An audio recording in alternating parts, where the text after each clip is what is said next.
Did we get numbers? Yeah. Oh,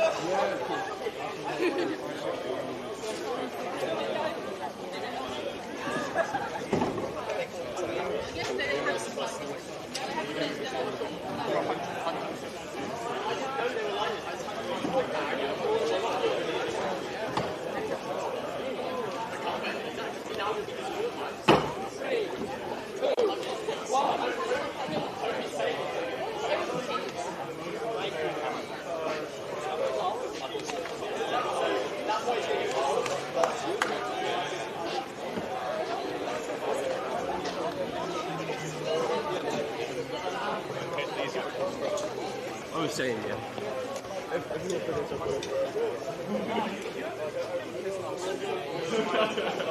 Emphasis on yeah.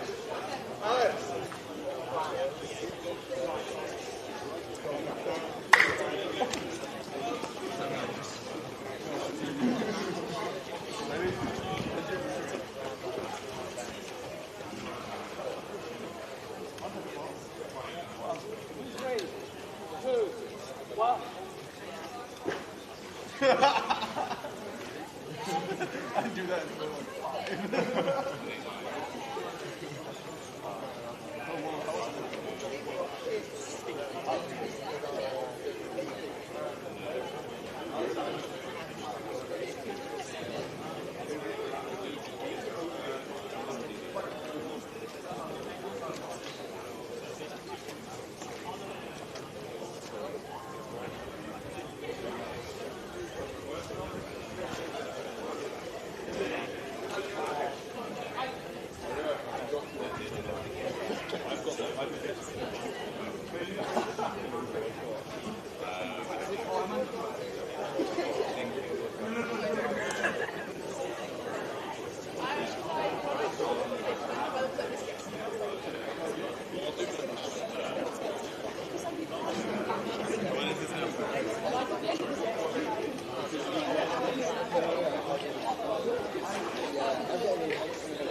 That's why I said I think we should. I think we should really sit in it. It would be good if we're all in it.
Wait. Right. Could you guys get someone to get some additional bonus down there? Separate Like, is it again?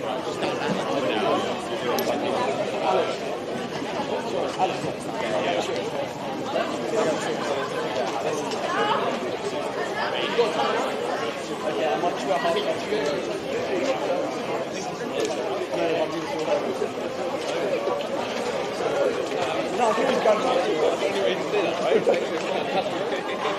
I might just go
helping with pole punch? Someone just come over and asked for him. Oh, okay. So, They should be on the floor over there. I'll have a look.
we have the mile runners! Mile open runners! Yeah. Just get him to show us the mute.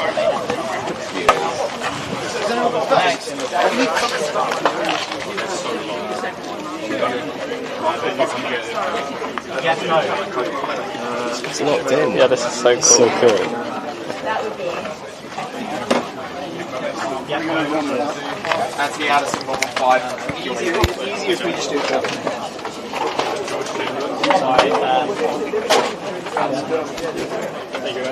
It's add ice.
Size it up, fucker, 12. tiny bit that.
Because he's got the receiver, yeah, so always face the mic towards him. Well, even when you're speaking, don't turn around and stuff. No worries.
Morning, Renshaw.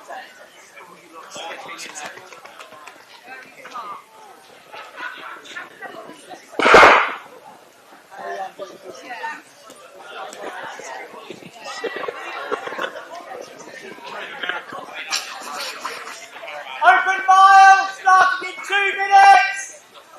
2 minutes for the open mile. We got Varsity right here, right?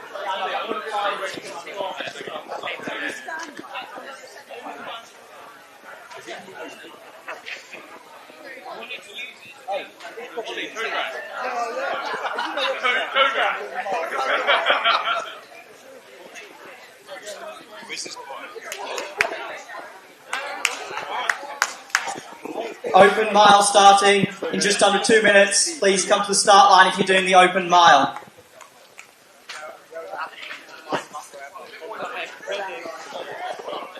Hi gentlemen, let's be having you.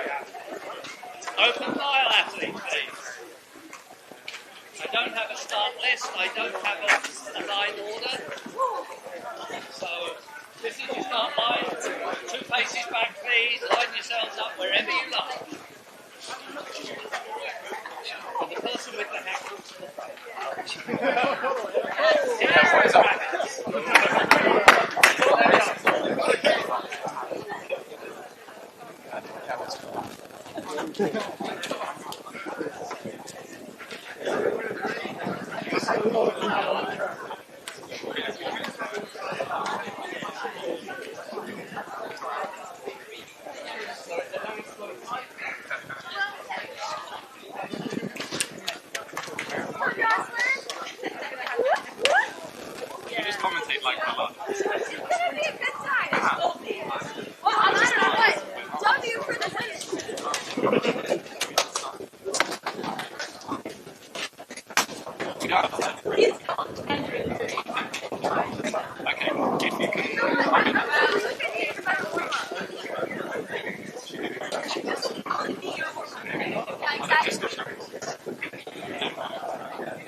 Come on, is it like...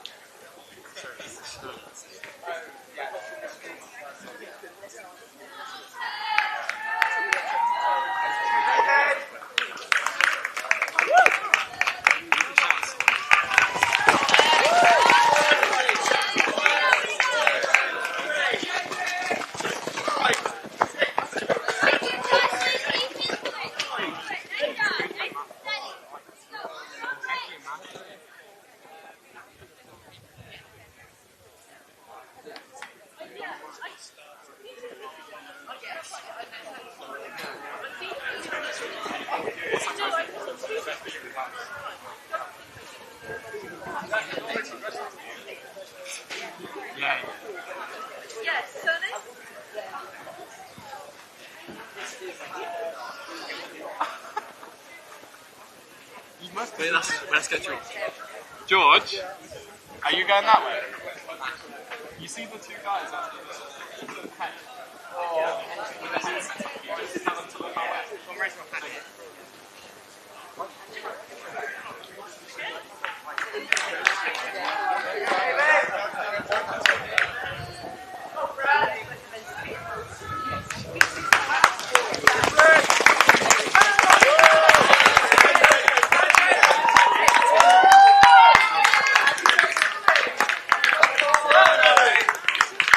Sunshine! Sunshine! The guys in the headphones. The guys in the headphones.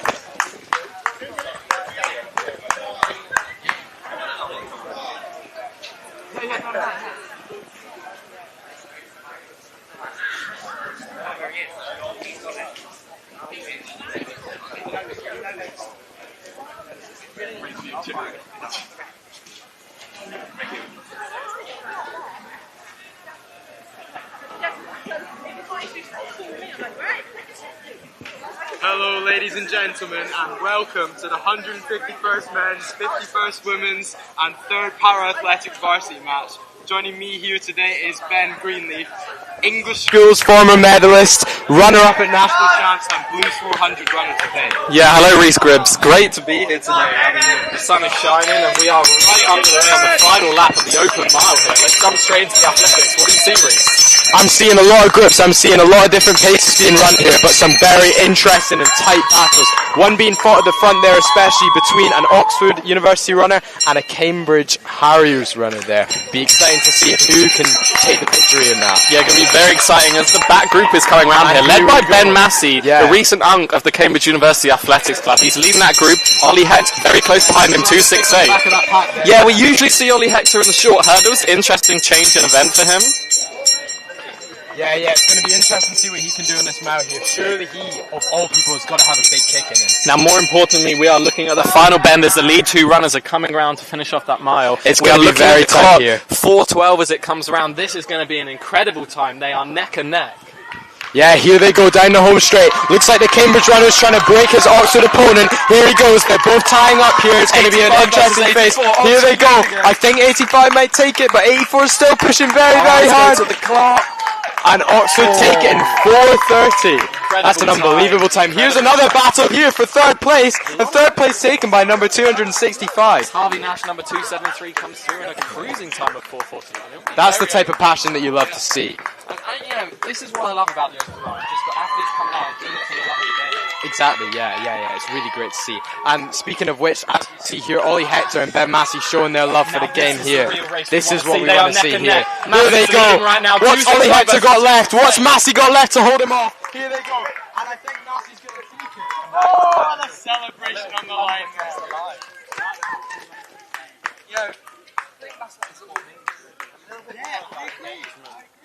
And that's a great bit of sportsmanship as they hug each other after that. Rumour has it that they've travelled a long way today to make this race. Another man who's travelled a long way today. Holy shit, travelling all the way from Amsterdam. Amsterdam, yeah. He'll certainly be missing out on some activities there. He would be, mostly involving finance, I believe. Yeah. He's locked in, isn't he?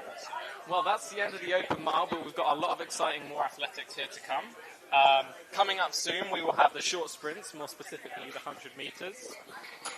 Currently, we'll have a hiatus in commentary before the next event, but stay tuned with us for the 100 to come.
water chug pit off, please.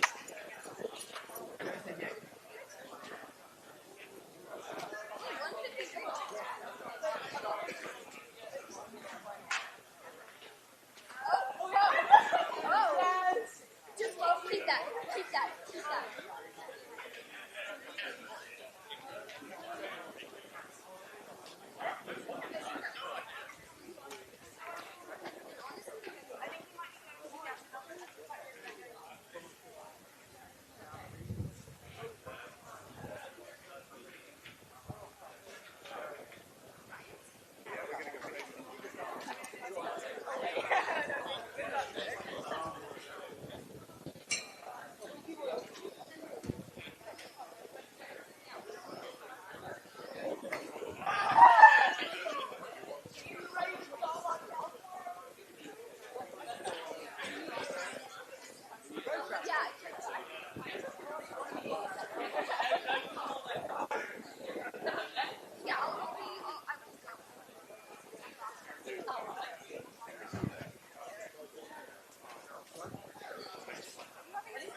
Great.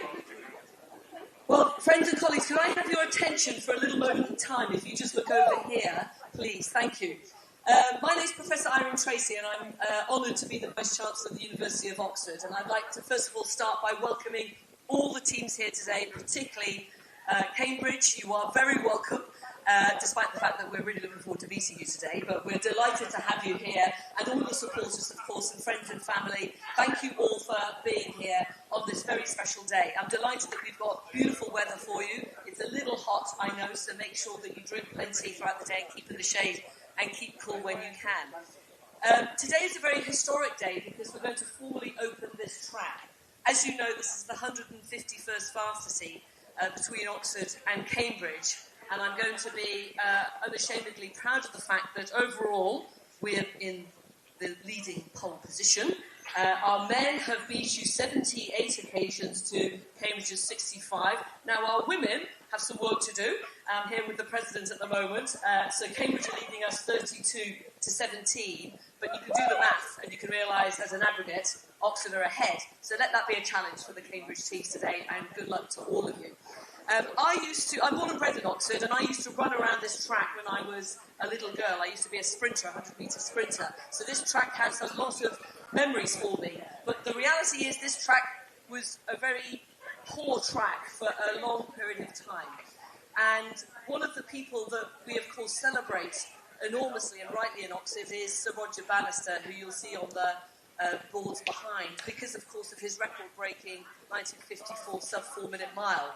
We've now had 16 people run a sub-4-minute mile since then, but Roger, of course, broke that record here on this very track. He was president, just like yourself, of the club in 1948, and he had had enough of how bad this track was. I wasn't actually born then. And he, at that point, raised £5,000 to improve the track, because back then the track was a third of a mile around. It actually was quite undulating. It actually wandered off over there behind the hedge, downhill towards the rugby ground, utterly unfit for professional athleticism. So he raised £5,000 and made it a quarter mile around, levelled it off and improved it. And throughout the years, it's obviously degraded a little bit, and I think we got to a state a few years ago where we really realised that if we were going to hold fantastic events like today and make sure that we provide a surface for you that is fit for your athleticism, we needed to do it up. Now, it cost a little bit more than £5,000, I'm not going to lie, I was just shy of a couple of million. But through the great efforts of course, John Roycroft as Director of Sports and all the team behind him here, to whom I'm immensely grateful, in short order, without disrupting any of the events, we were able to lay down this beautiful track in blue, celebrate it with our wonderful university crest, that our field athletics combined teams can enjoy the benefits of this wonderful blue track. And I know that you are going to enjoy it today because this is the first Varsity that will run on this historic track. And that's why we have a blue ribbon here today, which I will officially cut in a moment. So that's why we've taken just a few minutes out of your time. I'm delighted to say that I'm joined here by two of Roger Bannister's children, Caroline Bannister and Thurston Bannister. They are fantastic and loyal supporters of all that we're trying to do here in Oxford to support sports in general, but particularly athletics. And Thurston and Caroline are going to ring the very bell, which was the bell that was rung when Roger ran the 4-minute mile, and that will officially kick off the game, which will be the first hammer throw, I think precisely then, just before 11 o'clock. So if we could ask Caroline and Thurston to come and join me here for some photographs, I will now officially open the track. And again, on your behalf, I'd like to thank everybody that's been involved in getting us to this happy day, in particular to John and the entire team, who not only have helped us get to this stage, but have also, of course, worked enormously behind the scenes to make sure that the Varsity Day comes off with a great success. So thank you to that. Thank you to the judges and the umpires. Good luck to you today as well. And with that, I officially open this new track. Hey! And now, let the Varsity Days begin.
Good, Johnny.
After a very close finish in the 400 meter hurdles, it was but who took the win there.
So the winning time in that race was 64 seconds and 25 milliseconds, which is, interestingly, 1/100th of a second faster than her winning time from last year. And that confirms the three-peat for Julia Johnson. Very impressive.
I think the hurdles are off now. Thank you very much.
To bring you some official results from the track races we've had so far today.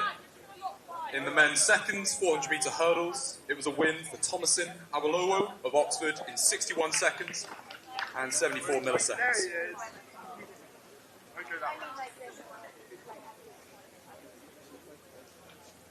And in the men's blues race, it was a win for James McCulloch of Cambridge in 54.25. Very fast run there, with a large margin of victory, so well done to that man. We also have the official results of the women's seconds 400 metre hurdles, where it was a win for Athena Theranos of Oxford in 73.13. Capably backed up there by Sophia Clyde, also of Oxford, to seal the 1-2 for the Peas.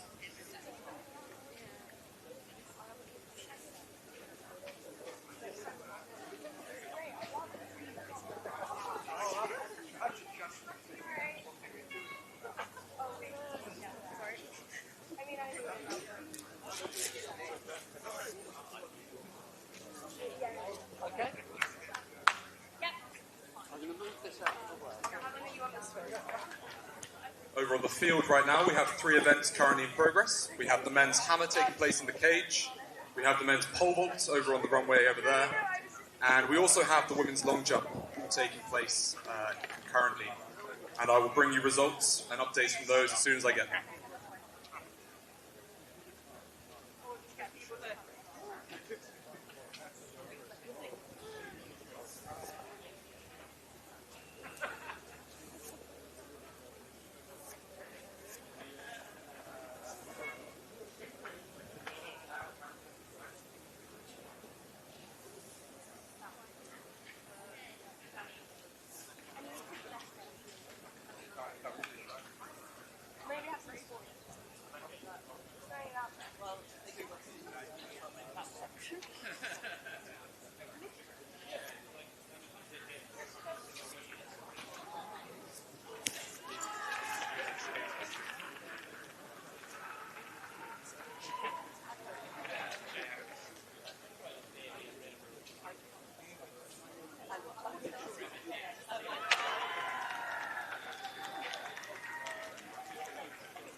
start.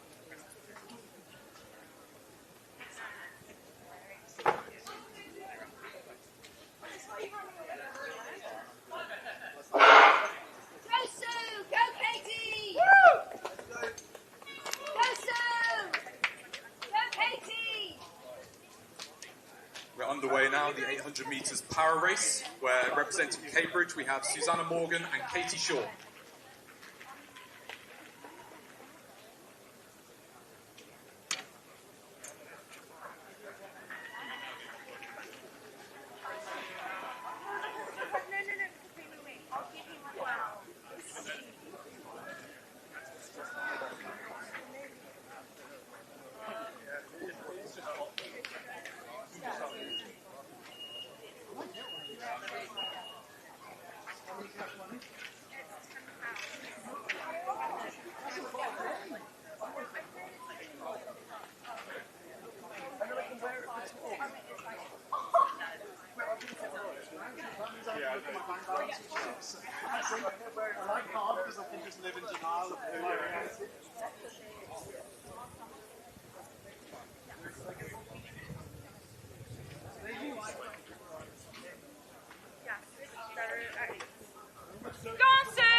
Over the line there was Susanna Morgan. Seems to be just a smidge outside the personal best. And Katie Shaw was the second across the line there to wrap up the 1-2 for Cambridge in that 800 metres power race.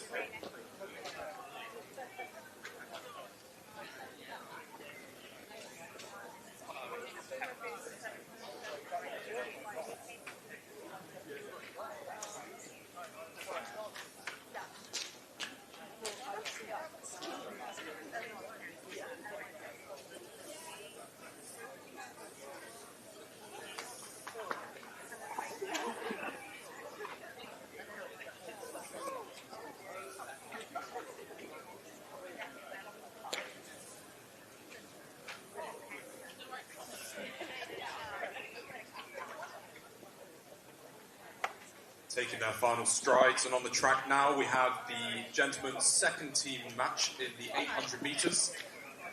Representing Oxford in this we have Tom Barrett, the Blues Match champion for 2024 and 2025. Also from Oxford in this, Joseph Hayes.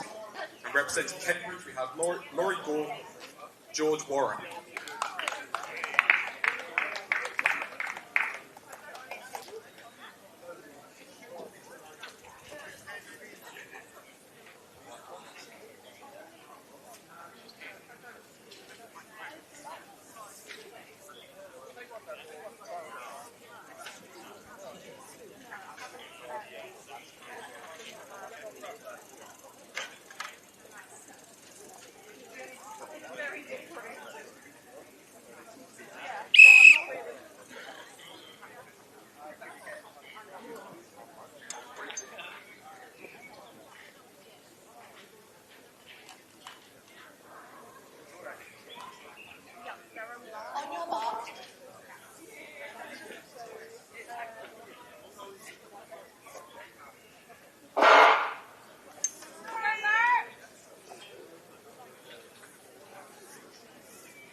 Stage an unofficial personal best for him. The clock stopping at a time of 1 minute 54.95. Very, very good run there.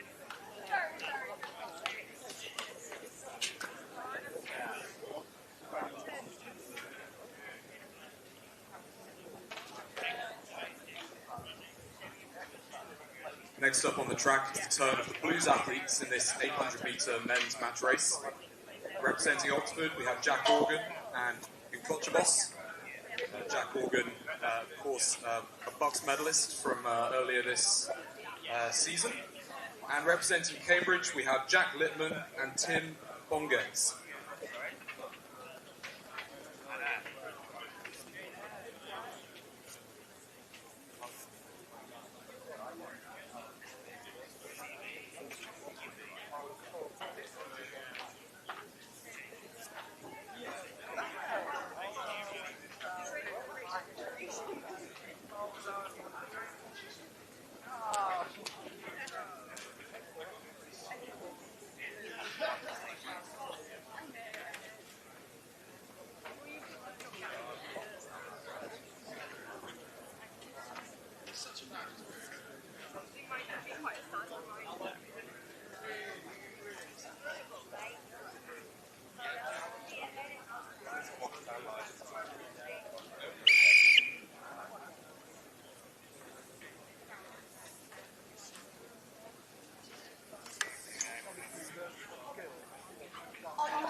blistering pace set. Mac Organ, who was first behind, and he looks to be just a fraction outside the match record, which seems to have been standing for the last 56 years, which is the time of 1 minute 49 seconds exactly. The clock here is stopped at 1 minute 49.1. So unofficially slightly outside there, but still a very impressive individual effort there, with Oxford sealing the 1-2.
Women's second match underway here in the 800 metres. Representing Oxford, we have Sarah McGrath and Athena Thorinos. Representing Cambridge, we have Poppy Crosswaite and Martha Scheuer. Good Martha!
It's a win there for Oxford University. What looked to be a time of around 2 minutes and 25 seconds.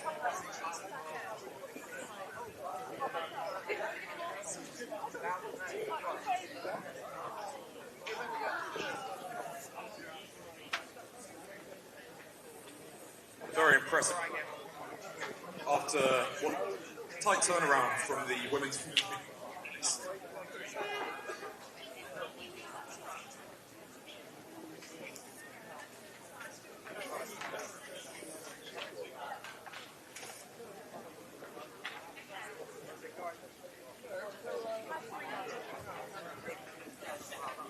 Next up on the track, it'll be the women 100 meters. Amelia Coleman and Ella Fryer. We have Ella Coburn and Katrine Cassell.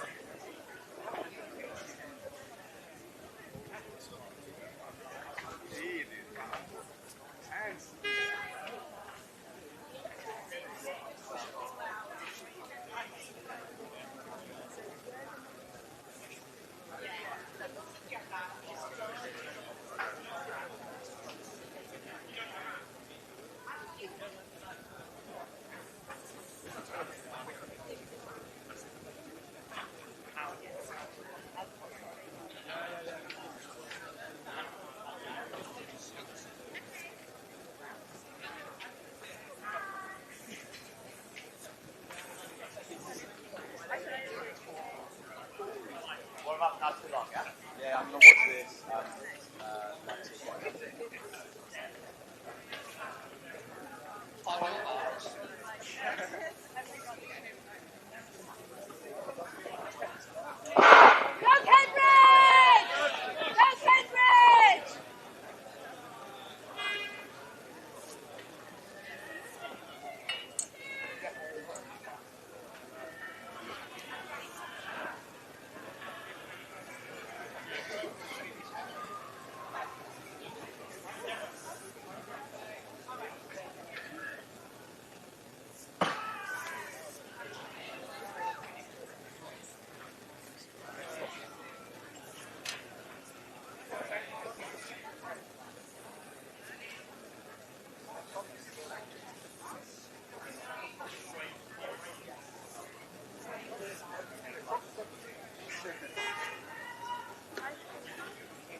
Impressive run to take the win there from President Ella Fryer.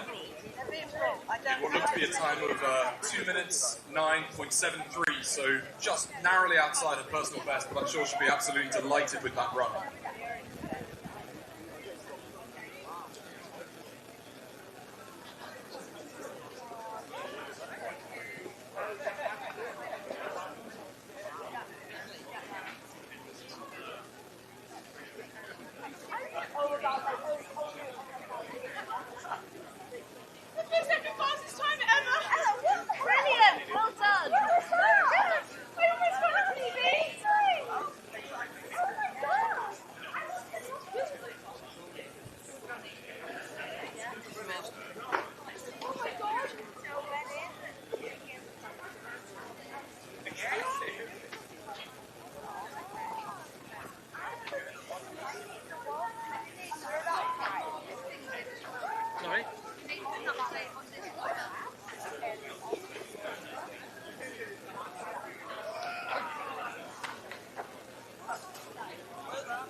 Very close race there. We'll await the official results. In the meantime, I can tell you that the person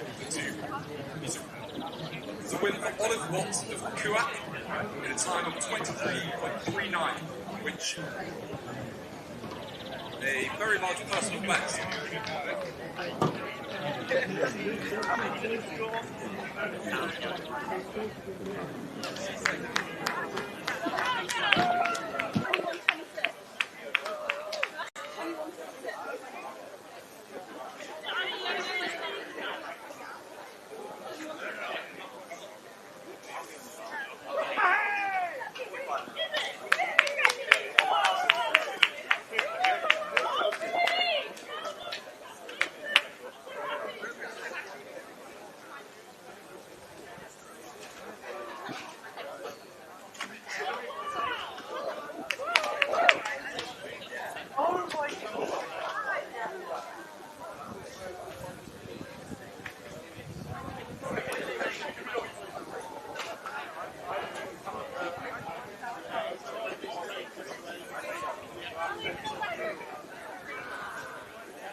The open track results system is now updated. I need to correct myself before the first of those two wheelchair races in 100 metres there. It was actually in the first race, Katie Shaw who was first across the line at a time of 22.29.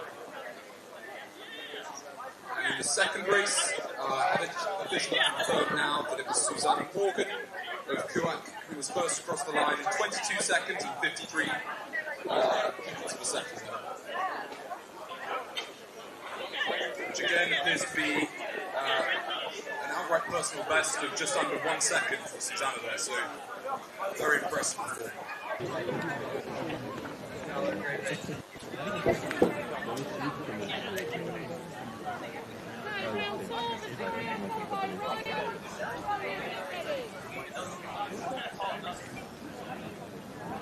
Their blocks and completing their strides in the over by the 100 metre start. We have the men's seconds match. In this, we have Lemuel Krenzel representing Oxford, along with Noah Pierce. And at Cambridge, Reese Gibbs is joined by Emmanuel Adiyemi.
is unofficially taking the spoils in that second 100 metres. In a time shown on the clock currently as 11 seconds, 0.51. Which, if correct, will be a personal best of just 100th of a second.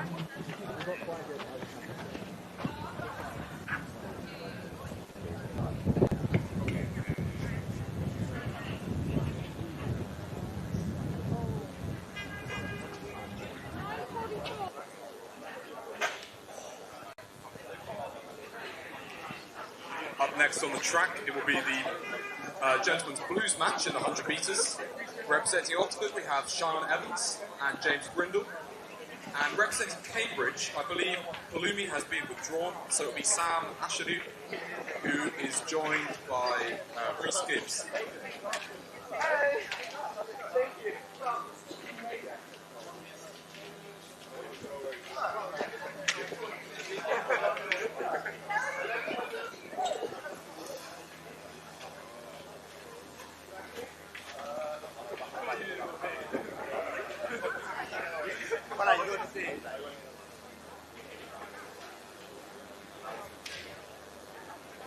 It was Josie Ho who stepped up into the second match, I'm sure noticed there, and acquitted very well, coming second in a time of 11 seconds, 0.63 provision.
By the narrowest of margins there, it looked to be Sam Ashadu of Cambridge who was first across the line in an unofficial time of 11.30.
Next up on the track, we'll have the women's second race in 100 metres.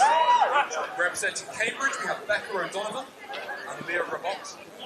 And representing Oxford, we have Josephine Hatton and Emily Thompson.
Very strong Oxford 1-2 in that women's second 100 metres there.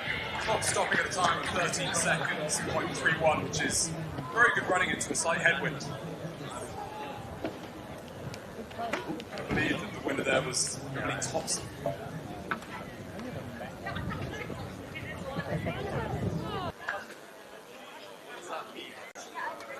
Setting their blocks up now, we have the 100 metres women's blues badge race, where representing Oxford we'll have Gabby Berkeley-Akipong and Alyssa Thurler. And representing Cambridge, we have Maya Vandermark and Georgia Odell.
It was a win for number 6-7 there, Alyssa Fowler of Oxford, and took the blues match victory in time of 12.91.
to take you through the field in this 5,000 metres race in the women's match. This race, of course, is run combined with the blues match and the seconds match, both running together. And representing Oxford in the blues match, we have Rebecca Flaherty, and the Cambridge team we have Stella Vernick and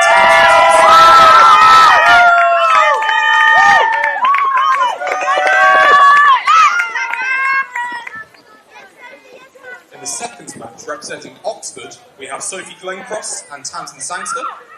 And representing Cambridge, we have Anna Sophia Rashid Cocker and Chloe Young.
Our early leader in this race, Rebecca Flaherty, silver medal at the 5,000 metres last month, and also has a Wikipedia page for anyone who's interested in learning more about her.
Match record in this event is held by B. Wood, who broke it last year, running 16 minutes and 16 seconds. Certainly not out of the question for Rebecca in this race. The only thing she said would suggest that perhaps she has that in the back of her mind.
Our leader passing through the 3 kilometres mark there in a time of around 9 minutes and 41 or 42 seconds, which would be on track for the existing match record. So let's all try and get behind her in these remaining 2 kilometres of this race.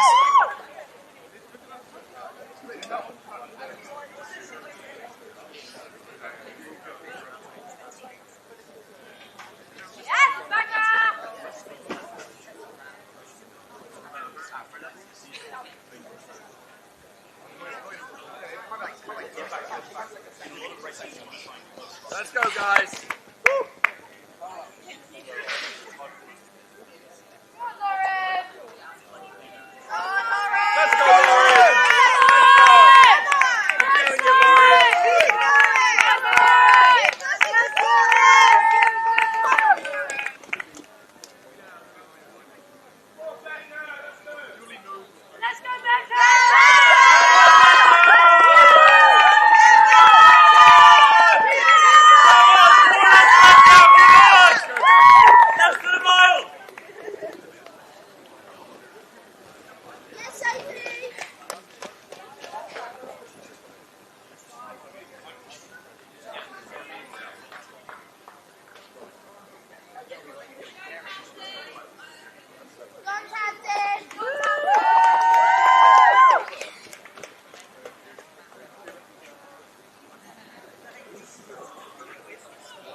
With a good last lap here, she should be well within sight of the match record, which, to remind you, was Beaver's time of 16:16 last year.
First across the line there was Rebecca Flaherty. In what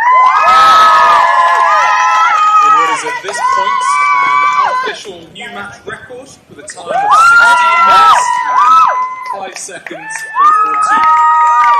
So potentially taking just under 11 seconds off the old match record. An incredible solo effort there.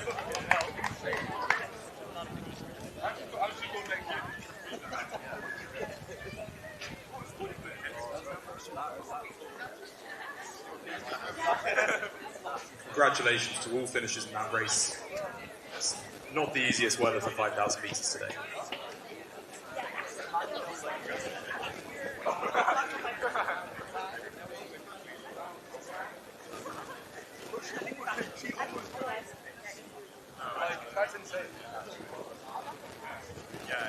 As we wait for the next events to get underway on the track, I'd like to remind everyone that there is food and drink available. I believe there are burgers, kebabs, vegetarian options, hymns of beer and soft drinks available, all from the stall over by the back of the hammock cage, so on the back straight.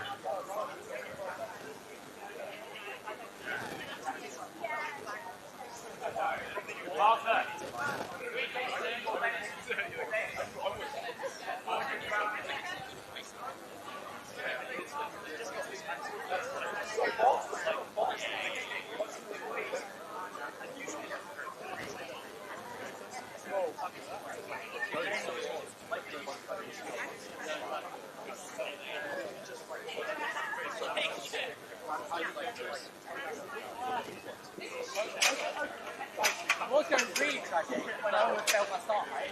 Totally. I was miles over the highway, I think twice. It was really annoying. If any spectators do not currently have a program and would like one, these are available over by just before the start line, so near where the stand starts on the home straight. So the 400 metre start line, that is.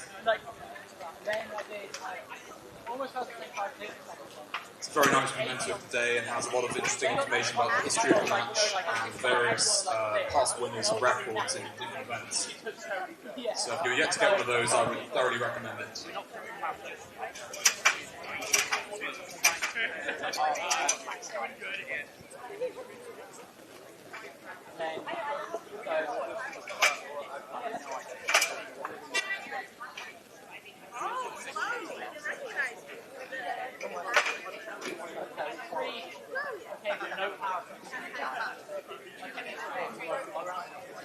So, like, it's okay. I wanted 8 5 minutes on the first one. Yeah, but it's still not the worst. But then, Tom got 10 nice. They got 195 from standard, right? Almost 195.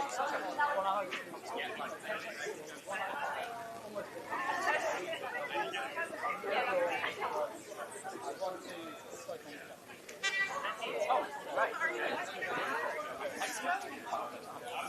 It's been really good job. But also, Tom would be, yeah, so it would have been, but it was a comfortable win instead of it may have been like a 1-4 rather than so it doesn't matter if you have it. That's all right, right? I'm going to have it done like a 7 jump in the bar.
Underway on the track, we have the men's 3,000 metre steeplechase race.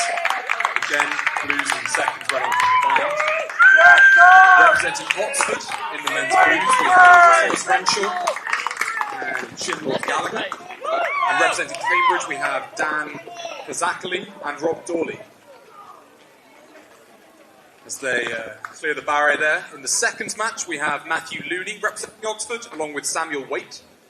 And representing Cambridge, we have Sai Bhatia and Alistair Fletcher.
with this race underway, I can give you some early results from the field matches.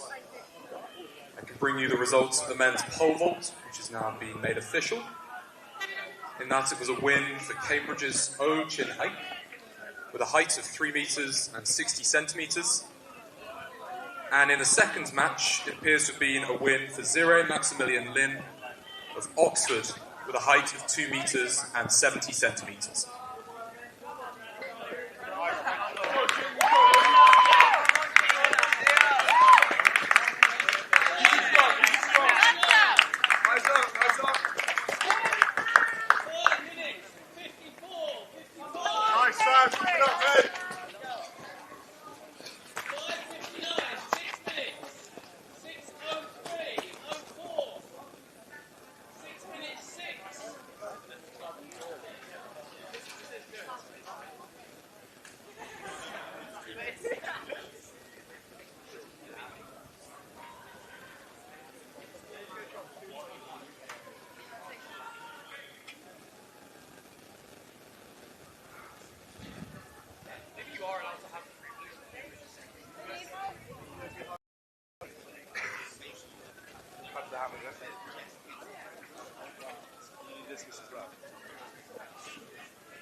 was a win there for Thomas Renshaw, I believe, in a time of 9 minutes and 37 seconds.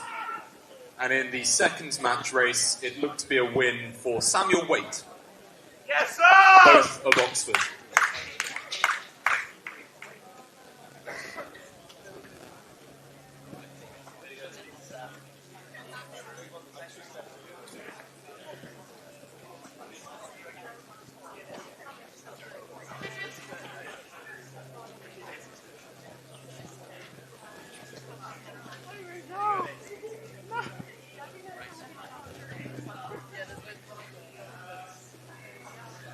On open track, I could also now see what looks to be official results of the women's long jump.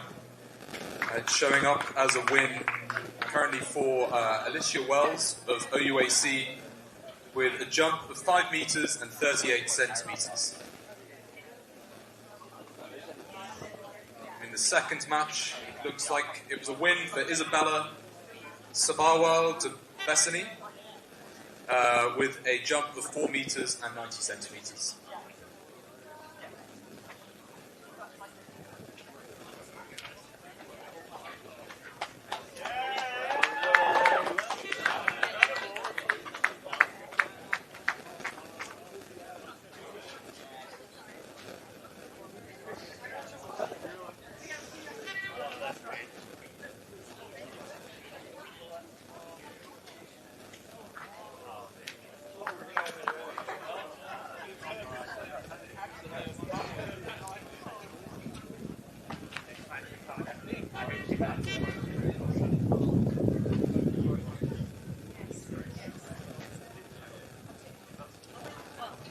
See a few field events underway as we speak. Right now we seem to have the men's javelin, which is in progress. Also I can see the men's pole vault and what looks to be the men's triple jump taking place over on the back straight. So I would encourage any supporters to go over there and lend those athletes their support.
Small correction to that, it's actually the women's pole vault and women's triple jump taking place over on the back straight right now.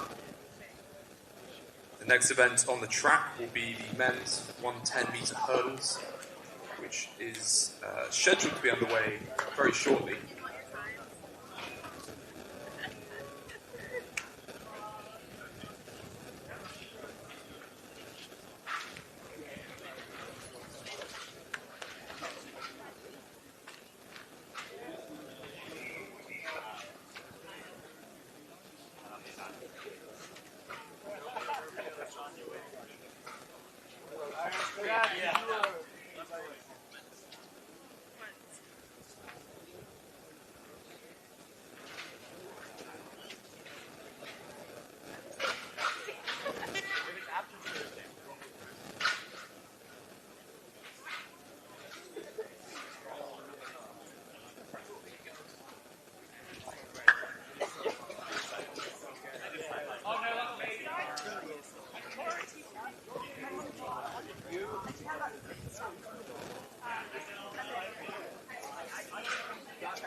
as the officials and helpers lay out the last few hurdles for this 110-metre men's hurdles race. I can talk you through the field. So in the second team match, representing Oxford, we have Oshin Webb and Sebastian Kernke. And representing Cambridge, we have August Deeming and James Go.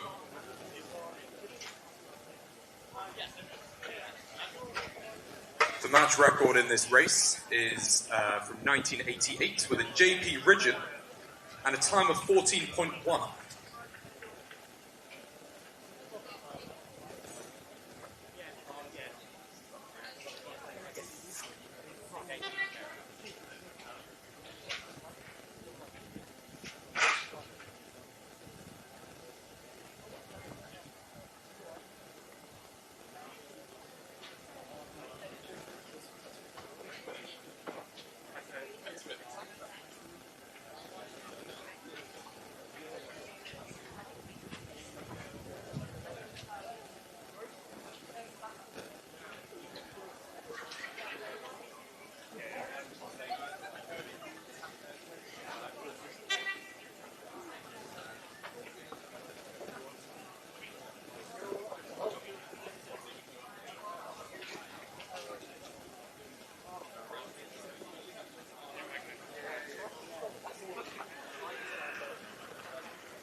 I was like, but he was having to find broken ground. He's got a high jump running miles in his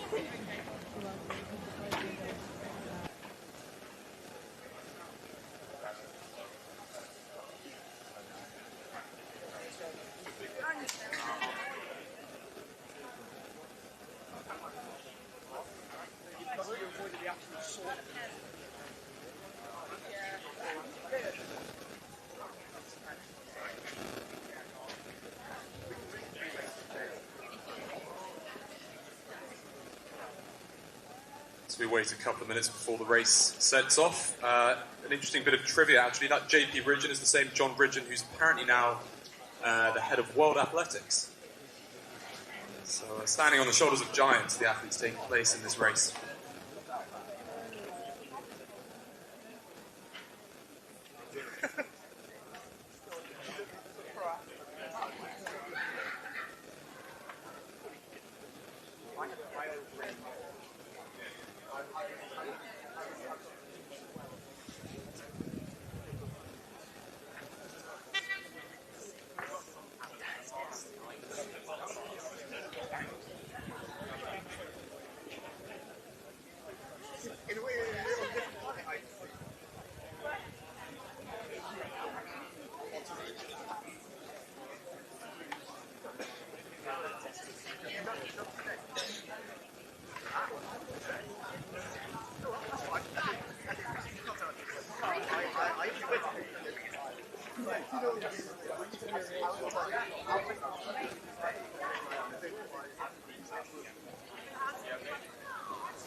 Unofficially, a win there for Cambridge's August Deeming. Afraid don't have a clock on that.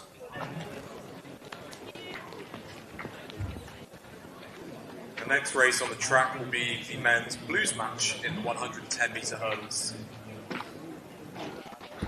Representing Oxford in this, we'll have Thomas Wasserman, clearly a fan favourite, and Zahir Sadiq. Representing Cambridge, we'll have John Bennett and Alex Kingston.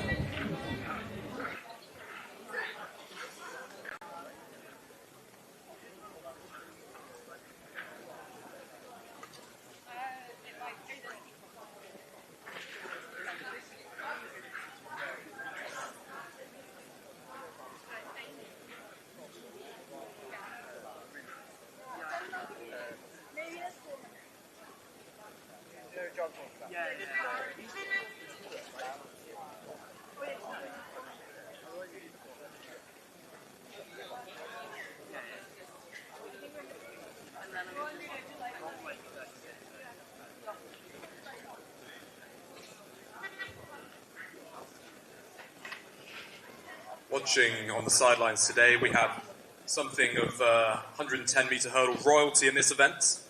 Mr. Samuel Clark, who is the joint record holder for the maximum number of wins in this event, with 3 wins in 3 successive years.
believe that that was a win there for Thomas Wasserman of Oxford University in an unofficial time of 16.35, which, if confirmed, would be a personal best of over 0.4 of a second. So, phenomenal run there for him to take the win.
About to get underway with the first of our 2 women's 100-metre hurdles races.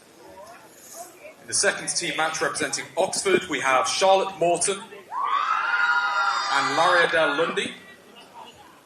And representing Cambridge, we have Marnie Lai and Rachel Marsh.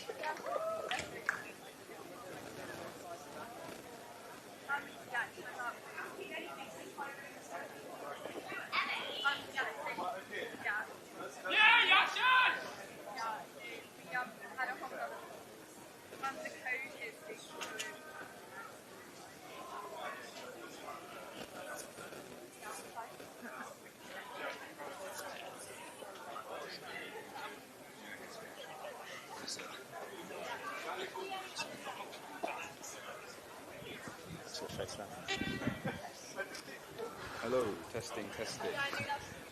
Hello, live stream. Hello, lovely people at home. Good afternoon, ladies and gentlemen, boys and girls, all our adoring fans waiting at home. We are here at the 151st, 51st, 3rd Cambridge Oxford Athletics Varsity. It's a lovely to be back after last year's stunning commentary. I hope you've all missed us. We've missed doing this, and we're about to provide some insightful, entertaining commentary for you.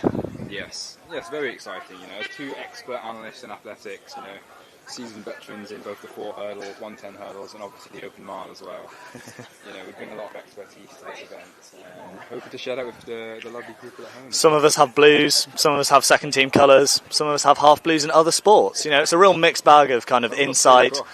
You know, it's a very diverse set of skills we have. We've got some transferable skills, and that's what's important. You know, I think in a commentary team, you know, you want pundits who have both experienced the game, but are also knowledgeable about it. You know, you want that kind of knowledge that you get from kind of taking a step back from the game for a couple of years. Exactly, Mr. Massey. And before we get into more commentary, I think we should do a little intro of the lovely people at home, don't you think? Absolutely. So, if you'd like to introduce yourself. Happy to. So, I'm Ollie Hector, recent graduate of the Cambridge University Computer Science course. Currently working as a tech consultant. Very happy to be back here, spectating the varsity match and sharing that with you lovely people watching on the live stream here. And to my right, I have the lovely Ben Massey. That is very true. That is my name. I'm a recent graduate of the History and Politics course at Cambridge. Now back doing an MPhil in African Studies for one last year. Yeah, happy to be here. It's the last dance, really, isn't it? It is the last dance, you know, and that's last dance of our cohort. You know, yeah. Recent Albus captain as well. Exactly.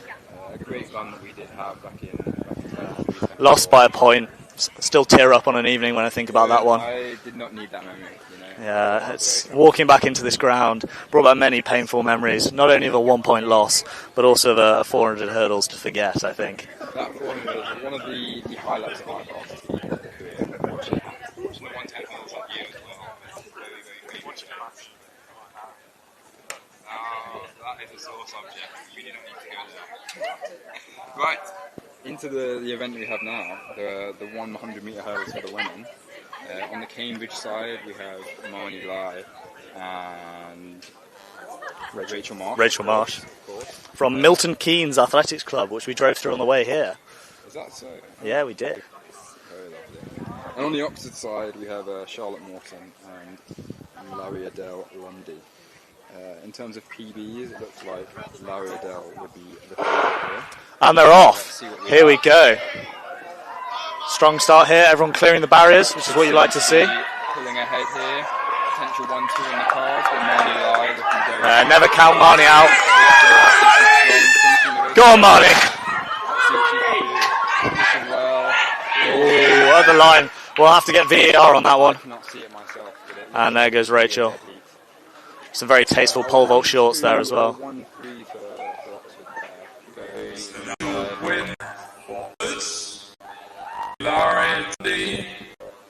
Over at Puller. 59. Not over her PB, but you know, still did what she had to in the race. And what's what you need? 16:50. Yeah. Onto the blue spots. Yeah. So, it'd be my pleasure, Mr. Hector. Don't you worry. So, on the Cambridge side, we've got Georgia Odell from Southampton. Let's hope that she's not been spying on the competition like their football club.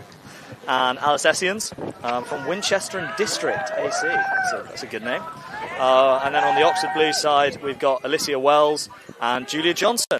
So yeah, should be an exciting race. Interesting to see what the competitors can do here. Yeah, it should be interesting to hear the Alicia Wells, which is just under the blue standard. So let's hope that she can match that today.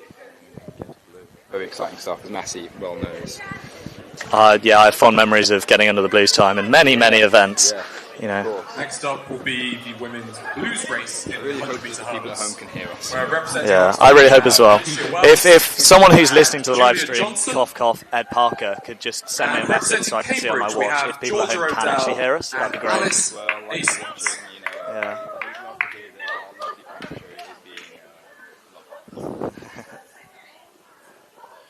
Is anything going on in the field? Have a look around. Lots to throw from the track. You can see some throwers warming up over there. I believe the men's javelin may have just finished. Yeah. Oh, there's some pole vault going on. Women's pole vault. I could not tell you. But they look like they're going to do well. Are they going to clear it? Oh, close. Close. A cat's whisker there in that. As the athletes set up their blocks, we've got to tell you a bit about the history of this match. The match record currently stands from 2007. The Agbo running 13.86 wind assisted. And the Thank you, Ed. Appreciate that. Hecky a bit quiet, yeah, because he keeps facing away from the receiver. That's why. Is that true? Yeah, you know, you've got to face over there. That's what he's saying. So you need to face that. Yeah, there we go, mate. They didn't teach me this in Komsky. Yeah, Komsky doesn't teach you a lot, apparently. Hence why I'm a consultant. Hence why he's a consultant. But there we are. The evils of consulting aside, we can move on to the upcoming race. Just the athletes doing their final 3 strides out. Massey, is the short hurdles anything that you dabbled in your time as a... No, I think after a pretty horrific experience watching a certain 110 hurdles race in second year, I never was tempted to dabble. I mean, let's talk us through that. Like, how was that as a spectator watching that kind of race? And really talk to the people at home in terms of how difficult the 110 hurdles is, and notoriously one of the most difficult events to get a blue in. You know, it's one of those very, very highly respected ones. But anyway, back to that race, 2024. 2024. What was going through your head? Well, I mean, pain to start off with. After the recent tragic loss of a toenail, after kind of setting the Varsity record for the number of hurdles kicked in a 400-metre hurdles race. A record's a record. A record is a record. We've got to celebrate all kinds of records, you know. And yeah, I was sat there, kind of, you know, foot up in a bandage, kind of going, 110 hurdles. You know, you've got to respect the kind of, you know, I mean, kind of person that puts themselves through that. Not many people know this, but the hurdles in the 110 hurdles are actually higher. And this is some serious analysis here, but they are higher than the 400-metre hurdles. Yeah, and that means you have to jump higher. I believe so. Really I believe so. I think that's what the new research is saying. Yeah. As I discovered in 2024, it helps if you jump over the hurdle with both legs, not just the first leg. Yes, I believe there's some recent research at Loughborough University that says that when you hit the hurdle, it does in fact slow you down. But I'm sure personal experiences from Matty to my right can attest. Yes. Yeah. But no, I think the 110 hurdles, you know, it's up there with one of the most difficult events. But it is only 110 metres, you know, which, you know, is less than 200 metres. That's what they. I believe so. I believe so. You know, that's kind of 110 metres worth of metres, which is. I think that's right. That sounds correct. I'm no expert, or I am an expert. But you do have to respect, you know, the person that kind of looks at some high hurdles and thinks, I'm going to jump over those. You know, you've got to respect that. It takes a certain kind of person. It does. It takes a lot of confidence, a lot of risk, a lot of appetite for danger. You know, adrenaline, all of the above. And respect to our athletes here, you know, in the 100-metre women, you know, this should be an exciting event. I believe they're about to start. Under starters' orders now. Let's see. So see what happens. The prediction for this race would be Alicia, followed by Julia Johnson, followed by Alice, followed by Georgia Odell. But let's see what happens. Anything can happen in races like this, and that's why we love the sport. There we go. On your marks. It's, you know, you always got to, you know, a bit more measured. I think is nice. You know, not the you screaming. You want to relax the nerves, slapping. calm the adrenaline, slow down the heart rate, just get excited. Famously, a low heart rate, good for sprinting. Right, and they're off. We have Georgia leading fast, Alicia also leading fast, Julia Johnson looking very good, Alice coming on the left hand side looking very speedy. Could be a Cambridge 2-3, Oxford 1-4. Let's see.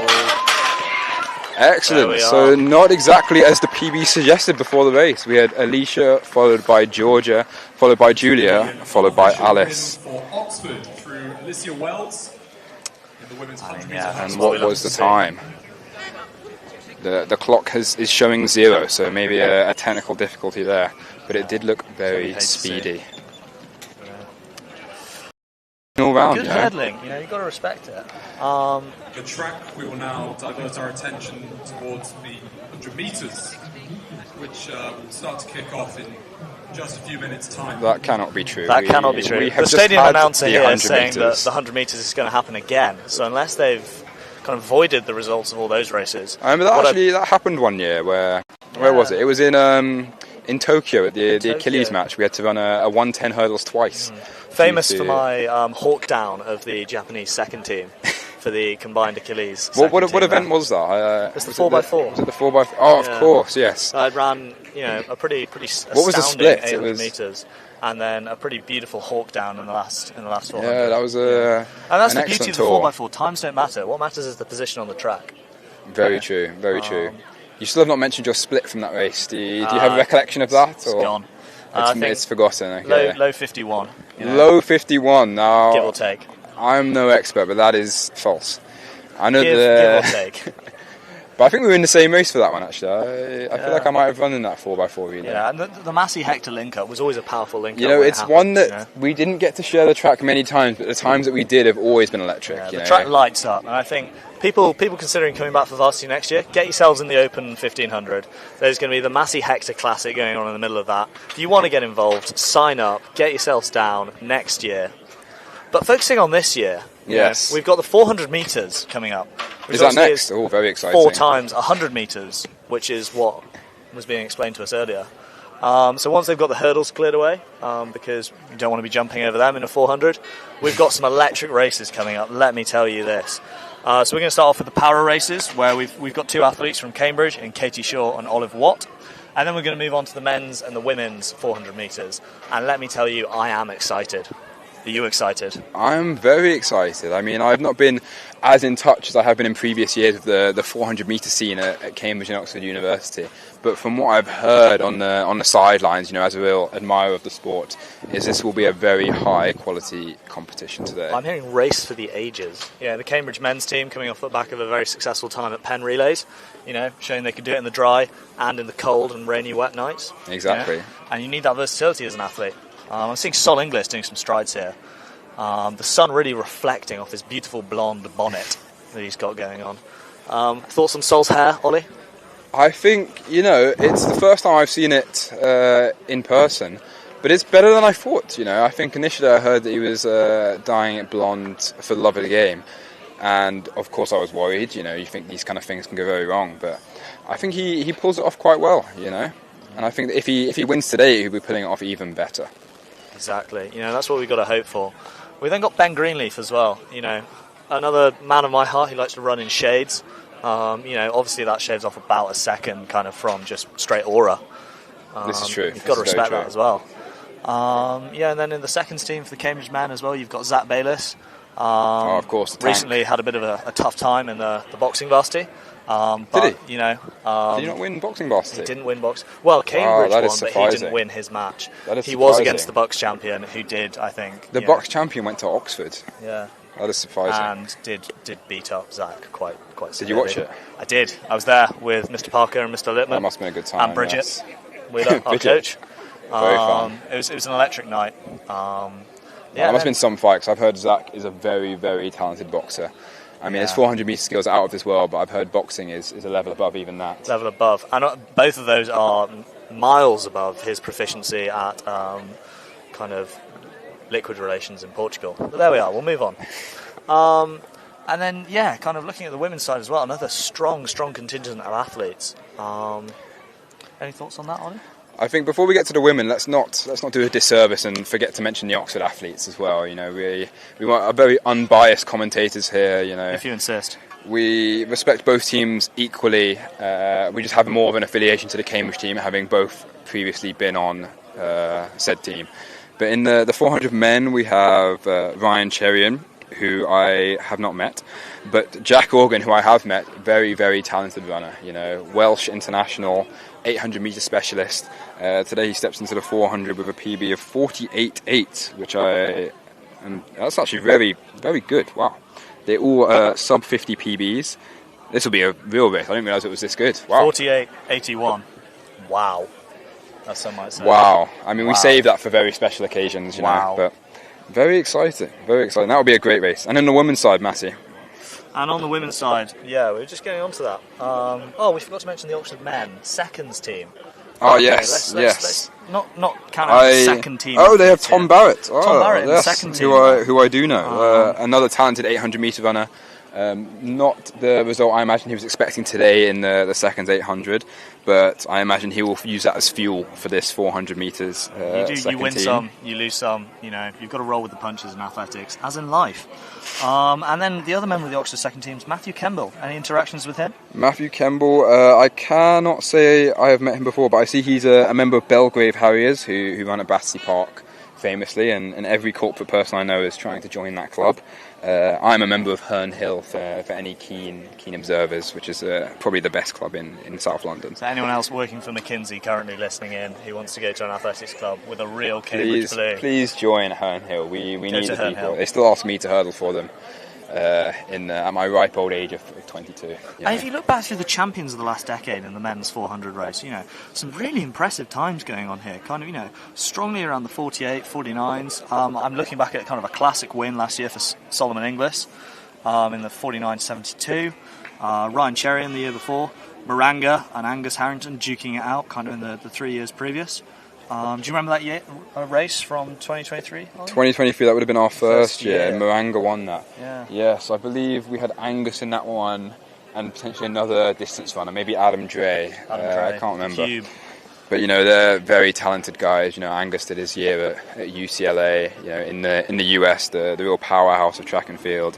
But Moranga, I've personally raced him maybe once or twice, and he's a real athlete. Thoroughly missed at the varsity match for the Oxford team. It's always good, when you've got an athlete to kind of look forward to racing, and look ahead of you in the race to see them ahead of you. I raced him in the 110 hurdles last year, which I thought going into it I was a strong favourite for.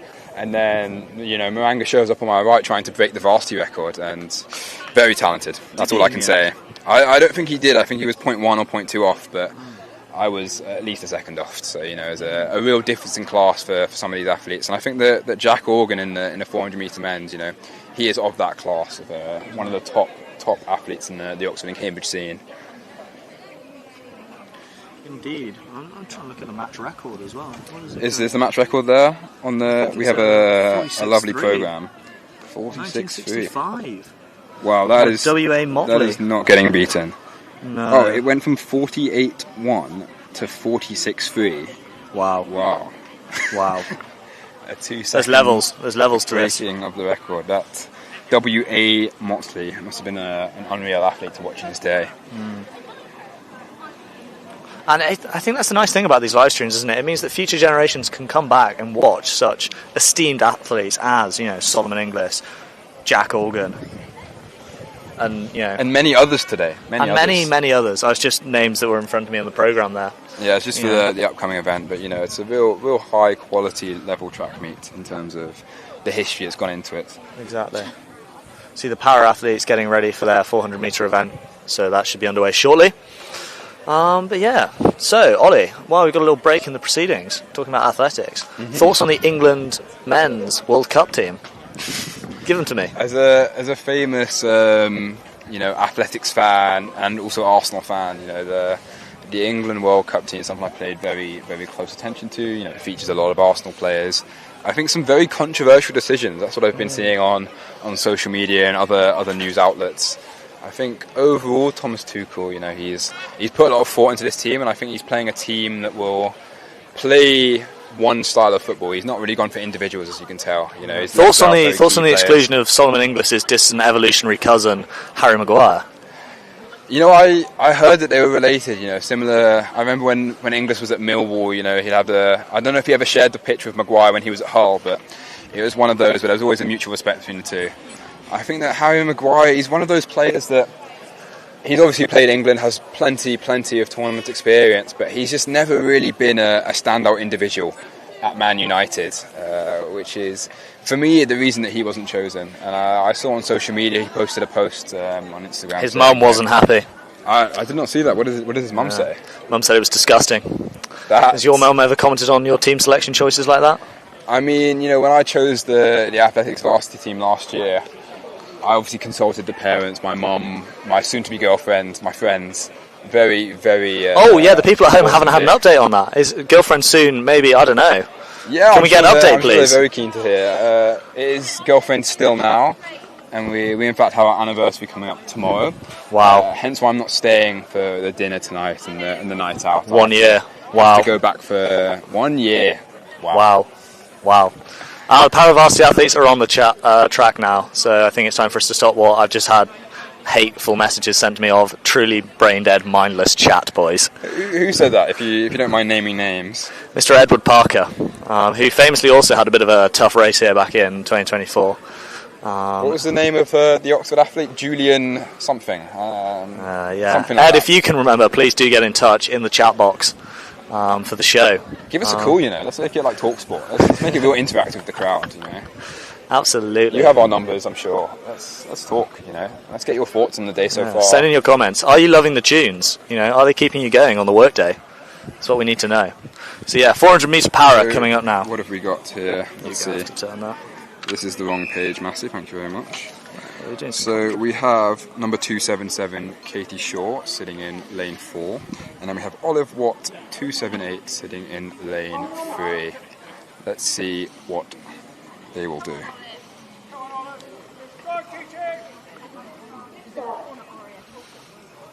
And they're off. Let's see. No PBs listed on the programme here, but let's see what they can both do. Strong start for both of them there as they head round the first bend onto the back straight. I'm back in receiving range apparently, which is excellent for commentary. It's quite difficult when you need to point the commentary to keeping the mic on one side of my mouth and kind of trying to turn my head around to the other side. Trying to watch the race behind us while pointing the mic in the direction of the light. The over-the-shoulder work going on here. Very difficult. But there we are. Strong back straight from both of them there. Going past and the pole vault's not going on anymore. And here they come onto the final bend. We have Katie pulling away here, and Olive following closely behind. Both members of Cambridge and Coleridge. Strong Paris athlete squad, Cambridge and Coleridge. Yeah, I believe so. I remember training when I was doing Kurak. There would always be a back in the day contingent of power athletes. Strong support from the crowd as well, which is lovely to see. Here they come, down the final straight, all the way. Here we go. Looks like Olive is closing in here, but a very close finish. It's going to be close on the line. Last 20 metres. There we go. Across the line there. In. Can you see the clock, Ollie? Yes, we have a time of 1 minute 31. Not sure if that is a PB since it is not listed here, but hopefully it is. It looks very speedy. Indeed. Had someone get in touch through the chat there. Archie Harper, all the way from Brazil, confirming the name of the person that Ed Parker lost to is Julian Mather. Julian Mather. Some athlete.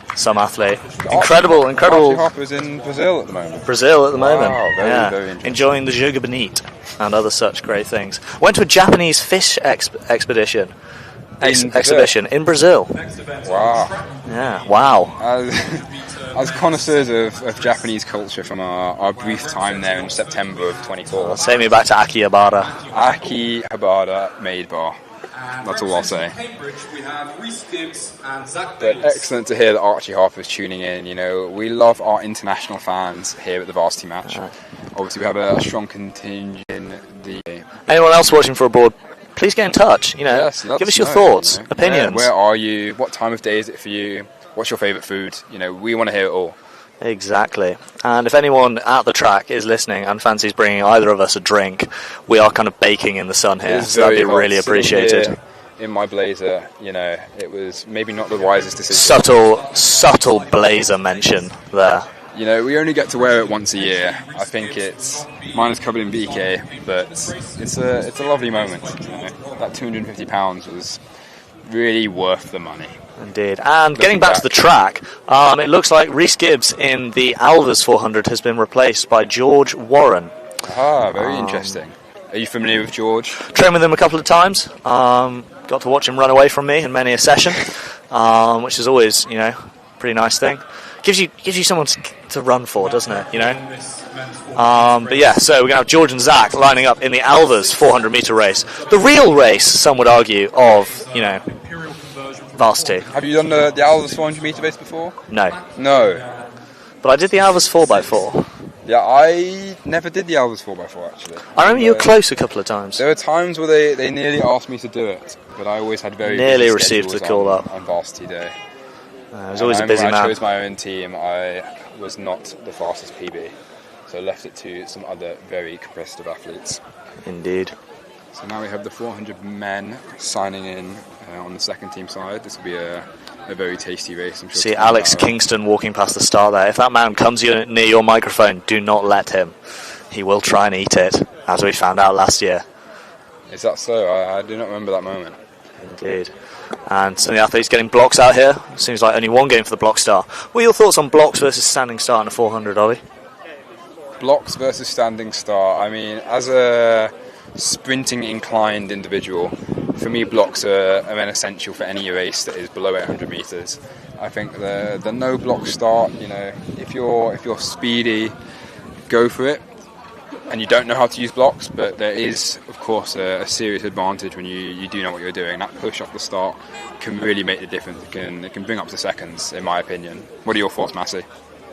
I was always a blocks man myself on the 400 metres. I remember you were a block specialist. You know, specialist, yeah.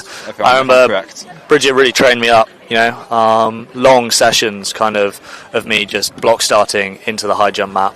Really kind of honed my craft on those cold dark nights. Practice explosivity. You know, exactly, explosive starts. You know, that's what made me kind of the athlete that I was. Interesting. I'm surprised that Zach Bayliss does not go for some blocks himself. I thought he was a. I think he's had the time to train, you know, in the blocks. So I think he's just going for the safety of the kind of the standing start. And also, you know, you can't go wrong with a standing start. It's one of those where you're very unlikely to fall over. You are. I'm interested to see here if we do get any kind of distance runner foot switches as the start goes off. I mean, the best thing you can kind of see is one of these toe drags. You know, if you're a distance runner, stepping up to the 400 metres and you toe drag, you know, the opponents hear it and their instant thought is, wow. It's unsettling. This person's unnerving. Fast. And it just puts you off. So it does. I would not be surprised if we see it from one of the standing starters today. Being told to get on their marks there. Here we go. This is going to be legendary. Reminder of the athletes: Tom Barrett, Matthew Kemble, Zach Bayliss, and George Warren. Here we go. George Warren, where have you gotten that name? Because Rhys Gibbs was replaced on of course, as we said about a minute ago. And they're off. Here we go. Like strong start from George Warren there, closing round to Tom Barrett on the corner. But Zach Bayliss also running with strength that we've come to characterise his running style with. Here we go.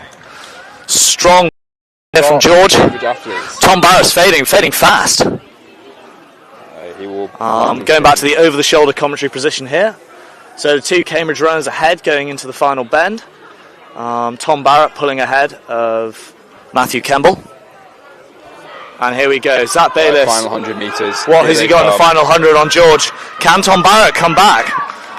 Oh, he's looking very close for second place. It's looking very close. Here comes George. You can hear the crowd on their feet. Everyone is cheering very loud. Can Zach got anything else in the tank left to offer?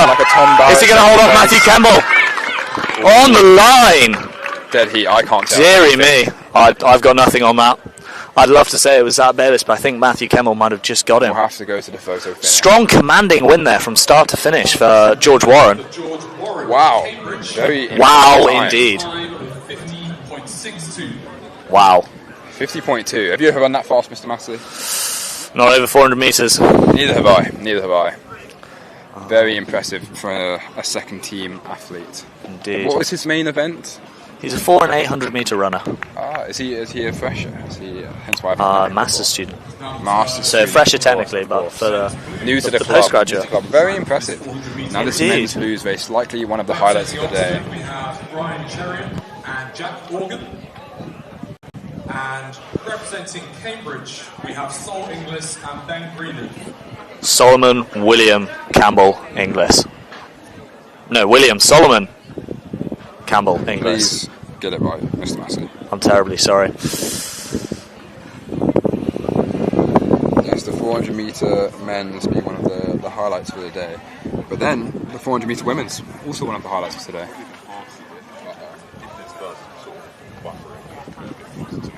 Okay. Oh, okay.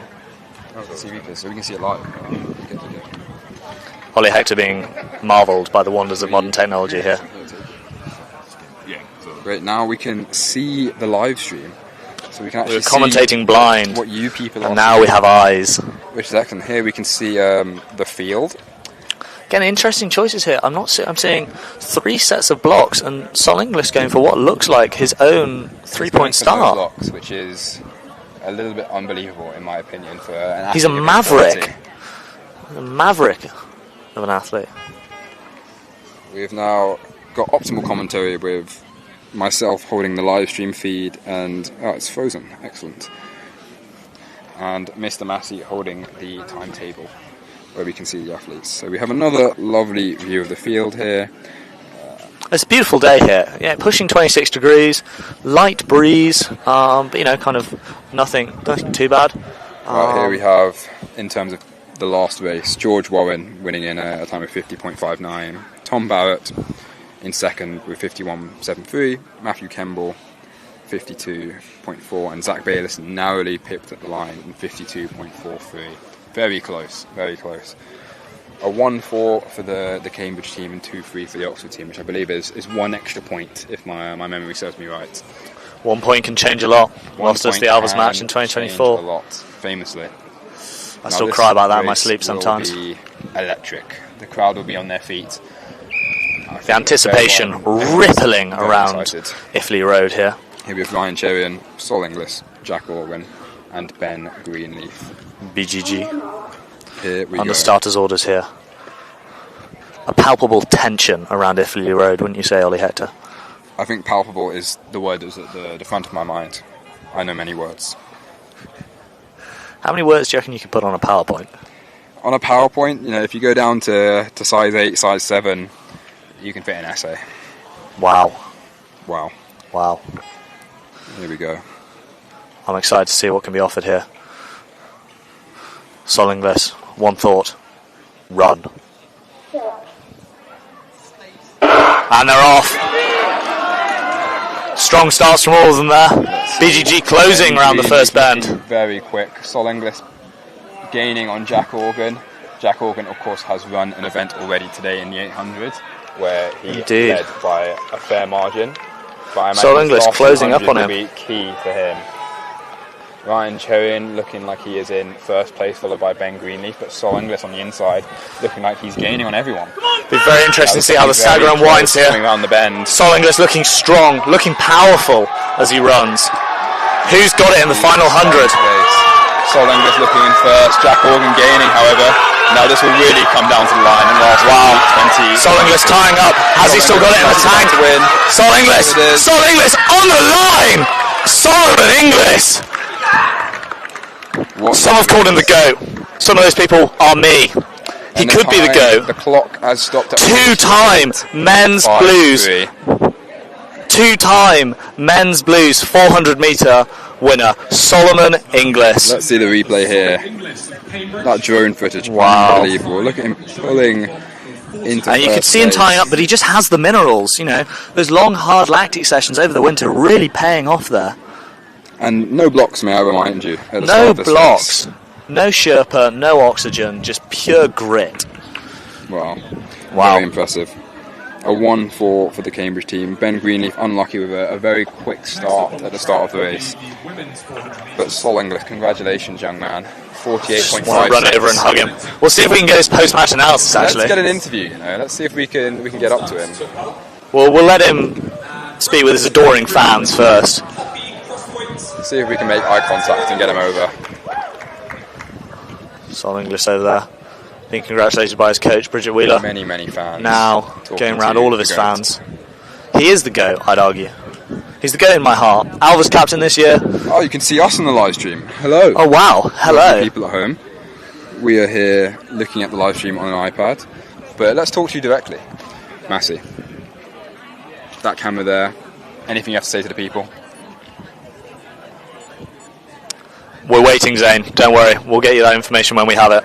Oh, there we go. 48.53. Solomon Inglis. That must be a PB. Wow. Very fast. Must be a PB. 48.9 for Ryan. I believe that's a PB as well. 49.1 for Archie Harper lost for words. I can imagine. I'm lost for words. In a message but we there. have to commentate, of course. Constructed with words. Ben Greenleaf in a time of 50.08, which may be a season's best from memory. Indeed. Oh. Sol Inglis, I mean, you can't put it into words. It's beautiful. Where is the winner? Let's see if we can grab him for a second. He's over in the shade with his adoring fans.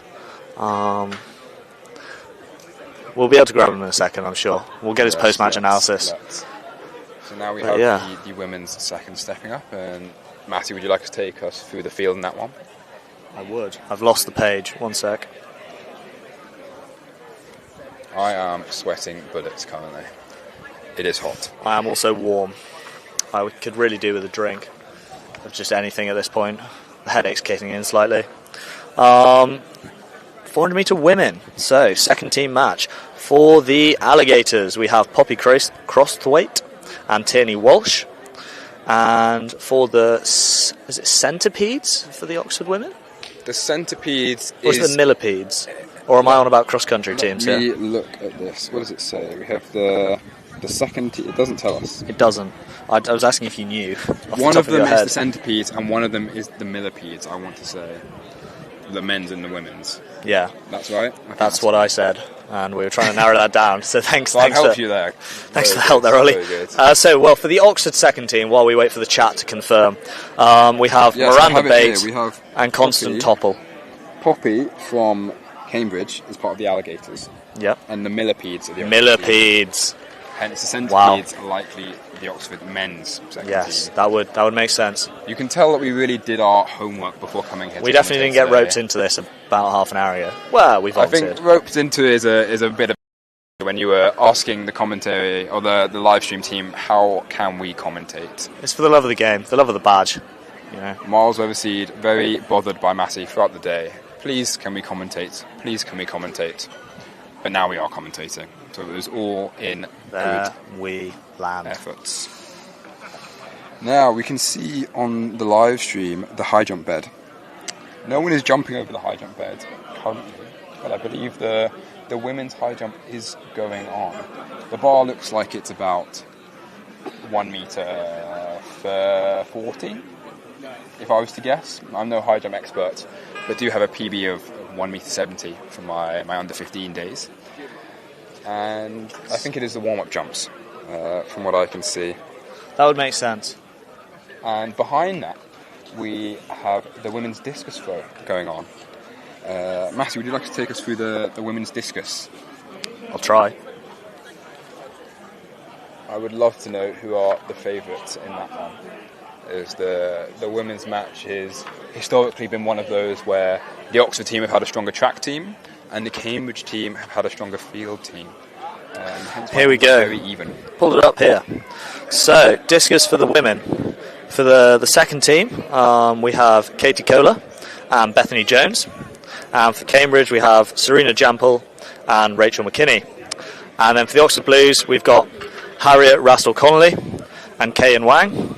And then for the Cambridge Blues, we have Ella Chung and Jasmine Smith. Excellent. There you are. And in terms of PBs, who's the favourite? I'm having a look here. It's looking like Harriet Rastall-Connolly with a PB of 37.49. I can read. But a season's best of 35.75. So yeah, looking like 10 metres further PB than either of the Cambridge athletes in the Blues match. So should be the favourite there, barring any significant upsets. In the live stream, we're currently looking at the high jump. We've got a lovely angle from the back of the bed. And I'm sure we'll see some very high quality jumps and footage from that one. But let's wait and see. On Patience is a virtue. We have the 400 metre women's second team lining up, blocks in place. I believe they've done their practice starts and getting ready to run. And running is what they will do. Running is what a lot of us do, you know. But not all of us. Some of us jump and throw, you know. This is true. A good point, Mr. Massey.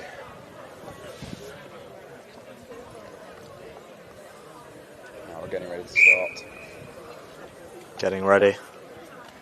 Right, and we switch the live stream to the track. Under starters' orders now. Getting into the blocks. One of the athletes, the rest opting for the standing start, proved so effective by Solomon Inglis. He did not stand, but he did not use blocks. Important clarification there from Ollie Hector. You want to keep it correct for the people at home, you know. Facts matter. And they're off. Let's see a strong start for both the Oxford athletes. But Cambridge in lane 5, looking reasonably strong. However, Oxford pulling away down the back straight there. Pulling away in lane 4. This will be a close one. It's always difficult to tell before the stagger unwinds. But Oxford looking very, very strong coming into this 200 metres. Can Cambridge maintain their second and third? Likely. Let's see what they've got left in the tank. Stagger beginning to unwind there. Is the Oxford athlete going to tie up? Can fourth place close in on third place? All big questions waiting to be answered in the final 100 metres, which we're coming to now. The crowd on their feet, cheering them down the final straight here.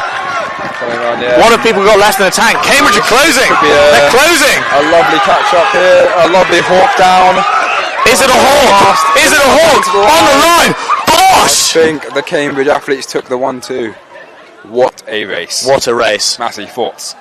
I mean, I'm amazed. I thought that was all but packed up at 200 metres to go. You get into the final 100 and, you know, it's where it counts, you know, the long winter training sessions, you know. How can you fight that lactate? It's inevitable. You think back to that cold Tuesday on a November evening where you were huffing and puffing, feeling very ill, and that's what it comes down to. You know, that last 100 metres of the 400 Got to ask why you were training on a Tuesday evening, which is famously S&C. Matty, I've not been at Cambridge for a year. For me, Tuesday evening is slide making. Good to know. Good to know. But yeah, impressive comeback there from the two Cambridge athletes. I think both of them getting the Oxford athlete on the line there. I believe so. I think it was a 1-2 at the time. We'll have to wait for the confirmed 63 results. Seconds, on the clock there. Seeing a replay now. Wow, what a finish. Bit of buffering on our end here. I'm not sure if that was on the live stream as well, but we saw them start and finish in a moment. And that's what it feels like for these athletes. Gone in a flash. Yeah, you think back, you do all of this training for about 60 seconds of glory. In Solomon Inglis's case, 48 seconds of glory. Very true. That must be a blue for him, at least. I see the standard. Already got his blue standard at Bucks earlier in the year. Excellent news. So confirmed blue. Can't wait to see him join you in that tasteful blazer. I look forward to it. Oh, I hope he has 1 million beers to celebrate tonight. Or other alternative drinks are available.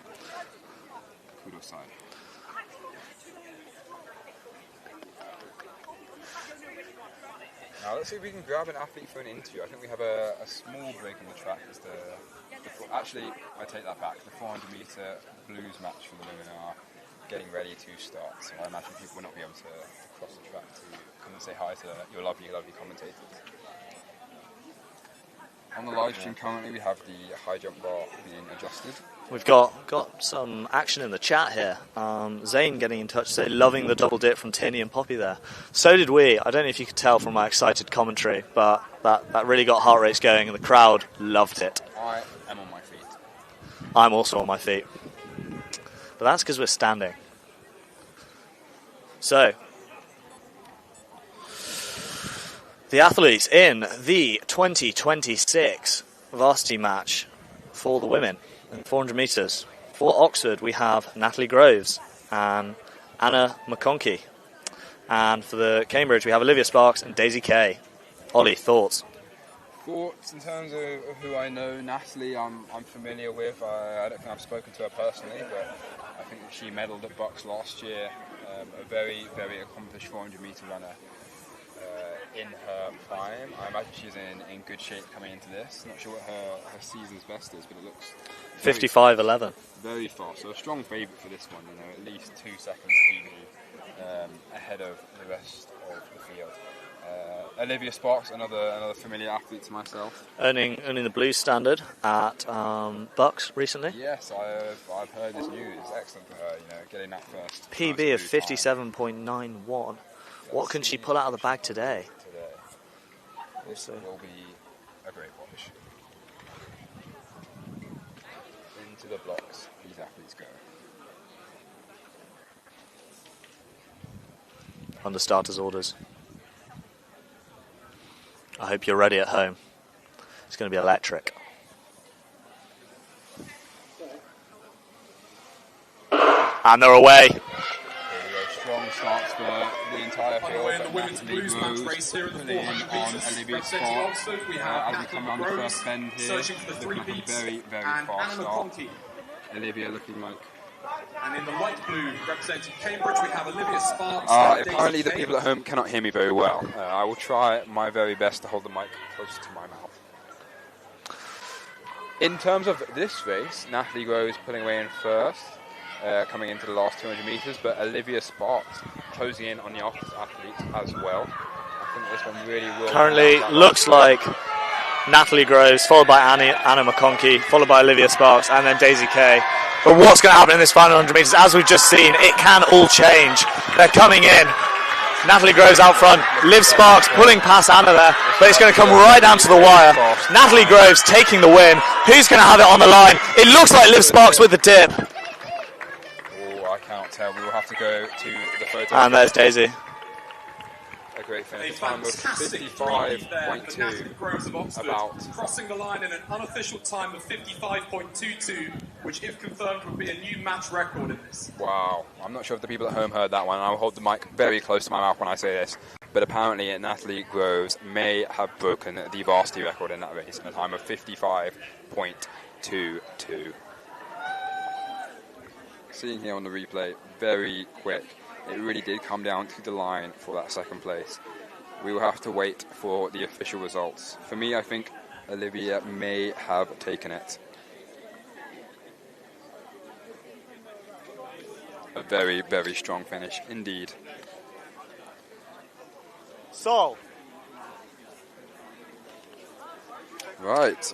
Coming over to us now, the people we at home have managed to the pull over a key athlete. 400 metre varsity champion, two-time champion, William Solomon Campbell Inglis. Sol, thoughts?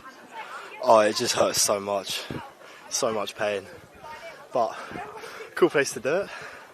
So, have you heard of your time? I haven't actually seen it. I think it was quicker than what I ran last time, but I'm not actually sure how much by yet. Nice, would you like to share the time with Mr. Inglis? Off the top of my head, and I really don't want to tell you the wrong time here. Do you have the time memorised?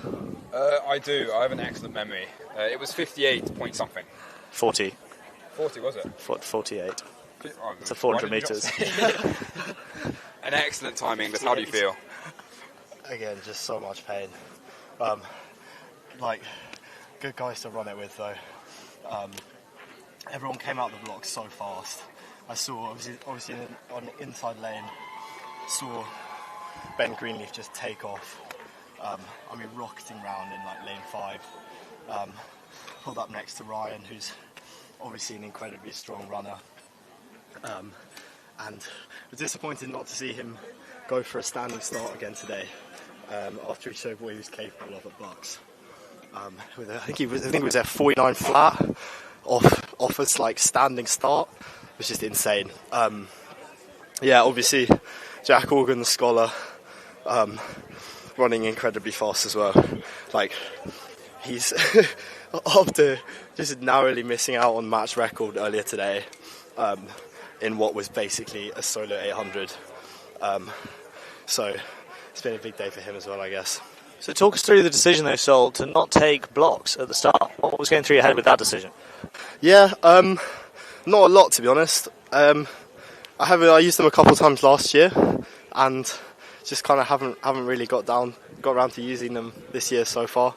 At box a couple of weeks ago, I hadn't had the opportunity to use them before going into that, and then since then, again, just didn't seem like there was any need to force it before today. So just kind of thought get out there and try and keep a kind of clear head. Well, I can say that we absolutely loved your run, Sol. It's been a pleasure talking.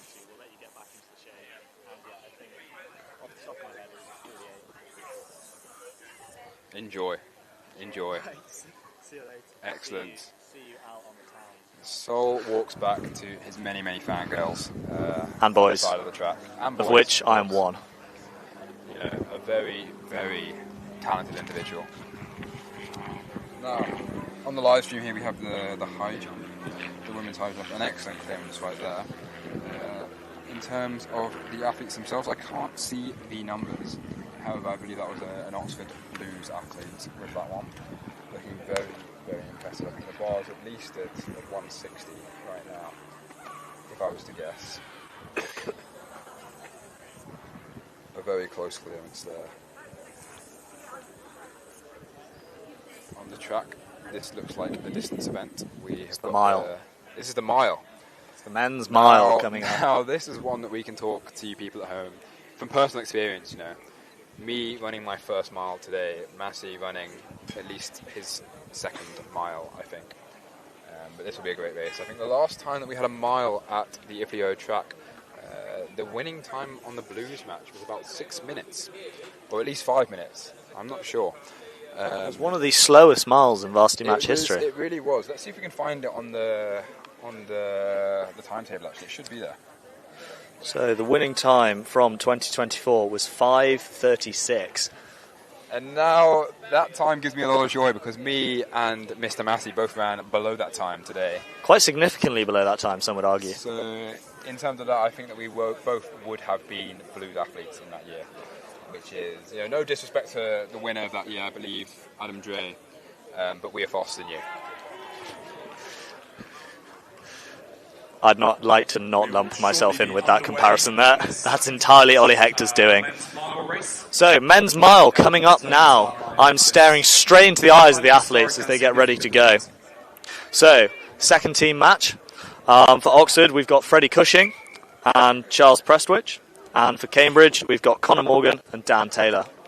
It's going to be electric. Let's see what they can do. Starters orders.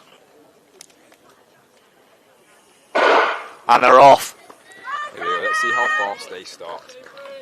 Do we have a clock on the live stream? I don't think we do. Runners are underway. Let's look at the clock we have live in person. We can keep you updated on how fast these athletes are running. Who do we have on the field?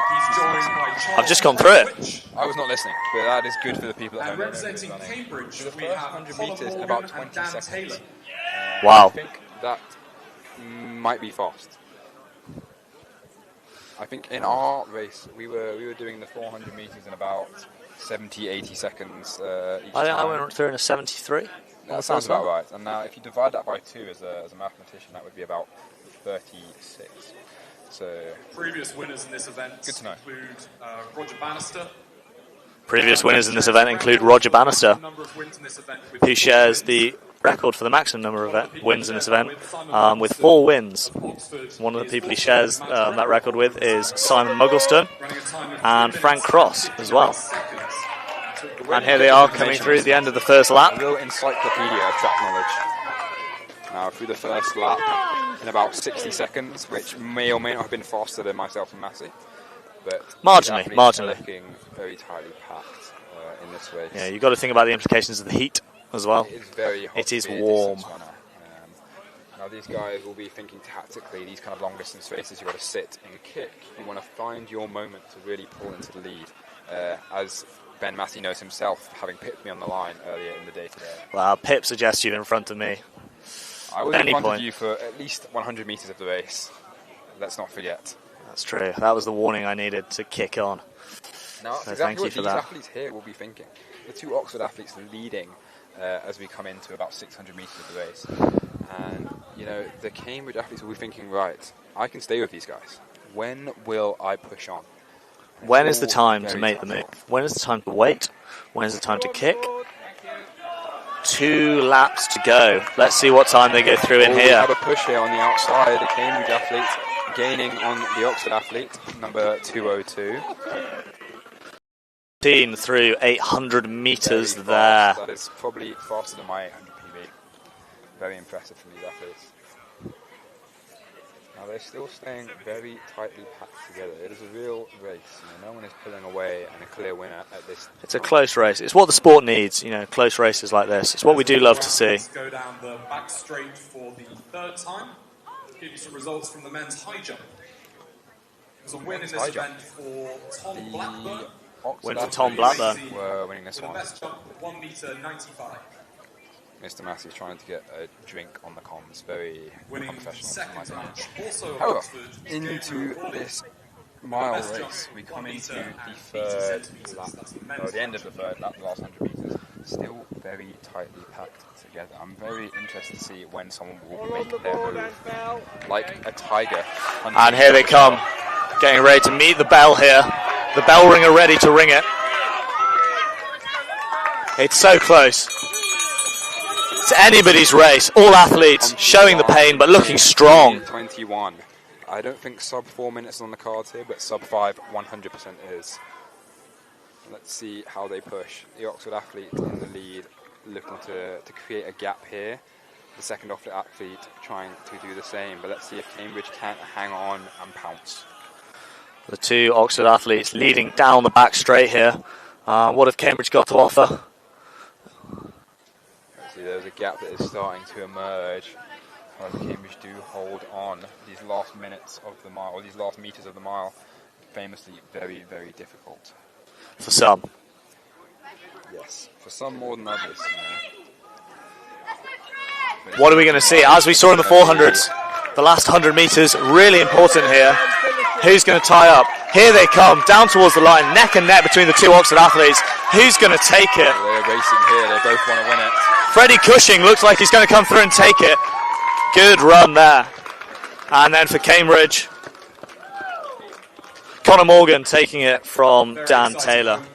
Very fast time, the winning time of 4 minutes 22. This is an entire 40 seconds than myself and Ben Massey in the open mile early in the day.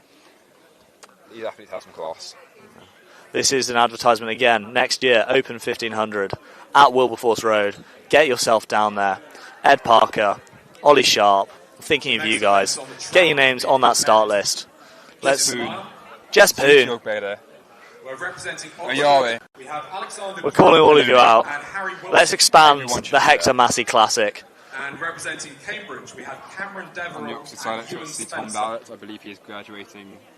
Maybe, maybe not. He's been here for a long time. However, I think he's doing a PhD. Who else on the opposite side? Will Parry. We expect to see him there in the Open 1500. Maranga. Just listing people athletes. No, but I think these are not just athletes. They're people who could shine in the 1500s, especially the Open 1500. The Open 1500. Jeremy And Dempsey, another one. here we We go. have the Blues Mile. A race that was once won by Roger Bannister himself. A very, very prestigious event to make the team for. Match record of, by the looks of it, 3:43. That cannot be true.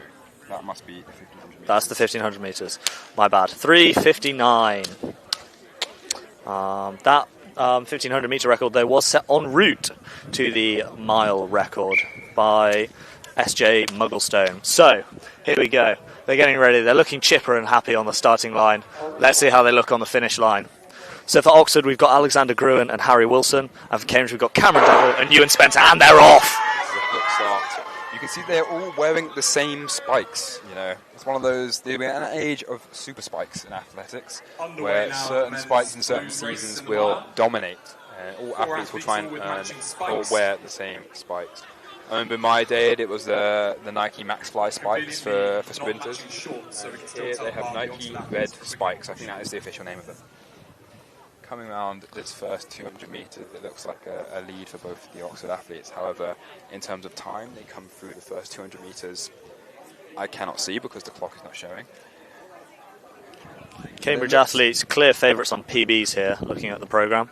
Cameron Deverell, famous student from St Catherine's College, where I am studying currently. One of the best colleges in Cambridge, some would argue. But anyway, let's not focus on that right now. I'm not sure who some are. Coming through the end of the first lap, has the clock updated? No, we'll wait to see and hear what it's going to be.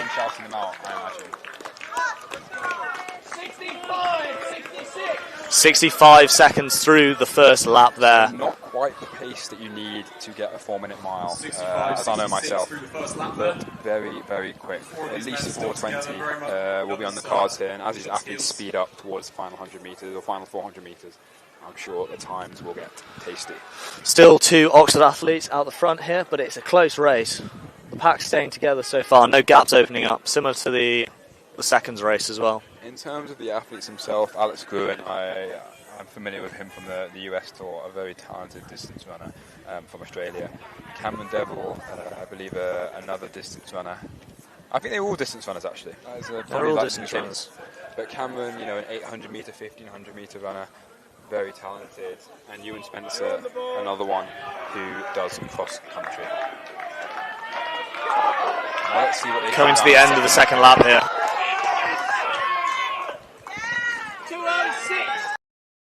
206, 207 through the end of the second lap there. Quick. This will really come down to the line and see how much juice they have in the tank. Alex Gruen starting to pull away here as we enter the third lap. In terms of PBs, I actually don't think he would have been favourite. Just received terrible information that we're not actually allowed to receive any drink on this side because apparently they can't cross the track to us. So we're going to die of parchness. Not even water. Not even. I think it's more crossing the track is the illegal thing. We'll have to wait and see. So we are trapped here commentating. We're trapped here in the sun. I wouldn't want it to be any other way. Neither would I. I love it. So as we get into the last 100 metres of this third lap, Alex Gruen is pulling away, creating a lead of at least 30 metres. Ewan Spencer in second and Cameron Deverell in third. Now, this will be quick. I believe that he might be going for a 4-minute mile, but let's see how fast he is. And he's taking the bell there. 306. 306. He needs a 54-second 400 metres to go under 4 minutes.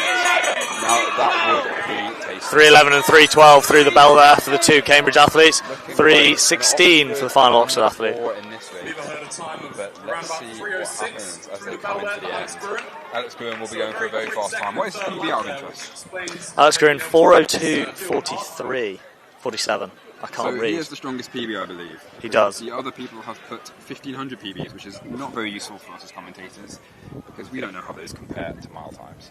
But Alex Gruen looking like a real winner here, at least 50 metres in it as he's pulling away. Let's see what the time is on the clock. The clock is frozen for us, but let's see what the person with the stopwatch says. This is going to be interesting. Let's see. Coming down the final straight to the applause of the crowd. Very, very quick. To take the win in the Varsity Mile. Taps his wrist. That's got to mean something. I don't know what that means, but... Here comes Ewan Spencer. Across the line in second. Very strong run. Cameron Deverell.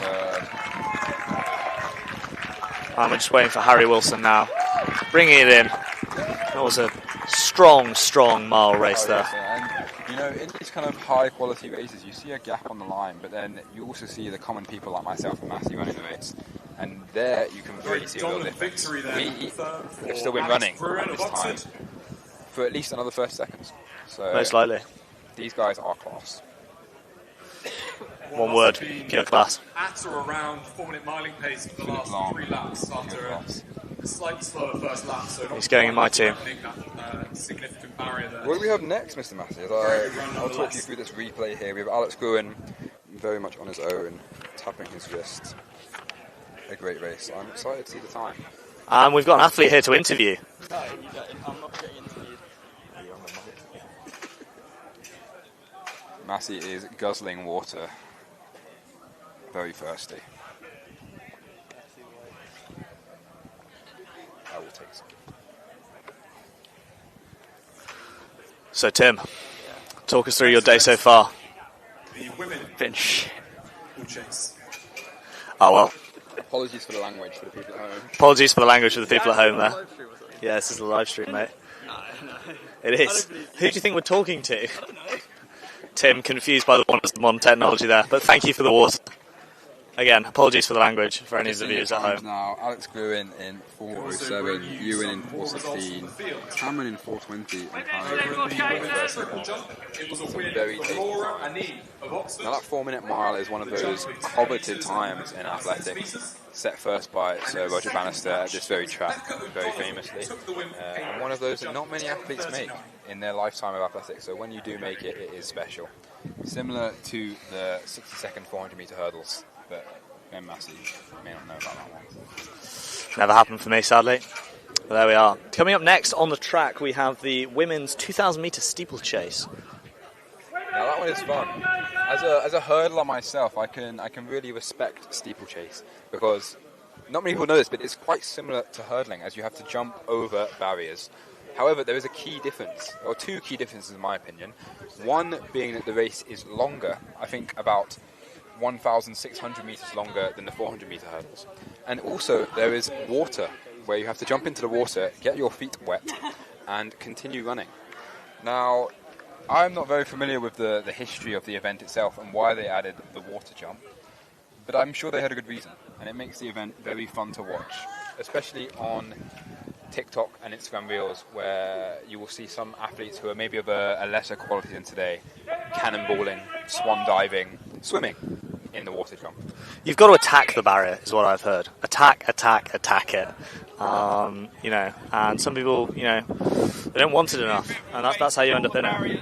And Massey, can you please talk us through your own experiences in attacking the barrier, and what goes through your head as you make those steps into it? Well, I was always, very focused athlete. Had in training always cleared the barriers. But a race is different. Very true. There's a clock on you. You're racing other people, and you've got to be aware of that. And sometimes it can all get a bit too much. It's all gone right in training. It can all go wrong in a race, and you can end with a first aider removing your bloody sock from your mangled toe. Very true. An excellent response. And back to the question: when you are attacking the barrier, what do you think? Please, Lord, let me clear this barrier. The last 5 hurt a lot. Was what was going through my head, I think, on the 7th hurdle. I'm sure those about people 400 that have metres. seen that famous race in 24 will know exactly what Ben Massey is talking about. In terms of my experiences in attacking the barrier, it is one of those where, for me, it was usually 3 steps into it, or in a 400-metre hurdles, many more. But you're just thinking, right, how can I jump through this hurdle, not over it, because you don't want to jump up. That will slow you down significantly. When you're jumping through it and attacking the hurdle, you will be significantly faster. In the steeplechase, however, there is many techniques to jump over the hurdle, different to 400-metre and 110-metre hurdling.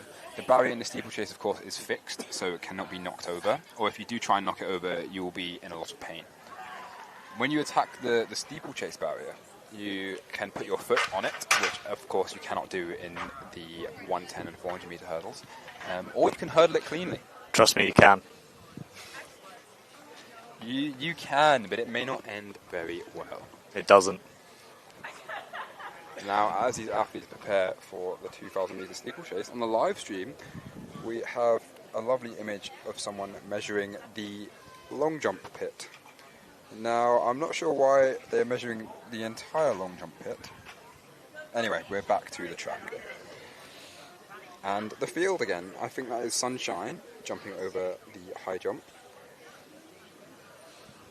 It is. Great commentary. Wow.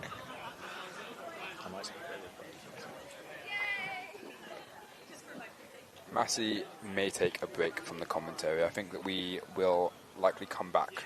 We'll definitely be back 100% for the relays at the end of the day, but your commentary team will be taking a brief break now. Please don't be too sad. In the meantime, send in your questions and thoughts to the chat. Thank you very much for listening to me and Massey. Yeah, for the last hour or so. Likely we'll be back at least for the 4x400 metres, as that will be electric. And the 4x1. And the 4x1 also. Never forgetting. But stay safe, stay healthy, stay happy. Stay hungry. In touch. Thank you very much. Ciao.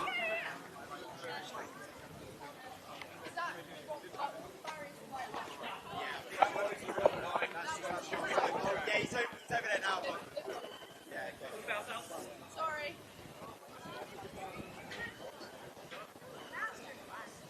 The one with the field judges wrestling. Lower it, Tony, and turn it round.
We have these women lining up on the track now for the 10-metre steeplechase.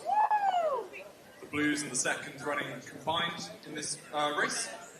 And in the second team match, we have representing Oxford, Athena Tharinos, Harriet Clayton, and Cambridge, Sophie Butt, and Bella Clayton.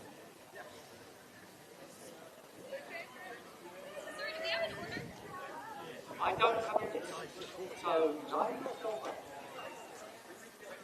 And it doesn't matter because you're going to race immediately. On your left. Behind the line, please, 246.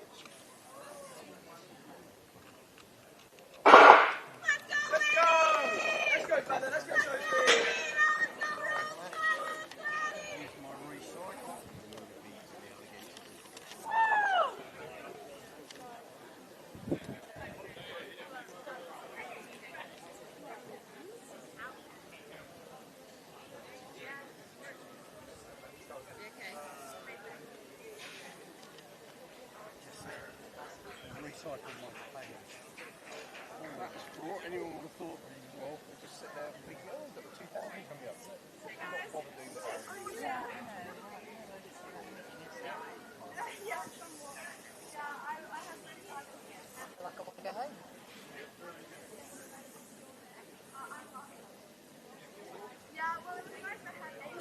women's match representing Oxford, we have Ella Davey and Rose Shepherd.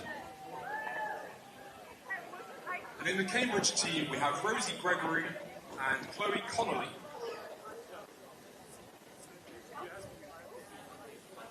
Four on the board.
The board.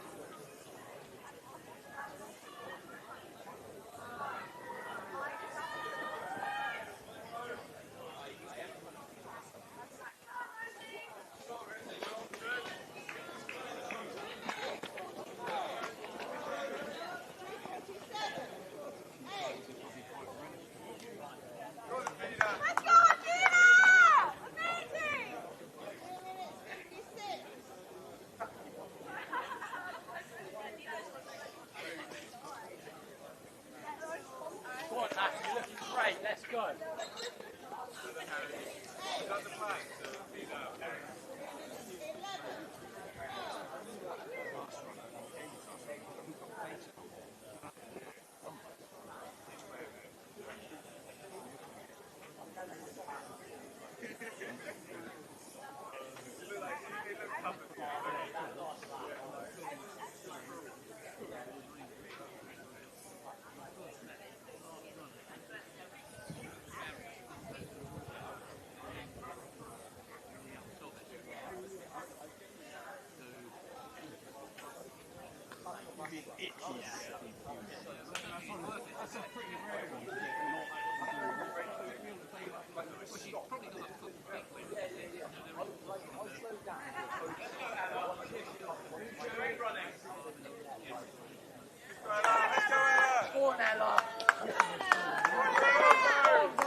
One on the board and bow.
the board and finishing. Let's go, Ella. What a win. Let's go, Ella. Supreme work. Let's go, Rose. Let's go, Rose. Come on, Rose. Go now.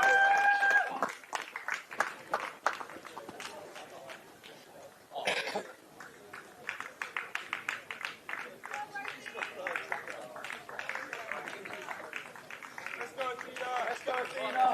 3 for 3. Let's go, Tina.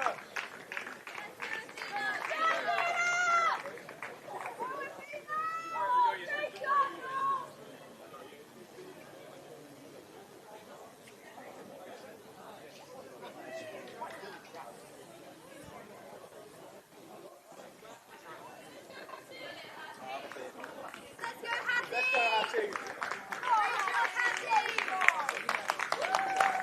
What a race.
In that women's 2,000 metre steeplechase, it was a very fine victory for Ella Davey of Oxford in the blues match.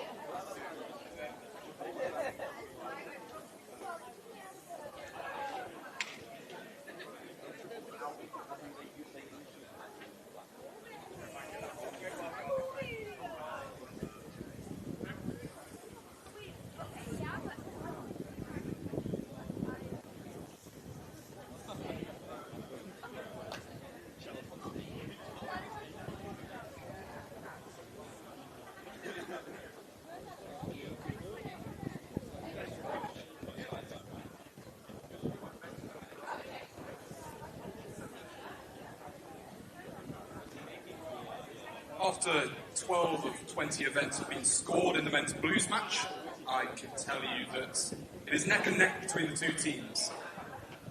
CUAC and OUAC are both on 66 points in that one, so everything's played for in the second half of this match.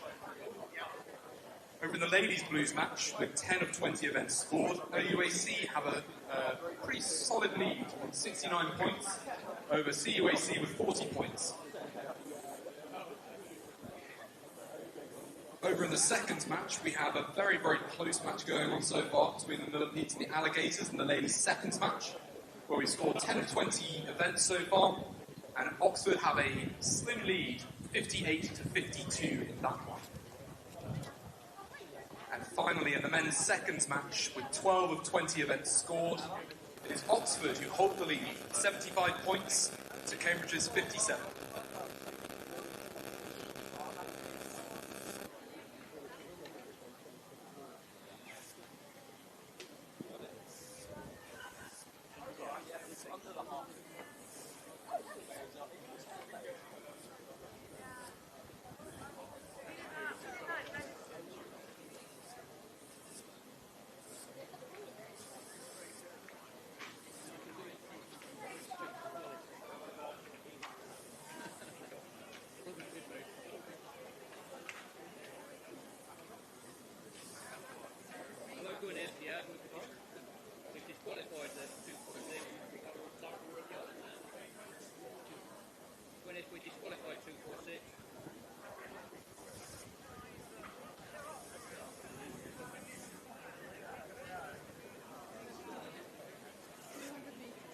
meters.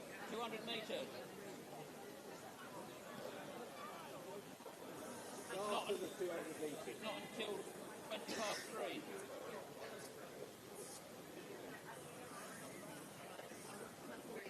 Yeah, you're doing East Coast now.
Carrying bits of curbing around.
as we prepare to get underway with the 200 metre races.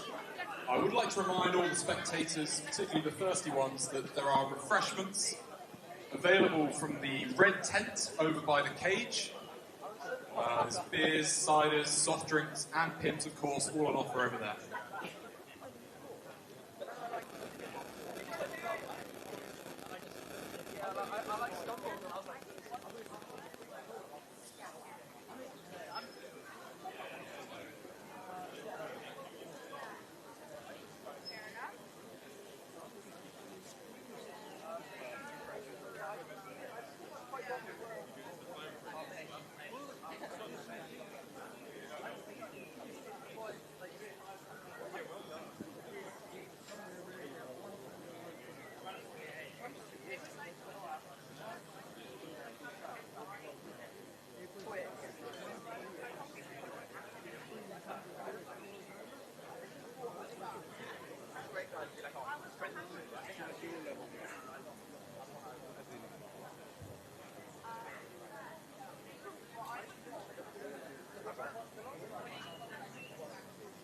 Turning our attention to the men's 200 metres, which should be underway shortly. In the second match, representing Oxford, we have Lemuel Krenzel and Matthew Kendall.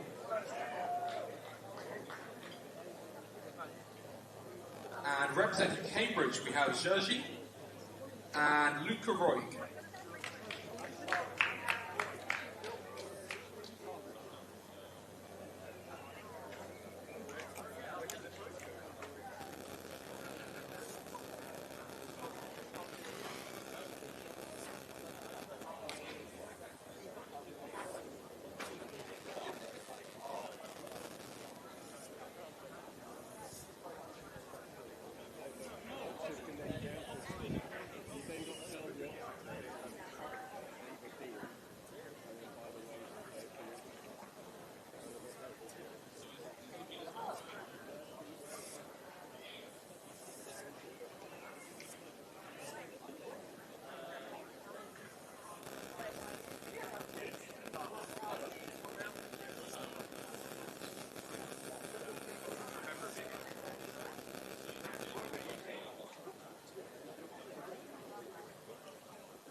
Fine victory there for Matthew Kemble of Oxford in the second 200 metres men's race.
Excellent victory there for Luke Skates of Oxford. It's a blues race. Unofficial time of 22.52.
was a win there for Natalie Groves of Oxford in the women's 200 metres blues race.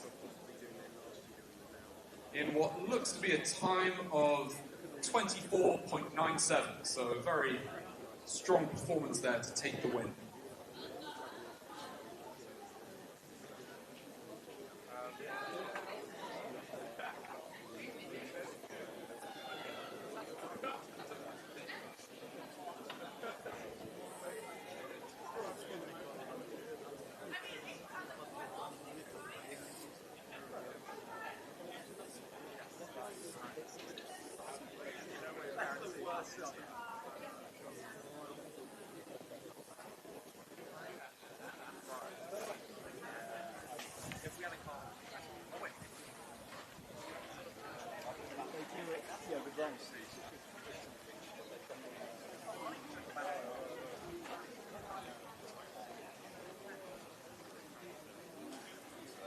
Yeah, kind of. They're live, so. Hello, hello. We are back. Hopefully there are many people watching online, live at home. Couldn't be with us in person, you know, but very happy to have you guys watching from your lovely sofas at home. Massey, how are we doing? I'm well, thank you, Ollie. How are you? I'm doing good. Feeling refreshed. We found a nice place to sit, you know, under a tent. Much better than standing in the sun for no reason, which we were doing earlier. We've managed to get some beers to keep ourselves cool, which is good, you know. Non-alcoholic, obviously. We're serious athletes. Exactly. We ran earlier today, but we are done for the day. In terms of events, a lot's happened since we've been gone. Do you want to talk me through some highlights, Ben? The women's 200 metres, really good. Yeah, really strong competition there. Wins for Oxford, it seems, across the board. Reese Gibbs, strong performance in the 200. But yeah, for Oxford, for the women's blues, I think it's Natalie Groves came across the line to take another win there. And what else has been going on while we've been away? You know, on that, before you move on, I wasn't really familiar with Reese Gibbs' game. He has game. It's impressive. I wasn't very familiar. I don't know if he was in the varsity team last year. I feel like he wasn't. But he's come out of nowhere, really. He has. I mean, some really impressive performances. Putting himself in the Penn Relays team, you know, getting in and around that 50-second mark. You know, he could be going sub 50 at some point soon. Where was he last year? We have to Hockey. ask ourselves. Hockey is that where correct? he was. Disgusting. Which you hate to see, really, in the modern game, don't you? Women's mile coming up now. Quick run through the entrance. So, second team match going off first, as per usual. So for Oxford, we've got Sophie Glencross and Sarah McGrath. And for Cambridge, we've got Martha Shawyer and Matty Culver. It's going to be electric. Under starters' orders, they're ready to go. And there we are. Watches turned on. You know, these Garmin's, these fitness watches, they've really taken over the distance running game. I feel like these days I don't really see anything, 800 metres or above that doesn't start with athletes turning their watch on. If you're turning your watch on for an 800 metres, the game's gone, in my opinion. But on that, do you think it's something where it might slow the athletes down, or do you think it's insignificant? I think it's like, you know, if you're constantly looking behind you, if you're constantly looking at your watch, you're going to slow down, you know. You need to focus on the race. I think they're good for anything kind of, you know, if you're running a casual 1500 or kind of, you know, 3K. Training, what do you think? Training, absolutely, I think. It's a must-have.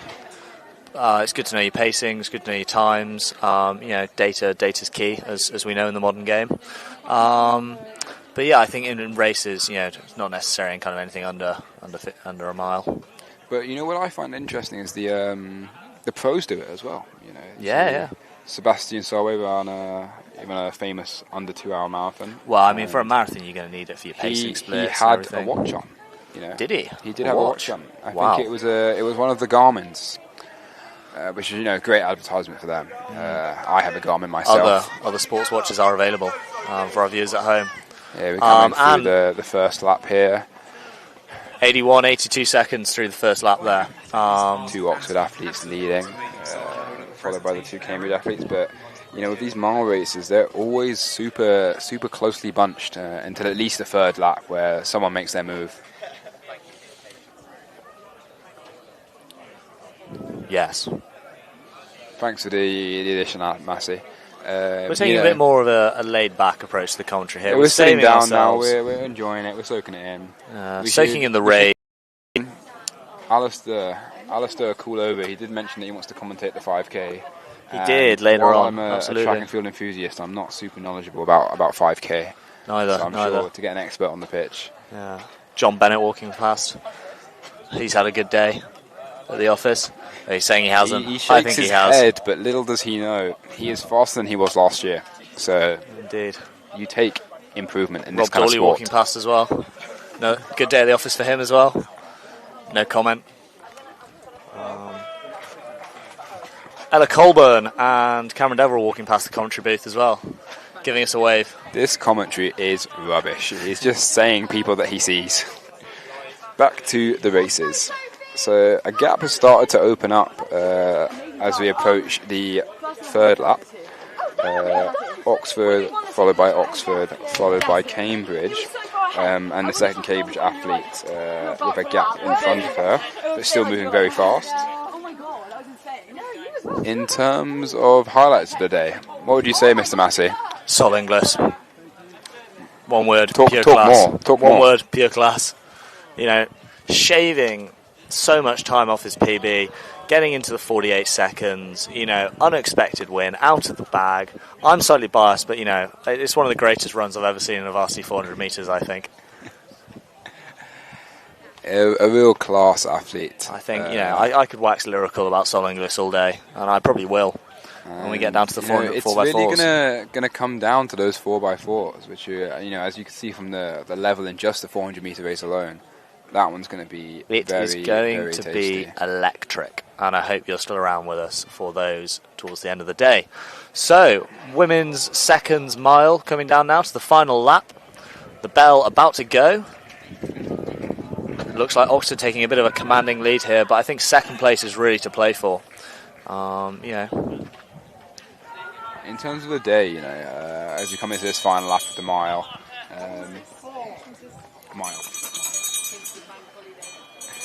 4 minutes 4 for the leading Oxford runner there, through into the final lap. I reckon second place is pretty much anyone's game there. Are likely to beat our times. Martha Stroyer, 5:05, respectable time. Sarah McGrath. What are their PBs out of interest?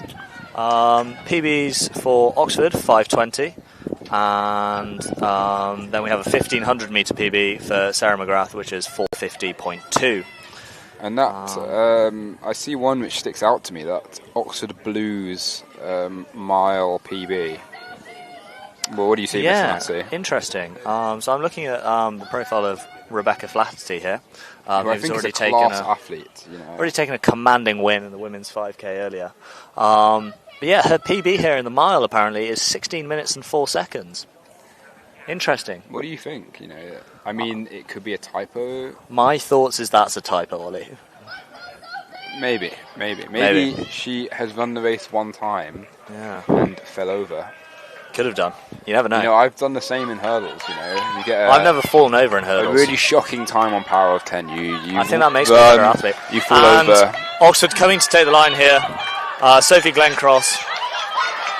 Very solid time. 5:27. Give or take. It's going to come down to It's the last close. 10 metres. It's going to the line. Sprint finish, but Oxford take it. Oxford just take it. Very, very close. These sprint finishes, always an exciting watch for the fans. Excellent Oxford 1-2. Wow. So that's the women's seconds mile there. How good. Do we have the women's blues coming up after this? We do. Shall I run you through the start list? Yes, please. So, for the Oxford team, we have Rebecca Flaherty with a possible typo in her PB. Then we have Beth Rawlinson with a PB of 5:09. Then from Cambridge, we have Beth Rogers with a 1500 metre PB of 4:28.34. That must be below 5, as a mile. You'd like to hope so. You'd think. And Tasmin Tucson of 4:44.73. So from that, if I was to make predictions pre this race, having been told by Mr. Jack Littman who each athlete is, I think Rebecca Flaherty is likely the favourite as a real class, 5k, 10k kind of runner. Beth Rogers probably second, but that'll be real neck and neck for them two. And then after that, I don't know. I think it could be either. We will see. But a very exciting race coming up. On the field, looking at the live stream here, we have the shot going on, the long jump. Matthew, would you like to talk us through the shot and the long jump / triple jump that's going on right now? Any thoughts on those competitors? I don't have the start list in front of me at the moment. Sol Inglis has lost his spikes in an upset here. So if anyone has seen Sol Inglis' spikes, please get in touch with him or a member of the Cambridge 400 metre team. Although he's running the 4x4, which is not for a while. So it's not for a while. He's got time to find his spikes. Thoughts and prayers are with Sol Inglis' spikes at this time. The women milers. Here come the women's milers. Ready to go. This will be a good one. Rebecca Flaherty, Beth Rawlinson, Beth Rogers, and Tasmin Tucson stepping up to the line. You see, one of these things about athletics is that while it's competitive, the athletes remain very good friends off the track. Everyone's able to congratulate each other, support each other, in training and warm-ups, which is great to see, Maybe the real varsity match was the friends we made along the way. I couldn't have put it better myself. Absolutely. So yeah, women's blues mile about to get underway here. Ella Colburn, any thoughts on the women's blues mile? Please come. Who's the favourite? I would say I think Rebecca's probably the favourite, but she has run a hard 5k and broken the records. So I think Beth and Tamsin have a good chance of upsetting. Hey, I like it. We have an expert opinion here, and they're off. A composed start from all four, staying tightly packed together. Let's see how it changes. These first laps, everyone likes to stay close together. Me and Matthew know that from our mile as well early in the day. Indeed. But as they come into the first 100 in about 21, 22 seconds, it's still looking very close, but I think this will be a very spicy time with Rebecca Flaherty, who set the record in the 5k, which I was not familiar with earlier, but very impressive from her. Broke it quite by quite a mile. By how much do you know? Off the top of my head, several seconds. What was the time? I can't remember. I'm not well researched. What's a good time for a 5k? I think it was in the 16 minutes, as far as I'm aware. 16 minutes, that is faster. Yeah, you've got to be going sub 5K. 20 for it to be a justifiable 5k. So coming into the straight here, all four athletes still tightly bunched together. I believe Rebecca is leading the pack, followed by Beth, followed by Tasmin, followed by, I think, another Beth. Another Beth, indeed. Another Beth. Beth Rogers sticking close to Rebecca Flaherty here. The pace starting to ramp up as they go through the first lap in under 1 minute 20. This will be good. Let's see when they really kick on here.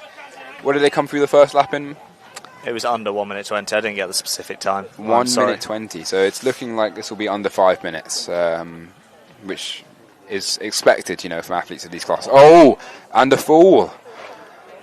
Let's see what happens. I think that is Beth Rogers and the other Beth from Oxford. Oh dear. Wow. Can they get back in? Can we get a replay that's not on what that we one? want to see. No. I think a trip. One person fell on the other. I'm sure the officials will be taking a look at that one. Yeah, I mean, these kind of things, they are part of track. If you race in a certain way, then you can get a DQ. Cole Hocker that got disqualified recently. My ball knowledge is not that good, to be honest, but it is something that happens. But they've managed to gain on the pack fairly well. Let's see what happens Rebecca here. Flaherty pulling away slightly here, though. Yes, I mean, she did not fall, which, it helps. It does help. But I imagine it's just feet getting caught up with one another, causes a trip, and then another athlete falls over the fallen athlete. Yeah. So they come through in about 2 minutes 30 for Rebecca and 2 minutes 32. So when you think about it, while it looks like a big gap, the time is only 2 seconds or about 3 seconds difference. So let's see what happens here. I'm sure when you fall over, it gives you that second level of motivation to really push on. Mo Farah famously fell in the Olympic 10k or 5k, I can't remember which one, but then he went on to win the race. Although this is a shorter race, there's less time to gain, that motivation from falling unfairly will really push you on to go further.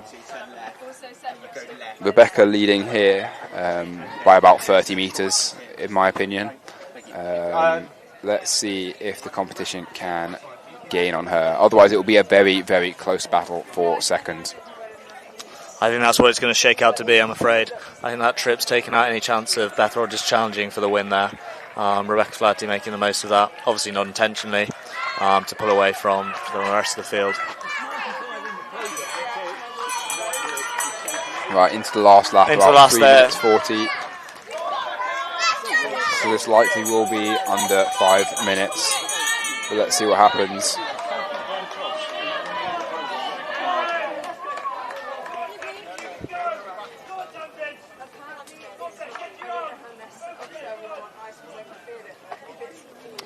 There we are.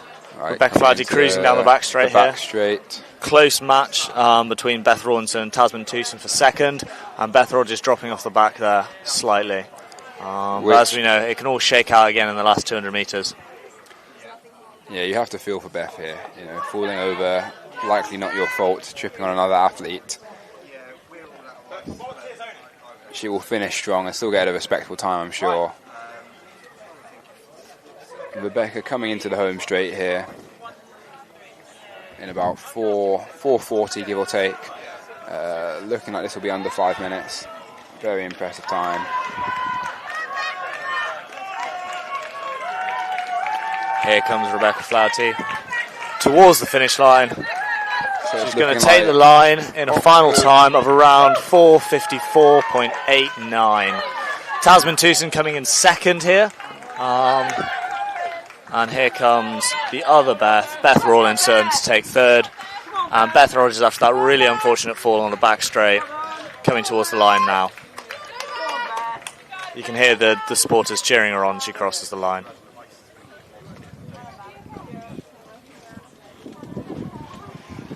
You know, after the race, the athletes all embrace. This is something you love to see, the sportsmanship. Everyone feels for each other, everyone wants each other to succeed, hit good times. It's good. A great race and a respectable time.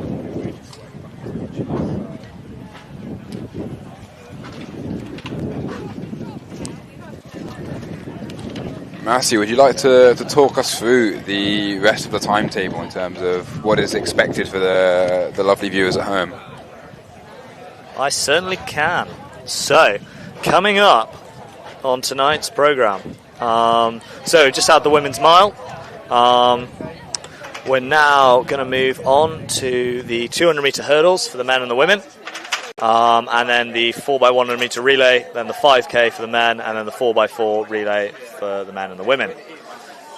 So, we've also then in the field got the long jump going on for the men, we've got the shot put for the men, and then we have the javelin for the women's and the para matches as well.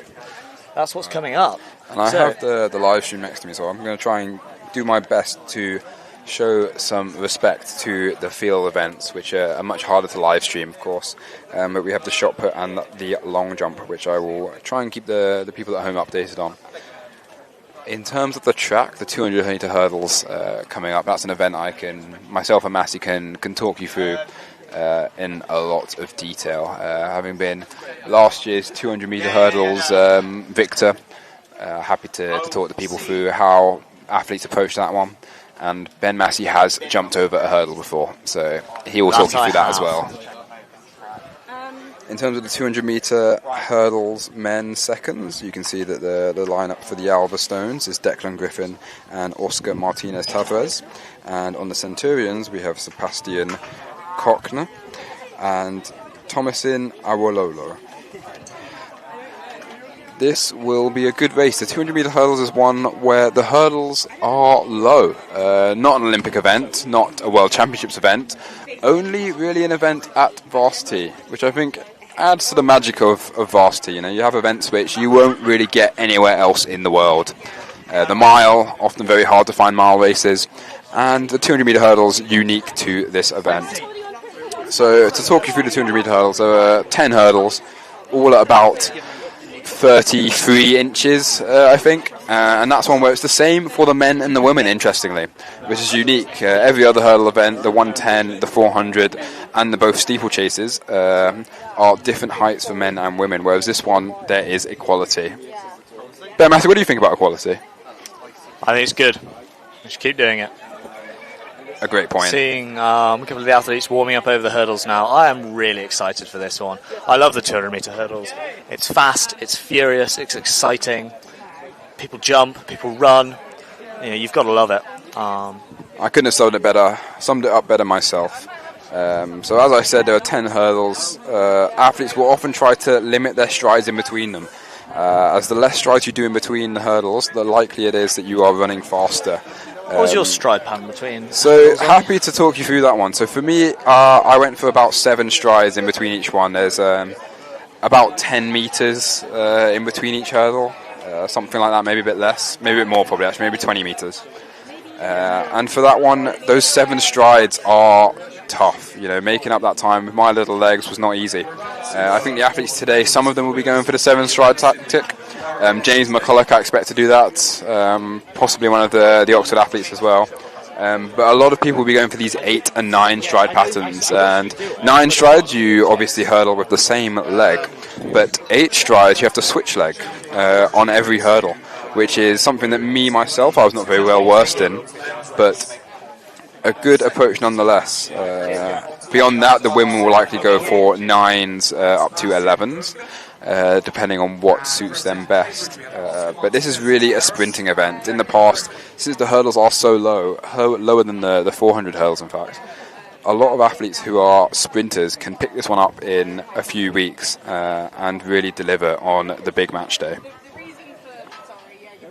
If we look back through some of the previous winners of this event for the men, 2024 we had Will Parry, in time 25 won 8. Kind of then 2023 we've got A. Coates.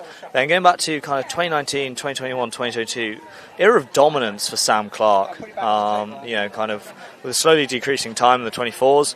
But he doesn't hold the record for the number of the wins. That's actually Adam McBrader from 2012 to 2015 with 4 wins. And the match record being held by JMW Hogan, over 220 yards. Massey cannot read. There is a faster time on the That's left. over 220 yards. Oh, you're correct. Of course, the people at home want to know the 220-yard record. And then moving to the 200-meter record is 23.5 by JP Ridgian. Who we have met, a Cambridge alum, CEO of World Athletics, came to present the awards at last year's Varsity. Very nice, and a very nice guy. In terms of this race, the warm-ups are complete, I believe, and the athletes are getting into the zone. How did you get into the zone, Ollie?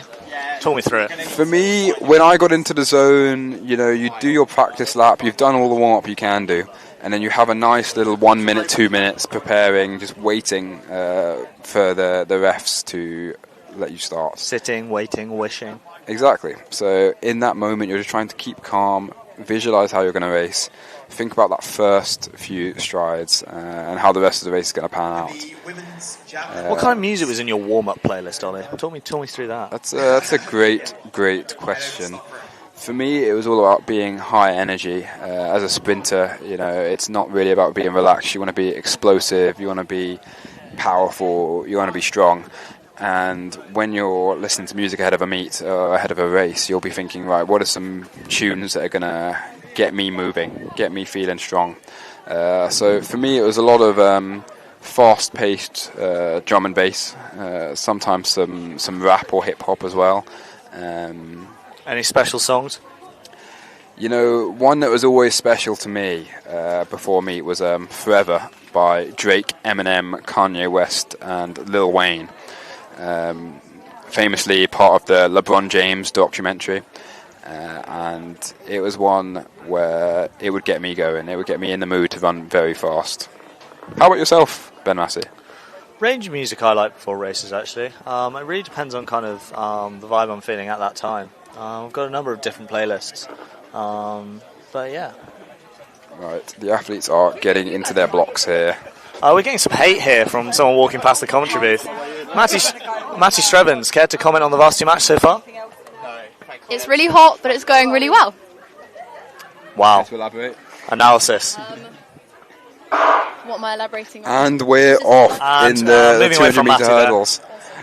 The Cambridge athlete Oscar looking very quick, Declan also looking very quick. However, it's fairly neck and neck as they come into this fifth hurdle here. Here they come, down the home straight. It's looking close. Time this. But they're getting faster and faster. This is going to come down to the last hurdle. You can hear the crowd. Oscar nearly there. Oh, an Oxford win followed by Cambridge 2 and 3. Wow. What does the clock say? 27:55. 27:55, which, you know, when you put it into perspective, as a 200 metre time, that may not be the fastest, but as a 200 hurdle time, and you're jumping over barriers in front of you, that is quite fast. Indeed. Not many hurdles knocked there. Everyone's still on their feet, so that was very fun. Any PB set in that race? I'm having a look. I don't think so. Possibly not. Possibly not. But a win for the Oxford athlete there. A great time. Representing Cambridge is James McCulloch. Now, the Blues 200 metre hurdles will be an exciting race. I think that a Blues standard is likely on the cards for this one. James McCulloch, having won the 400 metre hurdles earlier in the day, is probably going to be aiming for that kind of time. Sol Inglis, also running this event, having done the 400 earlier in the day. Ben Massey, what do you think about Sol Inglis going from the 400 metres to the 200 hurdles? Not a common combo you see in this event. I mean, it just shows why he's in the GOAT debates, doesn't it? You know, he's got that versatility. You know, he's not a system player. You can take him out, and he will perform whatever you put him in. He pole vaulted earlier as well. You know, which again just shows the versatility he brings to this Cambridge side. I'm really interested to see what James McCulloch can do, though. He's been having a fantastic season, running blue standard after blue standard. Can he do it again in the 200 hurdles? We'll have to wait and see. You would think that he is trying to deliver in this one. You know, his pace has gotten much faster in the last year, having trained with him previously, and his hurdling has also improved technically, which is exciting to see. Sol Inglis, a very fast 200 metre runner, I imagine, so this hurdles will be an interesting test for him. But a very versatile athlete, you know, pole vault 400 metres, 200 hurdles, and I believe the 4x4 to end the day. A long day for him. But some medals at the end of it, which will be very rewarding. He's got it in him, though, you know. And yeah, so right, the athletes are getting into their blocks up now. To the blocks now. Can we see if Sol Inglis is using blocks here? Likely not. I don't think so. He doesn't need them. He's that good. There's only two athletes using the blocks. I think James McCulloch and the Oxford athlete in lane 2.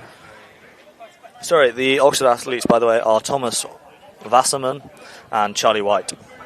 An interesting lineup. Thomas, I believe, won the 110 hurdles earlier in the day. And they're off. Let's see into this first hurdle. All very even. James McCulloch starting to pull ahead here. Very impressive. Hurdling very cleanly and picking up the pace. Sol Inglis likely in second or third. Thomas and Charlie. Here they go, coming into the closing straights now. Here we go, the last 3 hurdles. James is looking first. I think he might do it. However, there is some gaining going on. Into the last line. James McCulloch takes the with win. A time of 26.2. And then Oxford in second and third, and Sol Inglis in a close fourth there. The blonde boys, the buzzcut duo. Easy to confuse them. They look the same.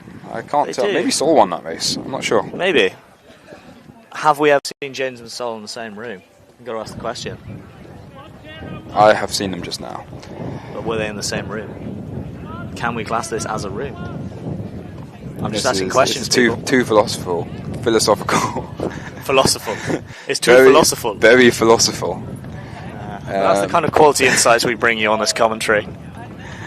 But a strong race there. The 200 hurdles are a very fun one to watch. Indeed. For people at home. There's a man coming over here with intimate knowledge of Sol Inglis and his preparation techniques. Ben Greenleaf. BGG, care to give your thoughts on Solomon Inglis's performances today? Well, I think if you get a chance to read the Blues bio, I definitely would recommend just a few highlights about Sol Inglis for the viewers who aren't aware. I think we should read out that bio right now. Yeah, I think that would be. Let's read it out, word for word. I mean, crafted by yours truly. But Ben, how has your day been so far? It was okay. The 4 was pretty decent, season's best. The 2 was pretty washed, but was a bit fatigued. Long way to go now. 4x1 coming up, which will be tasty, and then 4x4. Are we 2 ready? more relays, wow. Ladies and gentlemen, boys and girls at home. Solomon Inglis's blues bio. There we are. Sol is an interesting athlete. One who runs the 400 like a man who read somewhere that exercise is good for you and thought, fine, but let's not go mad. There is, by all accounts, only one thought running through his head when he lines up. Sol run fast. Somehow, this produces a 49.22, or in today's case, a 48.54, which is either a testament to natural talent or how hard the rest of us are overcomplicating. I couldn't have put it better myself. Sol run fast indeed. So here we go.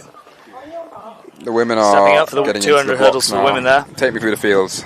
So for Oxford second team women, we've got Laridel Lundy and Sophia Clyde, and for Cambridge we've got Marnie Lai and Summer Breen Levine. Now this is a race. Do many of these have PBs before? I imagine not. Marnie and Sophia do, both within the 34 to 36 line. This looks like a quick start from Oxford, but Marnie following in second place. The Oxford athlete in second also looking very strong. Summer lagging behind, however she will be kicking on in this last 100 metres. Summer a pole vaulter as well, drafted into this pretty last minute. Of course, with the 200 hurdles, it's rare that you get athletes as this, they're the main event, you know. But a nice win for Oxford here. A fall in Oxford for second, but Marnie taking second here. Looking auriful in the sunglasses there. Strong run. Oxford coming across third after the fall, and Summer taking it home. Taking it. With some language, I apologise to the viewers at home, she says, if you can hear her. But a strong run indeed from all the athletes. We all make mistakes in the heart of passion. You know. A time of 31.82. Very impressive. Very PB. impressive. Was that PB? Oh no, the PB isn't down. I'm not sure. It likely is a PB in that case. Could be. But good stuff. Good stuff. You heard it here first. So and in the blues race, who have we got? Well, Ollie, let me tell you. So, for the Oxford Blues, we have Alicia Wells with a PB of 31.45, and then Julia Johnson with a PB of 30.82. For the Cambridge Blues, we have Alice Essians with a PB of 32.02, and Jess O'Flaherty, the Cambridge president, with a PB of 31.7. It's going to be an electric race here. This will be a good one. You should have heard earlier parts of our live stream where we've just been waffling. That's what live streams are all about. Exactly. In terms of this race, you know, Jess O'Flaherty hit her blues time in the 400 hurdles at the beginning of the day. A real special moment for her as the president of the Kuwak Athletics Club. Alice in the 110 hurdles earlier ran a strong time. However, I imagine that she would have expected more, and this is her chance to bring it back. Alicia Wells, I may be incorrect, but I believe she won the 100-metre women's race, and Julia Johnson second in that very race. Also having run the 400 hurdles earlier in the day alongside Jess O'Flaherty. So familiar faces for all the athletes as they get into the blocks. Julia Johnson also already the three-time winner, winning 2023, 2024 and 2025. Can she make it a four-peat and increase her record number of wins? Now, this will be a good race. You know, 30 seconds the blue standard.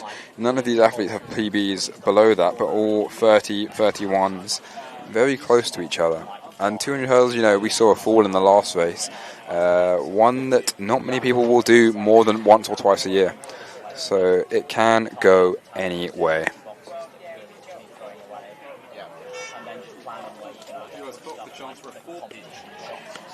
Really? That's what I was just saying. Oh, this one. Yeah. Ollie Hector just being found out there for not listening to his co-commentator in any way, shape or form.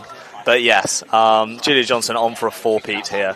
To extend Oxford's 7 wins in this event to Cambridge's 1. Whatever. Oh, really?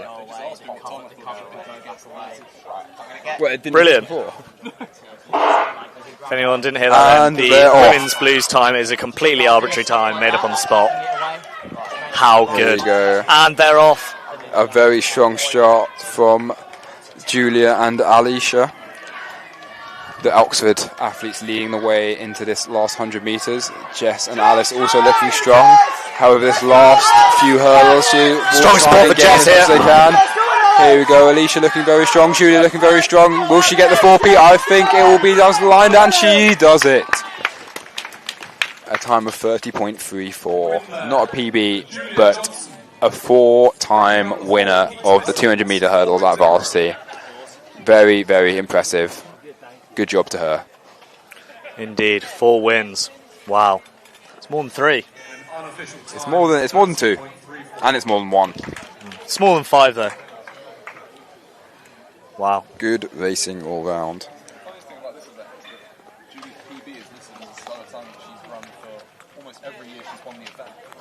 You've got to be asking questions of the programme creators there. I mean, we've Gotta seen be some asking errors in the questions. programme already with a 5k time as the PB for a mile.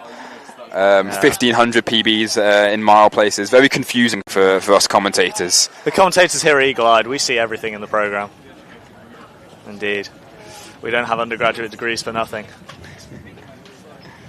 Right, what is Ooh. going on? On the track next, we're going to have the 4x100 metres. That is exciting. I think there may be a gap as they remove the hurdles and finish off some field events getting into this one.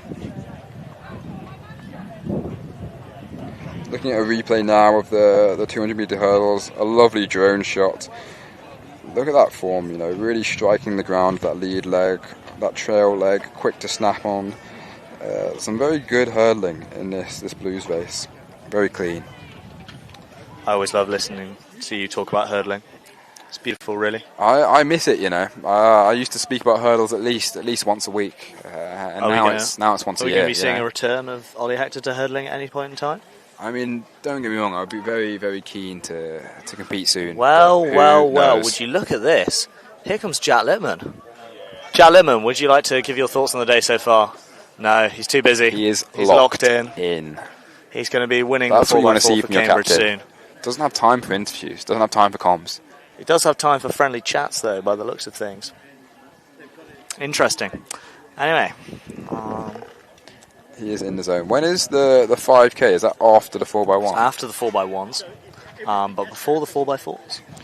Interestingly, on the live stream, we have the javelin, which will be quite fun to look at from a lovely drone shot. Let's see if we have a Cambridge athlete, I believe, difficult to see from my range, about to throw here. Be Cambridge with white shorts. Let's see. Wow. What a shot that is. BGG's back. At least Walking past. 30 metres. I'm always in A awe great throw. of the field officials that stand underneath the path of imminently arriving hammers, javelins, and whatnot.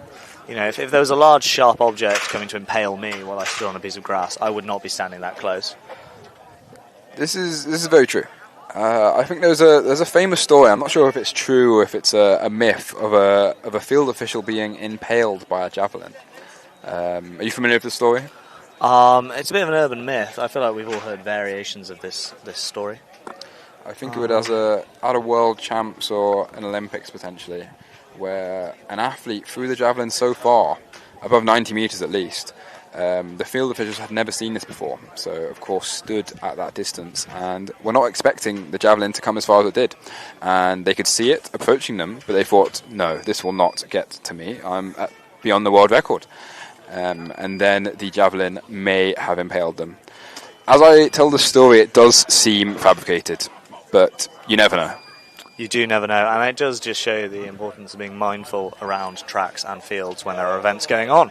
It's very true. As someone who grew up doing track and field, I was always told by officials not to wear headphones at the track. I'm sure many of the viewers at home and keen track and field participants can relate to that feeling. But it's important, you know. You just got to be mindful of your track discipline, and that's all important. So yeah. Have you seen the clip of the small toddler being on the track during a 100-meter sprint or a 200-meter sprint and being ran into? I have. That toddler, I'm a afraid, famous did clip. get A famous bodied. clip. Escaped, ran out onto the track, got bodied. And yeah, And it shows who, at all who's ages to blame? track discipline is important. Who is to blame in that scenario? Well, the toddler. You know, there's clear signs warning don't impede onto the track during races. You know, you've got to be aware of that. I mean, you think it could be the toddler? I mean, you know, there's many parties involved here. You've got to take responsibility for your own actions. If you're walking onto a track and getting bodied, no matter what age you are, you've got to take responsibility. You know, you can't be trying to pass the blame off to someone else. You made that choice. You've got to live with it. I hope that toddler was okay, and I hope that he was compensated from that funny clip. As do I. Everyone deserves remuneration for their image rights and their use on social media. As we're on the topic of funny clips in athletics, are there any others that come to mind for you, Ben Massey? Ooh, I mean, I am a big fan of the "You're in the wrong heat." I feel like that clip. Yes, I believe it was a hurdler. Was it a hurdler in originally? that I've only clip. ever seen iterations of the clip. I've never seen the original source material. I think the original source material was a hurdler. Wow. And could you repeat the phrase as it was said in the video for us? I'm unsure, but Liv Sparks is walking past. Hello, Liv Sparks. How are you doing on this fine, sunny, beautiful day? I'm feeling really hot and tanned, which is great. Me too. I think sun-kissed more accurately describes me, though. Yeah, Ben how Massey have you is found burnt. the day today? Really fun. I've kind of been building up to it for a few weeks, and I got a PB, so I'm happy. Very good. And I hear you recently got the blues time in the 400 metres, so we'll be seeing you kicking around in a fresh blues blazer. Yes, you will. It's in my backpack currently, and I'm going to try not to get any PK on it. Wow, as Ollie Hector has discovered, that can be a bit more of a challenge than you originally It is one of those expect. where, while it does stain the blazer, it stains it with memories as well. We will. Thank you very much, Liv Sparks, for your contributions there. Back to famous athletics clips, you know. There's shot put going on. A lovely throw there from a Cambridge athlete. Difficult to tell how far that was, but I imagine at least 10 metres. On the topic of famous athletics clips, you know, one of my favourite ones of all time is that clip of the Brownlee brothers, you know, helping each other across the finish line. Oh, the sportsmanship, it's beautiful. In the top 10 It's what respect you love to moments, see. a real heartwarmer. You've got a lot of respect in sports, haven't you? It's one of those, you know, you see in a football match, the ref gives a pen for a handball, and a player will sometimes say, like, no, it didn't hit my hand, or no, it didn't hit their hand. I feel It's like not a players penalty. often say, it didn't hit my hand. I think what we might be Well, referencing here is maybe when I'm other players explaining say- the scenario not very clearly. But sometimes there will be a foul, a player will go down, a ref will award a penalty. The video of Frank Lampard comes to mind where he doesn't want to get the player sent off, so kind of underplays what was quite a bad challenge because the player was already on a yellow. Many clips come to mind of Roy Keane diving into players, studs up. Those were bad challenges. You know, breaking legs and going up to the ref afterwards saying, clearly a yellow. Clearly a yellow. You should yellow card me. Please yellow card me. But yeah, moving away from football and back to track and field. One of the real feel-good stories I did enjoy was the you see in the steeplechase, the World Athletics Champs, the New Zealand runner falling in the heats, managing to scrape himself through the heats, and then winning the final. Very impressive. That does ring a bell. I cannot remember his name for the life of me. The only names that are coming to mind are members of the New Zealand rugby team. But I know for a fact he wasn't called Geordie Barrett. So Probably not. yeah. Probably not. Ollie Sharp walking past there, looking beautiful as always, in a Kerouac bucket hat. So yeah, 4x100 metres coming up. With shot put in the background. Have you ever shot put, Ben? Let me have a look, you see. No, I said, have you ever shot put? I have actually, once or twice. Not really competitively. They made us do it in secondary school. I always enjoyed it, you know. Kind of very Greek event. Very the Greek. original Olympics. Some very interesting statues of people doing the shot put. But I think that whole kind of motion, you know, I'm a man who likes to have a bit of motion. So yeah, no, it's a good event. I'd say one of my favourite field events. I am a fan. After long jump. I think it was long jump, triple jump, shot put for me. I think does women's javelin fall into the area for you? Women's javelin in 2024 was one of the highlights of my athletics career. Talk me through it. I think the levels reached in that competition, and obviously kind of the elation when Johanna took the trophy home, you know, it kind of will live with me forever. Celebrating that with my good friend, Captain Emeritus Ed Parker, who would go on to succeed me as Alva's captain in the year after. You have to ask yourself, where is Ed Parker in all of this? Where is Ed Parker? Why is he not here? Rumours of him doing his degree, which is poor. Yeah. I mean, when you have a luxurious job in the teaching industry, as he does, you know, these degrees are not as important as athletics fixtures, in my opinion. And as you are an example of that, Ben, if I'm not mistaken. Yeah. I'm here. I've got a dissertation to be writing. Am I writing it? No. I'm here. Supporting the club, you know, showing love for the badge and the game. And that's what you need to do in times like this.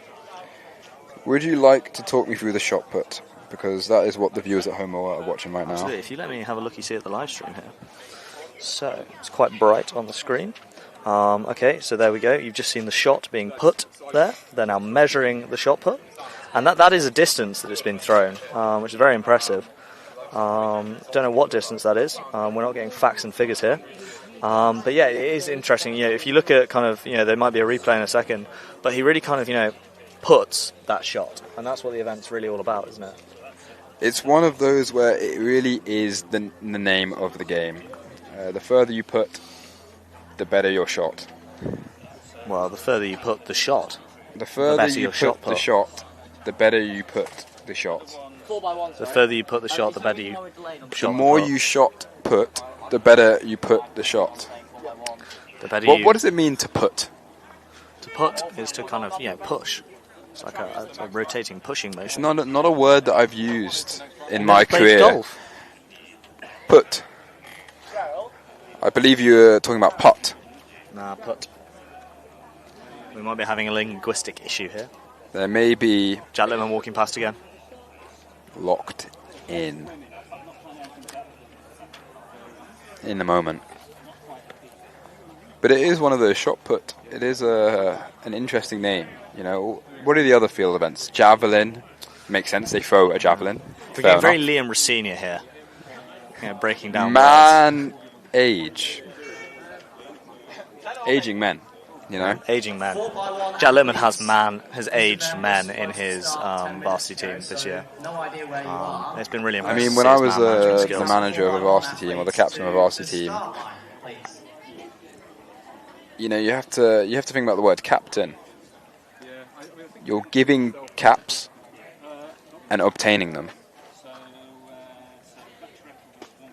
I'll leave that to sit for a moment. Just let that ruminate in your brains at home. Yeah, the depth of wisdom on display there from Ollie Hector. The men's relay team's been called up here by the officials.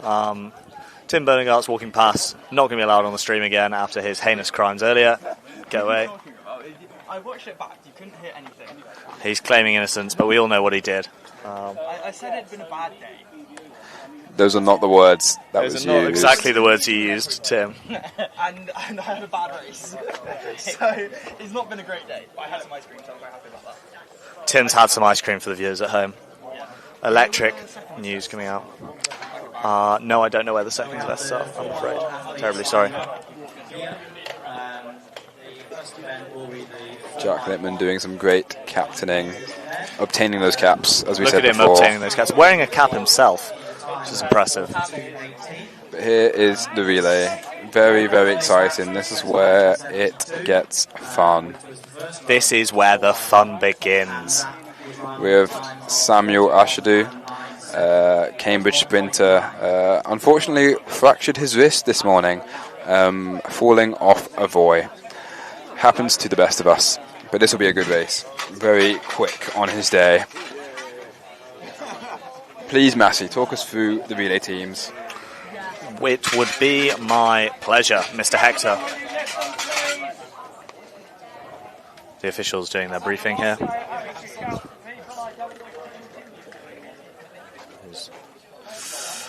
Moving on. So, second team for Oxford, we have Noah Pearce, Matthew Kemble, Sebastian Konek, and Michael Akinyemi. And for Cambridge, we have Jersey Ho, John Bennett. For Cambridge, this is for both Oxford and Cambridge. It was from a selection of runners. So for Cambridge, it's from Jersey Ho, John Bennett. Ben Massey, please use your eyes to see who is actually running. I've just realised the athletes are actually all stood in front of me. So we have Declan Griffin, John Bennett. Can't see the name on the back of that guy's jersey. And then for the Blues, we have Ben Greenleaf, Sam Ashadu, Reese Gibbs. And someone who is late. Where are they? You've got to ask the questions. And then for Oxford Blues, we have Shion Evans, Lemuel Crenshaw, Thomas Wasserman, and James Grindle. I'm excited. Are you excited? Very, very excited. Can you talk me through the athletes in a bit more detail? You know, what times have they run? Who's favourite for this event? What are some PBs for the clubs? I remember last year was a very, very interesting 4x100 metres, going for the record, the Cambridge team, but narrowly missing out by, I believe, 0.1 of a second. But who have we got this year? Sorry, I was Ben Massey was not listening. I was enraped in the drama unfolding in front of us. Let me talk you through it. So, last year's Cambridge team, I remember because I selected it myself and didn't put myself in it. A controversial decision for all the fans, but it was right. Similar to Keegan Bradley leaving himself out of the Ryder Cup team last year. I watched the Full Swing documentary about a week ago. So on the Cambridge team, last year was a very, very strong side. There was Palumi, Samuel, Zuti, and Morgan. Many of them below 11 seconds for PBs, and Morgan at least 11.1, 11.2. And they really, really should have beaten the record. However, some changeover mishaps, unfortunately, led to a time of 42.12. 8.18. I cannot read. If you can't tell, it's been a long day for both of us, and we're slightly struggling on comms now. I think both of us have been slightly frazzled by the sun, and has nothing to do with the couple of pints we may have consumed after the mile. So, moving swiftly onwards, I'm excited for this race. The athletes are getting their block set up, doing their final 3 strides. I can now confirm that the Cambridge Blues team is in fact Reese Gibbs, Sam Ashadu, Jersey Ho, and Ben Greenleaf. There we are. So yeah, I'm excited. Ollie, are you excited? I'm very excited, and you know, just to on a scale of 1 to 10, how excited are you? Probably a 9. You know, wow, probably a 9. If Solengris was running, it would have been a 10. But he's saving himself for 4x4. You've got to respect it. So in terms of athletes, Reese Gibbs, a quick sprinter. Not sure what he got earlier in the day, but you'd think at least 11.2, 11.3, something like that. Ben Greenleaf, I imagine, in a similar position, kind of an 11.2, maybe even lower than that runner. The other member of the team, Jersey, maybe not the fastest sprinter, but very technical. You know, from my conversation with him, one who really hammers the technique. So his changeover will be outstanding. And then Samuel Ashadu should be anchoring this at his best, a 10.6 runner. So very, very quick, although the injury early in the day will, I imagine, hurt his running technique, especially depending if that is the hand that he usually holds the baton in. On the Oxford team, we have Sian Evans, who I believe won the 100 metres earlier in the day. Lemuel Kretzel, who I know, who was Oxford captain from last year, another talented sprinter, and 2 other people. Who are the 2 other people? Thomas Wasserman, the hurdler, and James Grindle, who I am not familiar with. But this will be close. I'd say coming into it, if this race will probably come down to the anchor leg. I think Oxford likely have the faster runners on the start and the back straight, but Cambridge definitely have the fastest anchor on the blue side. In the second team, I'm not really familiar with all of those athletes, but it will be even. With the second team relays, it's not about how fast you are, but about how well you can change over. Going to take over from Ollie on the comms here. I am ready for this. I hope you all are at home as well. This promises to be a really electric 4x1 and could be possibly very decisive in the final points totals for especially the men's blues matches. They're in the blocks. They're ready to go. How will this unfold? We're about to find out. In around 43 seconds, these gents will make their way around the track, and one of them will be crowned the men's blues champions for the 4x100 metres. And they're off. Little stumble out of the blocks for Rhys Gibbs there, but he still gets away powerfully coming round the bend. It's all going to be in this first changeover now for Cambridge. Changeover. You see the Oxford changeover was clean, the Cambridge changeover was clean, a small gap opening up. BGG coming down the back straight on a cruise there, looking very strong with his Auriful sunglasses. Second transition. Oh, not a great transition from either side. The Oxford team slightly ahead coming into this last leg, but let's see if this changeover can come away cleanly. Not the cleanest changeover, but let's see if Samuel can catch.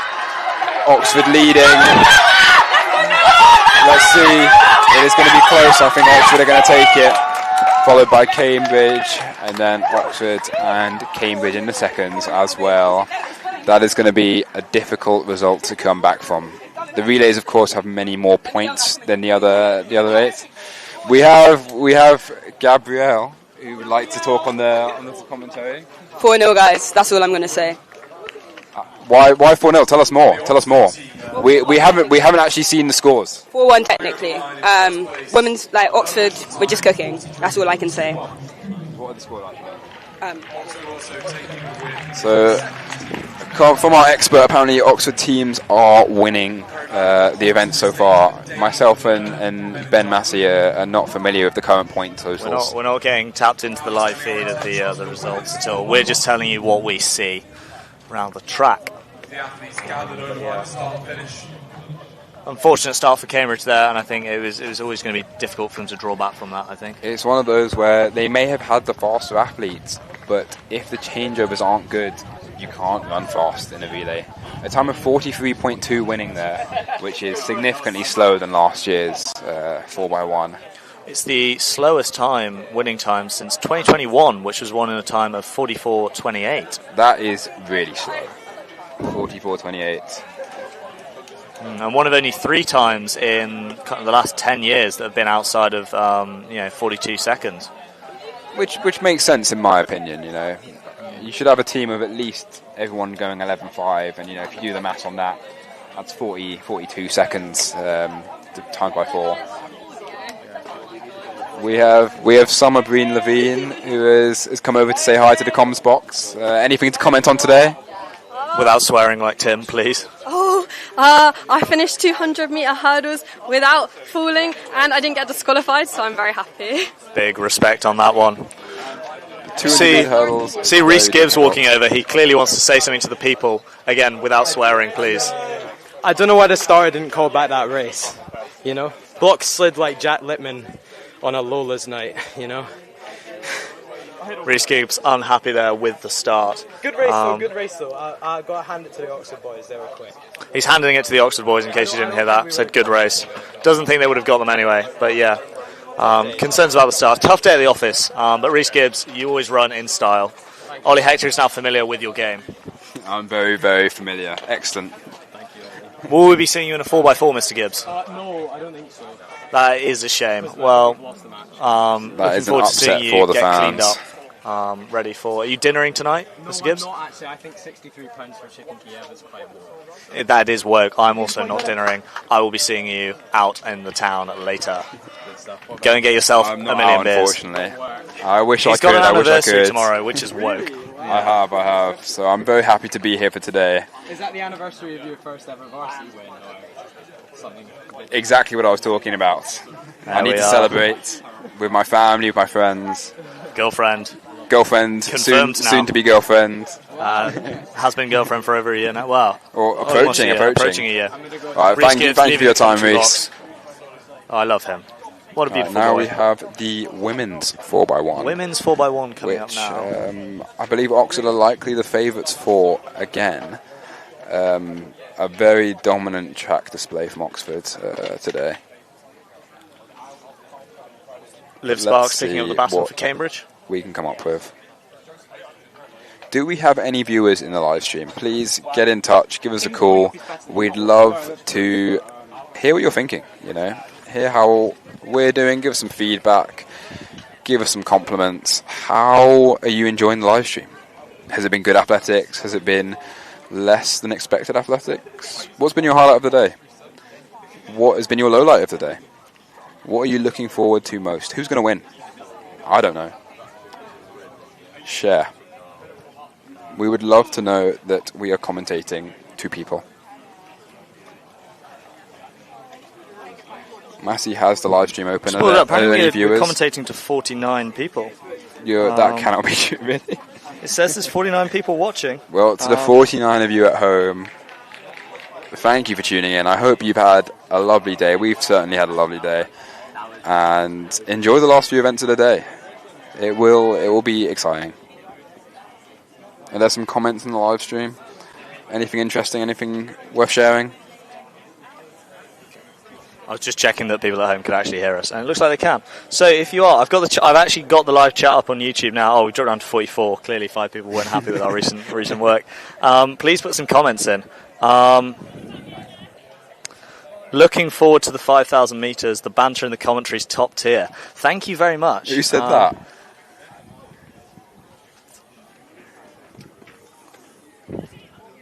Philosophia 19. No, that one down there. Come on. I wasn't reading that one. Jabez Magomir 8411. Thank you for the compliment. We're trying our best. Obviously, we're always open to constructive feedback. We're trying our best, but glad to hear that at least one person is enjoying the comms. Yeah, and listening to us enough to respond to our questions and comments.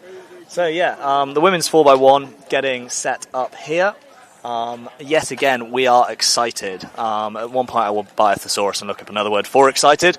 But in the meantime, we have the women's 4x1. I'm going to put down my phone and the chat for a second and have a look. Who is in the race? Who is there? Race.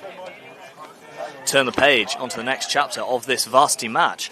Coming up in the women's 4x100 metres, in the Oxford second team, we have Josephine Hatton, Emmeline Thompson, Cordelia Clay and Alina Alton. For Cambridge, we have Leah Rabbit, Rivy Bates, Lauren Healy and Alice Essians. On the Oxford Blues team, we have Laura Anene, Natalie Groves, Alicia Thurla, and Gabriella Berkeley Agiepong.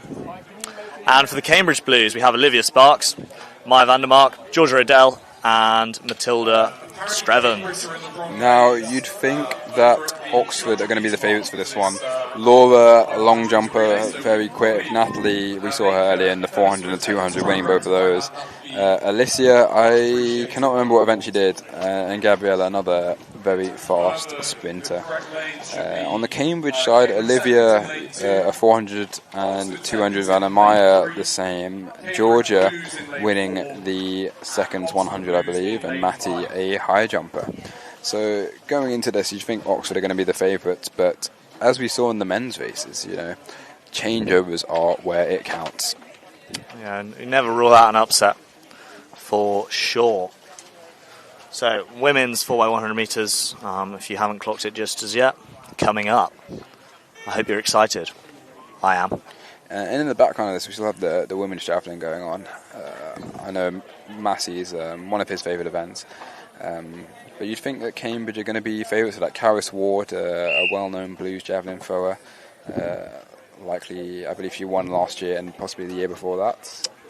But yeah, lower PB than I believe, unless, as per usual with this commentary, my ability to read has completely given me. Because Daisy Kay from Jesus with a PB of 41.57 compared to Karis Ward's 41.18. Oh, very close. Very so close. yeah, be very interesting to see how that match shapes up. So starters getting the relays ready to go here. The blocks are set up. The athletes are ready. Let's see what the levels happens here. Looking around, you can see the blues athletes completely focused on their race. It's going to be really interesting to see kind of how they perform. A silence descends around the track. Goosebumps indeed. The only thing that can be heard is the subtle whirring of a drone overhead. The athletes are on their marks. Into the blocks.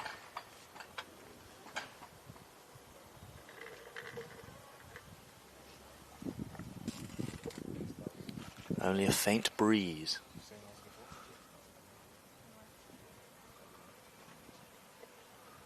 This promises to be an electric race.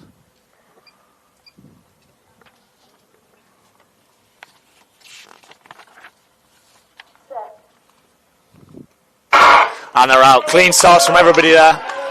Let's see, good starts around the clock. This is looking like an Oxford lead. Oxford seem to be pulling away over the first Still 100. neck and neck. Let's see how this transition shapes up. Clean for both Oxford and... Oh, I think there was a drop baton potentially. I'm not sure. I think there may have been a change in the runners as well. But let's see, Georgia Odell in second there for the Cambridge Blues team. The Oxford Blues looking very, very quick.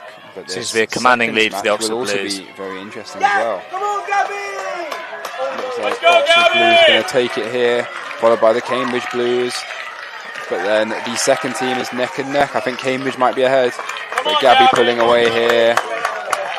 A great win in 48.89. There we go. So it's Oxford, Cambridge, Cambridge, Oxford at the end of the women's 4x100 metres there. Electric. What will that do to the overall scores? I don't know. I wish we could tell you. The Oxford are leading. I think they've had a fair few victories today.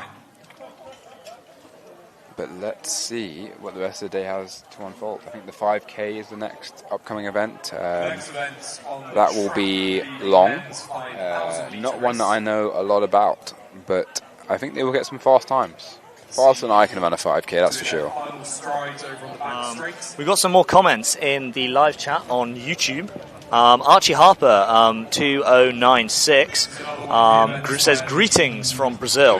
And yeah, greetings to all of our international viewers here.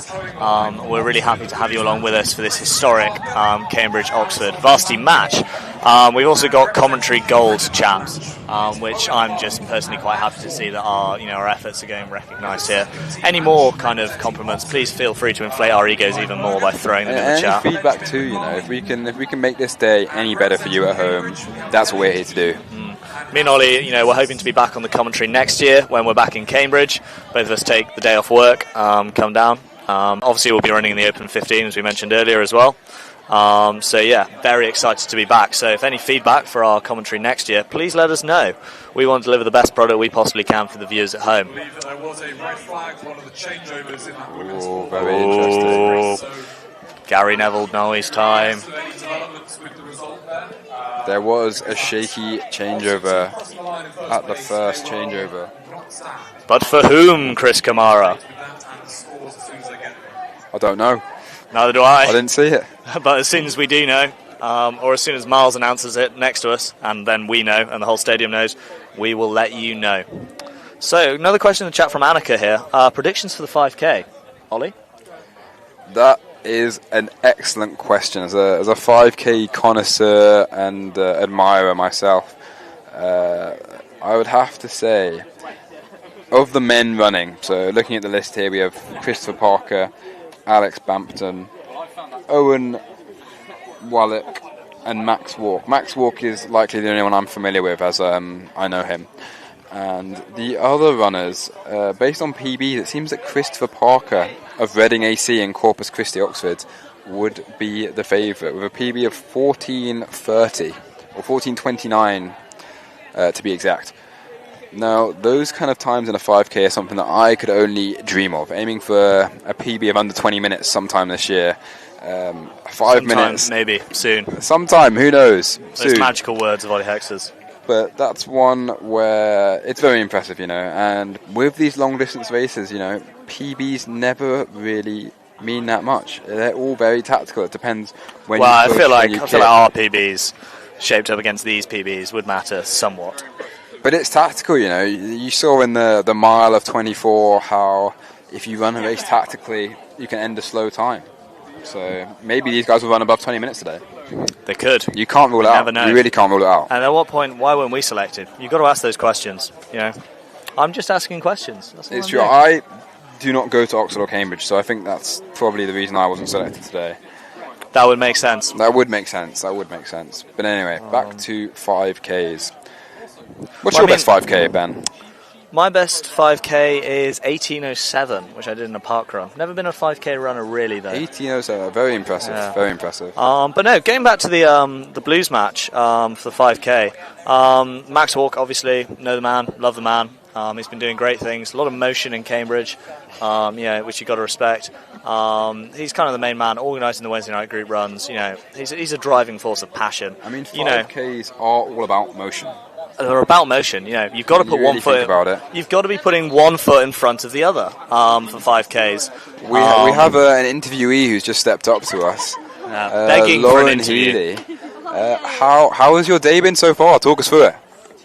It was a beautiful day, beautiful weather. Quite jealous of the people getting beers at 11 a.m. It was 12 p.m. Sure it was. For the Sure listeners it was at home. Ben. And how have your events been today? What have you done so far? I have done the pole vault and I just finished the 4x1 relay, and they were both okay. So yeah, thank you. Seeing that 4x1 finish did look very speedy. It's exciting stuff. Clearly an expert sprinter. Yeah, all that change in practice. Me training you in the gym. To be fair. In the background, Ben Massey is asking for beers. Despicable. Apologies for the viewers at home there. Another case of proclivity. We apologise for that. Well, I'm locked into commentating. I can't go and get beers. No. Anyway, going back to the live chat, we have 35 people on the stream right now. 36. It's significantly dropped from what it was before. It was 50. Yeah, but it was about 49 when I booted this up about 5 minutes ago. But Archie Harper's here. He's loving it. Greetings from Brazil. Thank you for everyone for tuning in at home. We really appreciate your contribution. Where is Ed Parker? We've asked this on the stream several times. Your family, Ed, your family miss you. Please come home.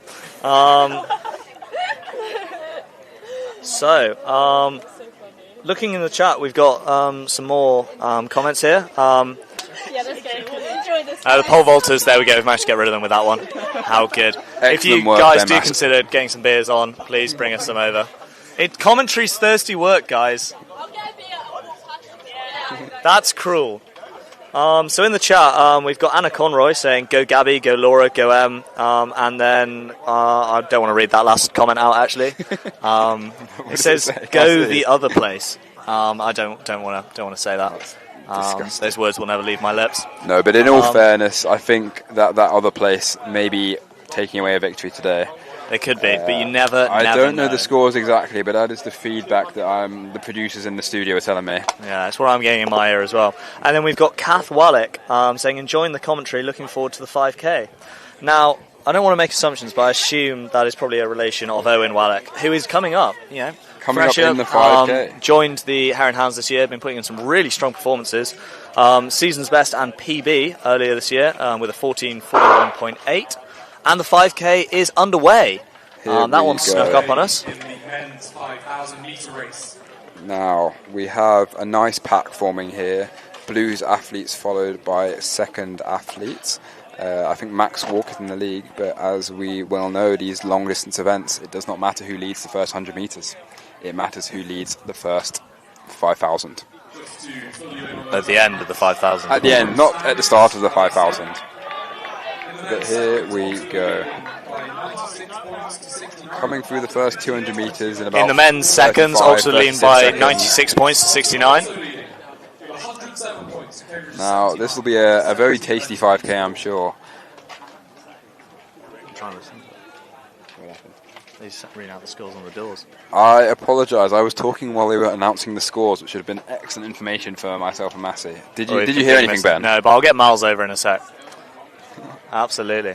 Reece, do you feel like getting us both a beer? We're really thirsty. I'll pay you back. Where can I get it from? It's over there. All the way over there. Let me go Please, Reece. Thanks, Reece. Love you, Reece. It looks like Hacky Stoke. Oh no, you don't actually. Oh, it's finished, unfortunately. Miles, what are the scores on the doors? We missed that completely. 79-75 in the men's blues. Oh, hello. Jane. It's funny. Ladies blues 116-77. Men's seconds 96-69, and ladies seconds 107-79. So Oxford leading in all 4 matches, but the men's blues match is the closest currently. What was the scores in the men's blues match again? 79-75. Wow. So that likely will come down to this 5K and the relay, and any other field events that are going on. I think maybe the long jump. So it is going to come down to the wire. And as they come through there, the 2 Oxford seconds runners heading out the race, followed by an Oxford Blues runner. Then we've got Max Walk and Owen Wallick, and then going back to the Oxford Blues runner. Interesting blue sandwich that we have here. Indeed, but that's why I love the 5K. You know, you do get some upsets where second team runners beat Blues runners. This has happened in the past. Do you remember Pete Malloy?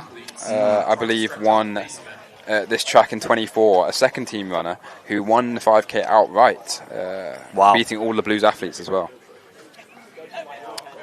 Just shows you. You know, on the day, PBs do not matter. Indeed. So 5K, Ben Massey, how many laps of the track is that?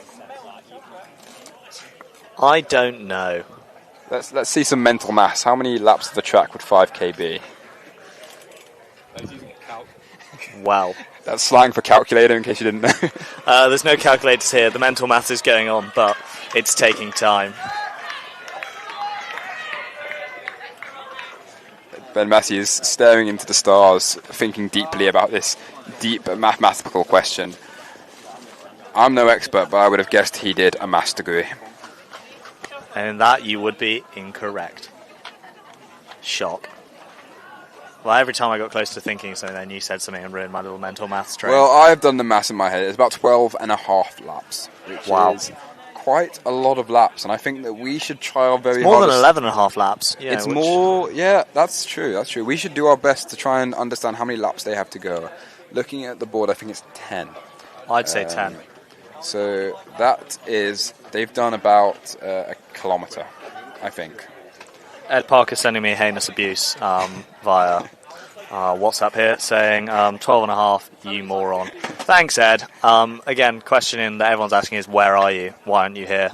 I wonder if they will test those math skills in your teaching job next year. I would not want to be your student. It's history, don't worry. So yeah, moving swiftly onwards. 5K still shaping up. The blue sandwich has been slightly nibbled away at here.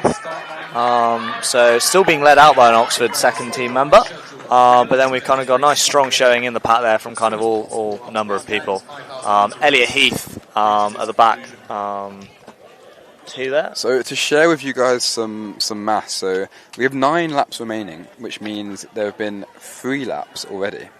3.5 laps. 3.5 laps, of course, including the first half lap. That means that 3.5 laps is about 1,400 metres. So about 1K. And they came through the line in about 4 minutes and 20, maybe 4 minutes 30 seconds. So that means that the pace they're running at per kilometre is probably below 4 minutes. Wow. the kind of insightful commentary you can come to expect from Massey and Hector here. I hope you're enjoying. So back to this 5k. So the Oxford second team athlete. Well, we're going to be here for a while, so why should we not learn their names? We should learn their names and definitely not shout out any other institutions in the meantime. So, in the Blues match, we have Christopher Parker. Well, could we get numbers so I can tell who is who? Sorry. So, number 16 is Christopher Parker. Okay. Number 1 is Alexander Bampton, both Number for Oxford. That is a cool number. That is a cool number. You got to respect him for getting that one. In Cambridge Blues, we have number 178, Owen Wallach, and number 177, Max Walk. For the second teams, for Oxford, we have number 34, Levi Berger, and number 49, Benjamin McCartney. And for Cambridge, we've got Elliot Heath, 190, and Nassos Kusos, 194. Bosh. Excellent pronunciation. My of names, Van der Mark walking all past. correct as well. Hello, Maya. So we've had a change Nod. in the lead here. Oxford athlete, I think that's number 1 in first. Alexander Bampton. Ironic. Followed by Max Walk in second. Max, still, super, Max. Still very, very close and tight packed in this 5k. This is still anybody's race. I'm excited to see who pushes on here. They all look very comfortable, much more comfortable than I was in the open mile at the beginning of the day. That was a lack of minerals, Here mate. we have Alex, followed by Max, followed by number Owen, followed by Christopher, followed by Elliot, followed by Benjamin, followed by the other Cambridge athlete. Nassos. I'm great with names. Well, that's why we complement each other so well. You can do the maths, I can do the names and the other stuff. It's Ant and Dec, Bonnie and Clyde, Tom and Jerry. Exactly. And similar to Ant and Dec, I can drive, you can't. I, in fact, can drive. Let's see, what's the timetable say? I think very slightly behind, but not too badly. Ben Massey sharing some timetable expertise with one of the staff. Well, the 4x4 is supposed to start at 4 o'clock, and this race still has 8 laps left. Well, no, 6 laps left. But at 4 o'clock, it's 5 o'clock now. No, sorry, it's supposed to start at 5 o'clock. It's been a long day, chaps. Very sorry to the viewers at home for these inconsistencies. An hour late, and you told my lovely friend there that we were only running slightly late. That would be misinformation. Still all together as we go through into the 6th lap of this 5,000 metres for the men. They went through there in just under 8 minutes, so impressive give or times. Take the halfway point, if my math serves me correctly. So it's looking like we're going to get around the 16 minute, probably in the 15s. It's going to speed up, don't you worry, sunshine. It might be tactical right now, but trust me, when we get down to that last lap, someone's going to kick. The old sit and kick, as they say. Something that I tried myself actually earlier in the day, but it did. You've got to have the minerals for it though. Off. If you're going to sit and kick, you've got to back yourself. I'm sure these athletes will be much more well versed in said tactic. But leading, we still have Alex, Max, and then the Oxford second team runners still staying there in the Blues sandwich that has gone to the front of the pack now. It'll be interesting to see whether it stays that way. Coming down the home straight now, about to go on to the 5th lap. Keep you updated with that. And Alexander Bampton hitting the line there in 9:10. That's probably good. Could be good. Don't know a lot. Do you know how the varsity cross country went this year? I don't. Matilda Streven's walking past. Matilda, any comments for the live stream? Anything you want to say? We're in the middle of the 5k right now. You've got a bit more time. I'm very impressed with them. This sounds like absolute hell, but they're killing it. I take it you're on about the 5k there, rather than the commentary team. Yes, well, both. Yeah, we are. Thank you very much, Matt Streven. Thanks, Matilda. Bye. Matilda Strevens, everybody. So yeah, back to the 5k. A couple of the second team runners starting to drop off the back now, but otherwise everyone kind of staying intact in the pack. Yes, we can see the first separation about to happen for one Oxford athlete and one Cambridge athlete, but I imagine they will be very competitive. As we all know, it can come down to the last point. So that difference between last and second last, very, very key. So here we're coming into 4 laps remaining. That's about a mile. Time of 10:23 there. So they've done most of the Ks in the 5K. Not sure, I mean that's an expert analysis that, but I'm pretty sure that's the case. Indeed. The Blues are starting to pull away now. The Oxford athlete who was leading with the starting pack is starting to slightly drop off now. However, he's still remaining with that first pack. Coming down the back straight, the order is Alex, then Max, then Owen, then Christopher. And then Elliot Heath. And there's a bit of a drop back to the next Oxford runner. And we got Nassau's at the back with the final Oxford seconds runner.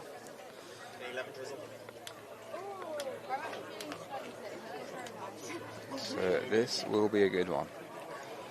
5K, is that an event that you would do, Dan? Have you done it before on the track? Never on the track, only at the local park runs, which I've frequented from time to time. Lovely one near me around a National Trust property, actually. Oh, very interesting. But here we go. Right, this like race starting to heat up now as we get into 3 laps to the go. Blues athletes are picking up the pace, showing why they are blue. Blue.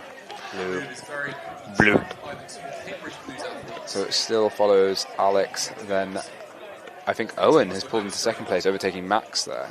He has indeed. And then we have Christopher in 4th, followed by Elliot Heath.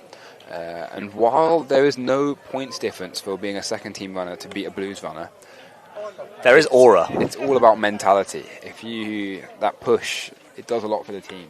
It going does into this indeed. last event. Shatter their confidence, you know. Let's see what they have. 3 laps remaining. Coming into the end of this, I want to say penultimate, but I don't think there's a word for that for the 4th last thing. But the 4th last lap.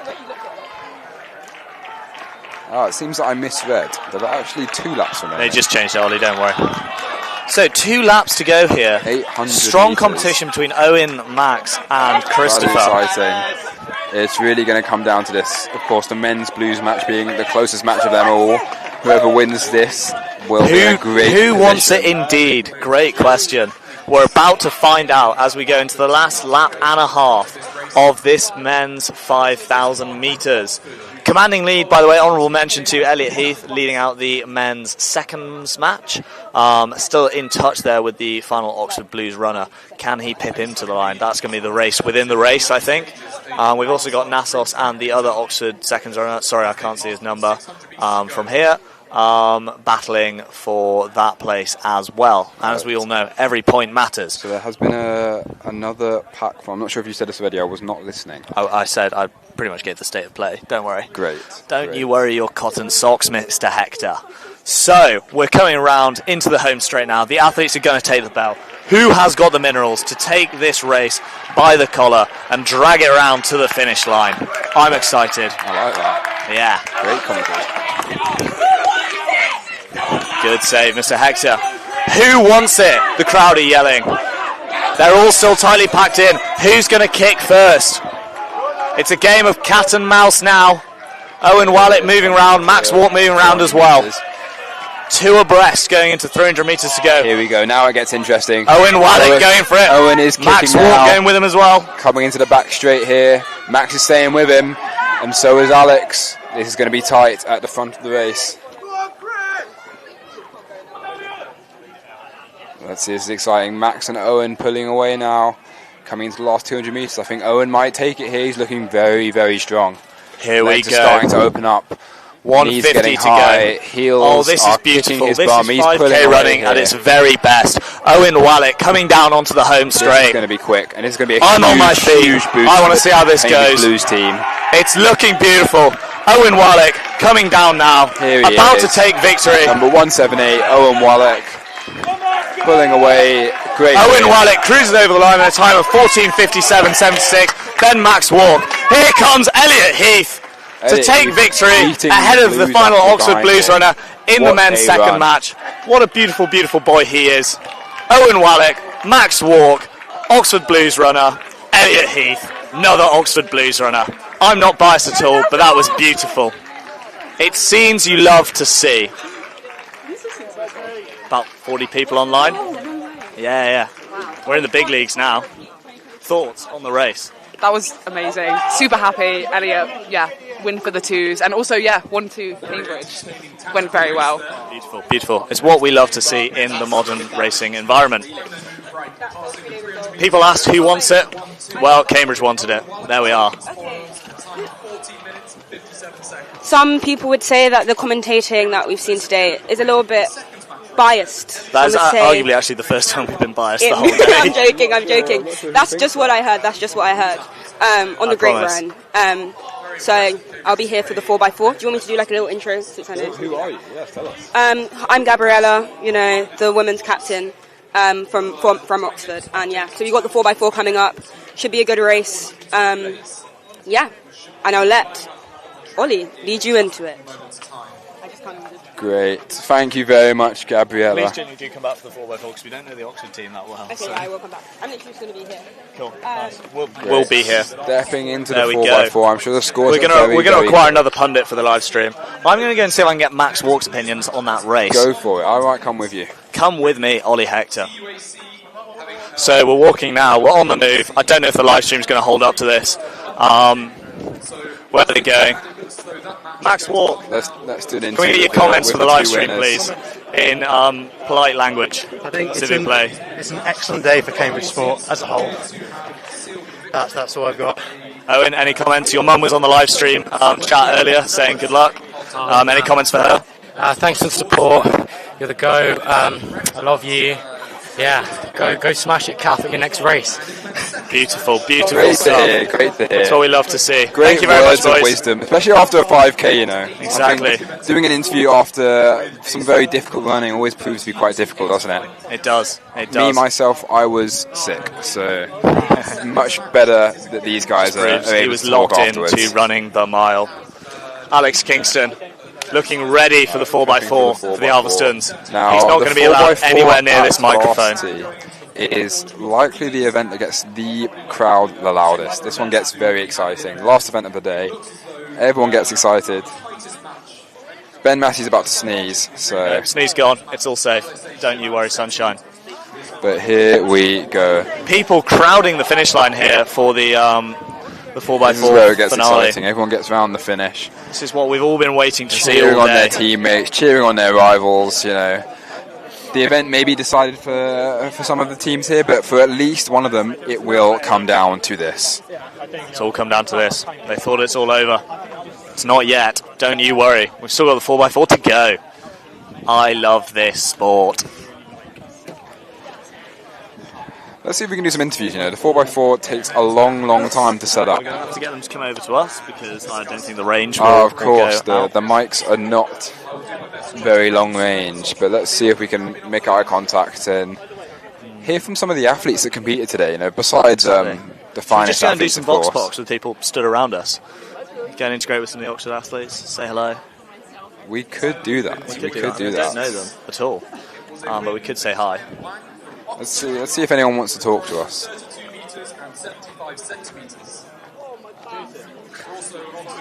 Who looks not about to run? Who does look not about to run? There's some people here about to run. Sorry. I have Gabriella coming towards, Ollie Hector's skipping going on a over, walk here. keen to commentate. Let's hear what she has to say.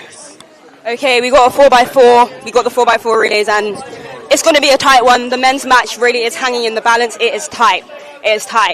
And so I'm not exactly sure who's leading off, but we got Organ. We got Organ for Oxford. I'll commentate. We've got Ryan Cherian, known athlete, known aura farmer. We've got Luke Skates. Some would say the young goat. And we've also got one more athlete. I can't see them. We've got Christian Kochabos, the South African stallion. And so whatever's going to happen is going to happen. I'm going to hand off to see how Cambridge line up. So, in the men's blues, unless the lineup's changed, no one's told me, we've got James McCulloch, the blonde warrior, who's done fantastically well in the 400 hurdles and the 200 hurdles today, repping one of the most impressive haircuts I've seen in a long time. We've got Jack Slippy Lippy Lippman lining up, men's captain for Cambridge, hoping to lead them to a victory today. We've got Ben Greenleaf as well, with an aura farming pair of shades, looking ready to cruise round. And then we've also got Solomon William Campbell Inglis, my goat, the caveman, the man who's just gone sub 49. I love him, and I really hope he runs fast again today. Let's see how that shapes up. This is going to be a good one, guys. One that you shouldn't miss. There we are. So, as we're getting ready, the officials are briefing the athletes and the blocks are getting set up. Do you know who's in the second? I have a long list of names. I will go and see if I can see as and when they line up. I can probably guess. So, in the seconds for Oxford, we have Freddie Cushing leading out.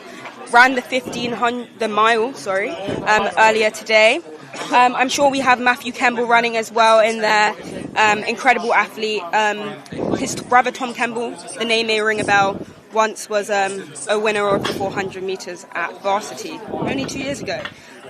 We have Alex Gruen, winner of the mile running, all-around GOAT. Some would say he's the reincarnation of Roger Bannister himself, and so we'll be looking out for that. And finally, I believe we have Joseph Hayes as well running. Lots of fresh talent in this team, mixed with the age that we have from Alexander Gruen. And so we're excited to see what happens. It should be a good one. And for Cambridge's team, we will find out soon. So there's one bloke who I don't recognise, which is poor from me, but I've been a bit absent sometimes in the club this year. We then got leading out Alex Kingston, possibly the man with one of the greatest rigs you will ever see. Former rower, saw sense, came to athletics, has just been on an upward trajectory ever since. We've got Tim Bernegas, who violated the sanctity of the commentary earlier, and so won't be allowed near a microphone in the foreseeable future. And I'm trying to see who the final runner is over there.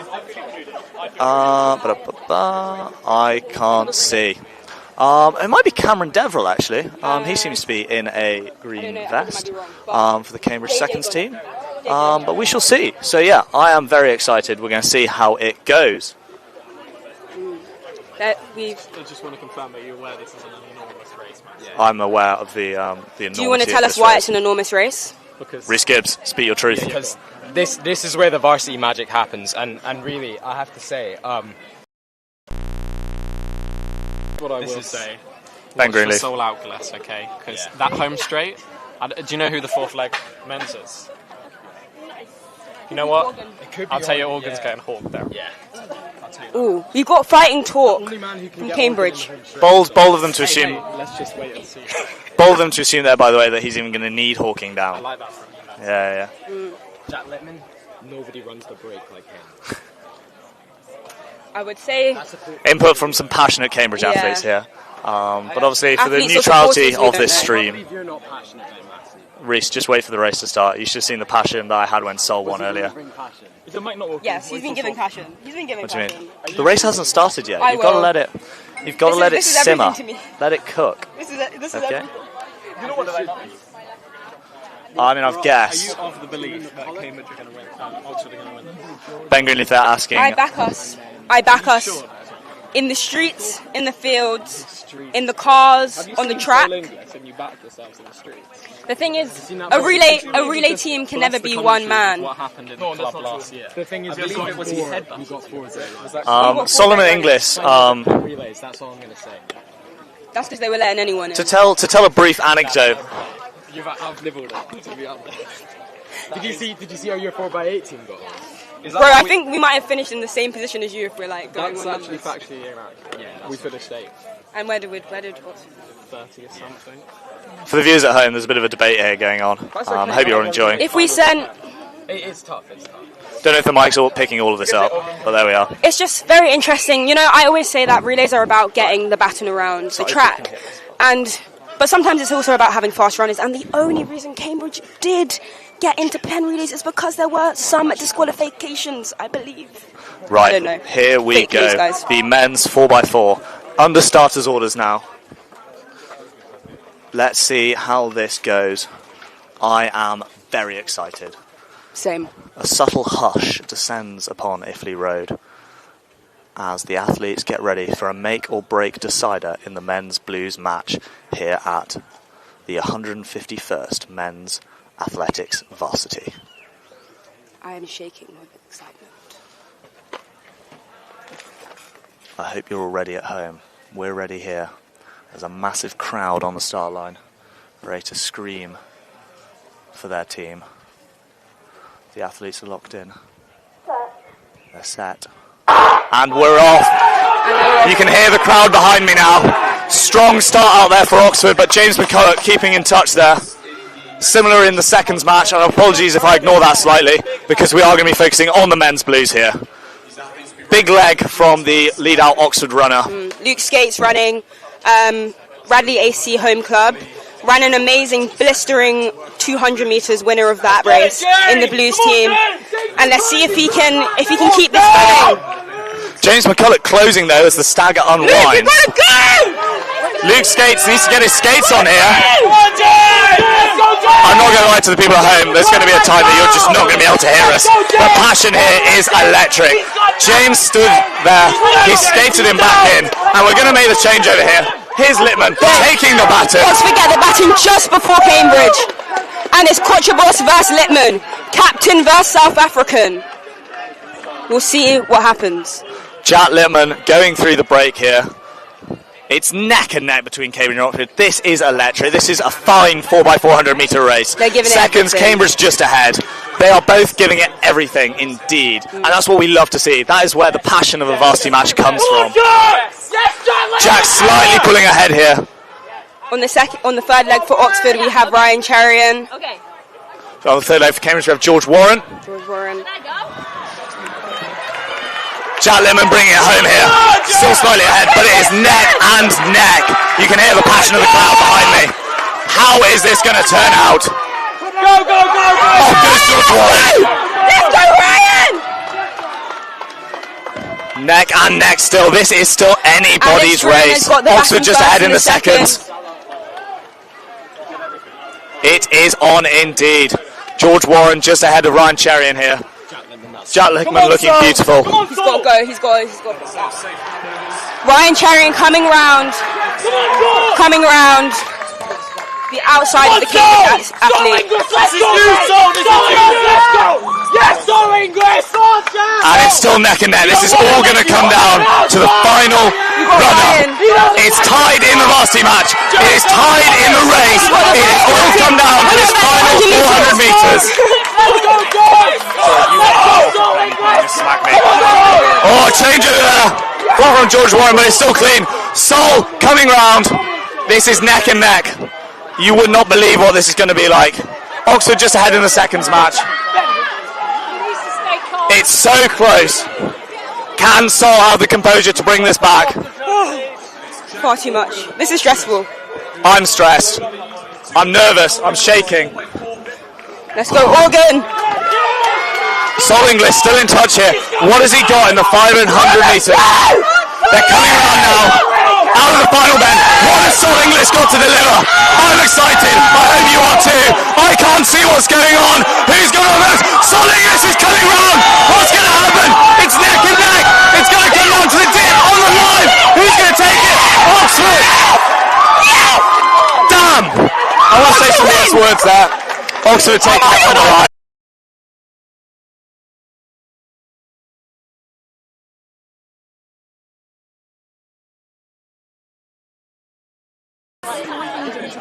Well, well, well. I hope you enjoyed that at home. We certainly did here. That was insane. The track's been flooded slightly. The officials are going to have to get everything back under control for the women's 4x4. I'll be back. Sorry.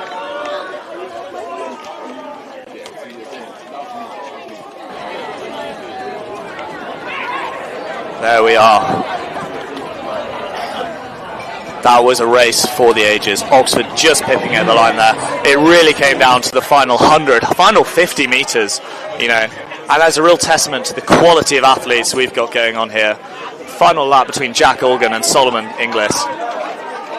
I'm going to remember that for a long, long time. Ollie Hector's joining me back in the commentary booth here. Hey, yeah, that was some race, man. That was really, really good.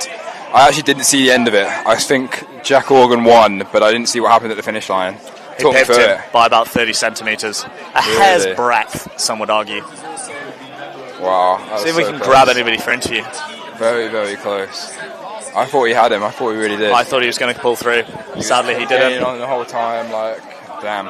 I believed in the William Solomon Inglis Campbell, or whatever his name is, project, and he's done us all proud there. I still love him. Oh, that was so close. He's still the caveman. What a good race. That was unreal. That was so good. I don't know if the women's race is going to live up to that. That was pretty good. So for Oxford, we have on the lead-off leg, we have Maisie for the seconds team, 400-metre hurdler, and came third in the Blues 400-metre hurdles earlier today. And for our Blues team, we have, who I believe is Alyssa Furler, winner of the 100 metres and second in the 200 today, and also in the winning 4x1 100 metres team. So, it is not Alyssa Furler, it is Anna McConkey. My eyesight is very bad. We have Anna McConkey running second in the 400 metres, in fact. Sorry about that mistake, guys. Has been running really well. Originally from Utah, if you want some extra information. So excited to see what she does and who she hands off to. So for Cambridge in the Blues, by the looks of things, it is Jess O'Flaherty taking it out. We're then going to have Maya Vandermark, Ella Colburn, and is there someone else over there? I can't see. I'll get back to you on that one. What? Oh, I have no idea. Yeah, no. Neither do I, don't worry. And then for the alleys, Sunshine leading it out. Then we've definitely got Beth Rogers, I can see over there. Someone who I don't recognise, I'm really sorry. And I can't see another kid. Maybe Liv Sparks? I can't really see. Liv Sparks seems to have got out of track running kit. I'm unsure what's going on here, but I know the names as and when they actually get on the track. And that's what really matters at the end of the day, isn't it?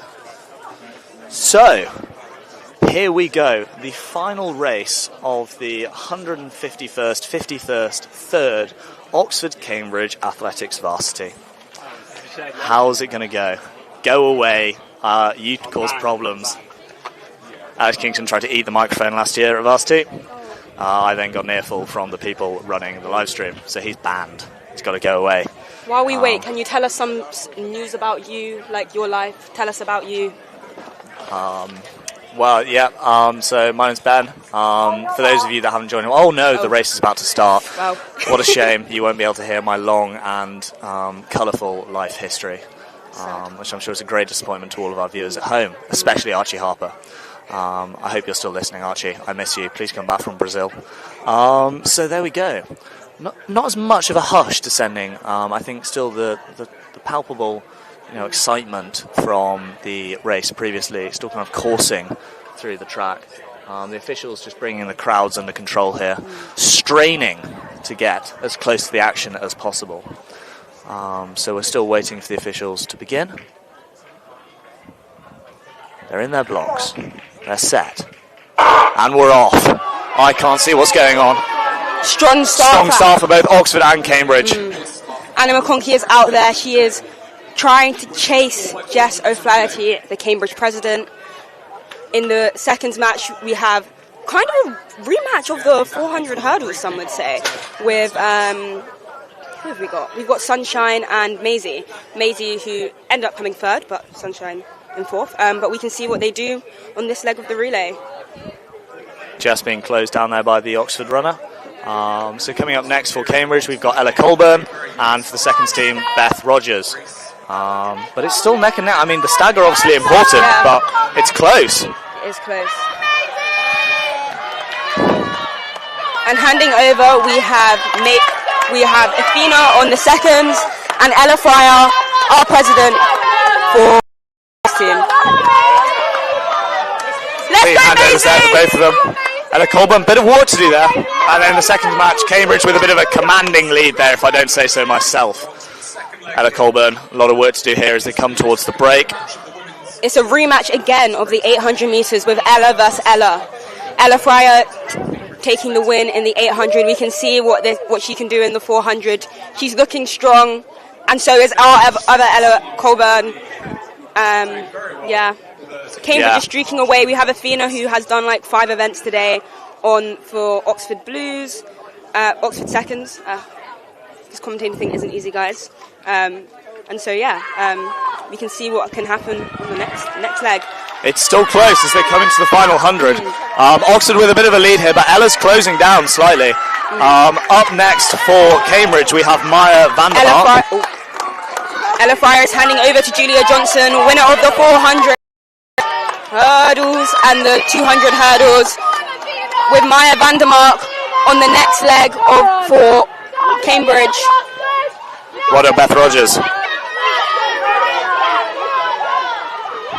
There we are, commanding lead for Cambridge in the seconds match, and Oxford pulling away in the Blues match as well. But can there be an upset? Will there be a drop baton? Stay tuned to find out.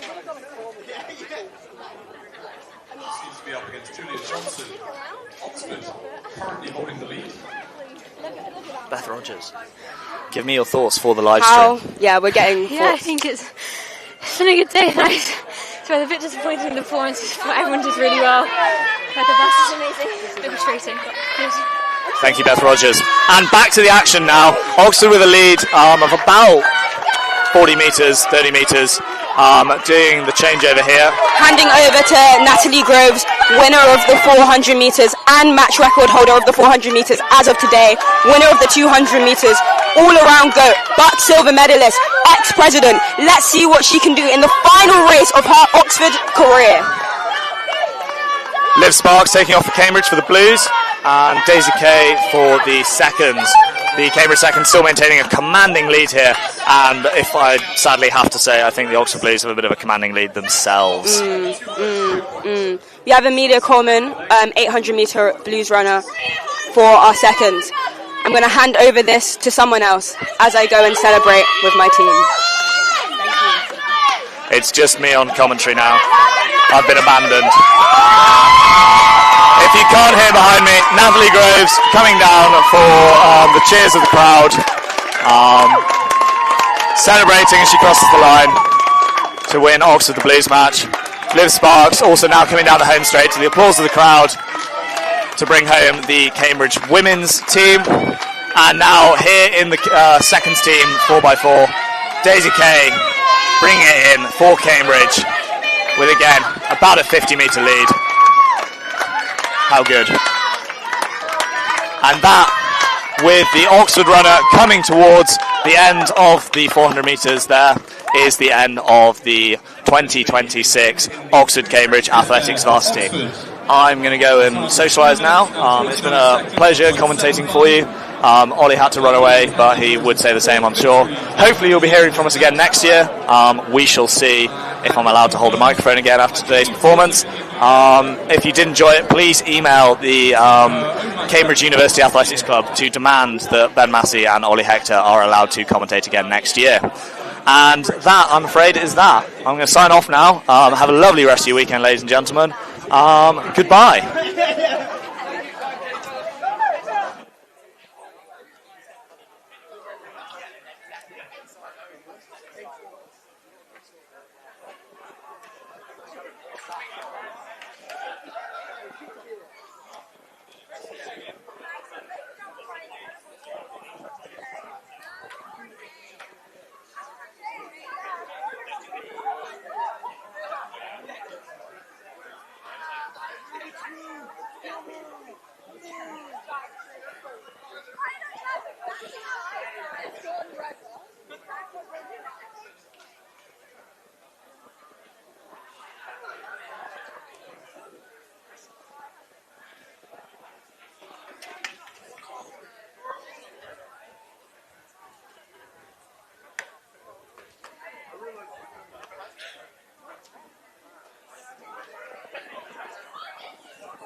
Well, that draws a tremendous day of athletics to its conclusion.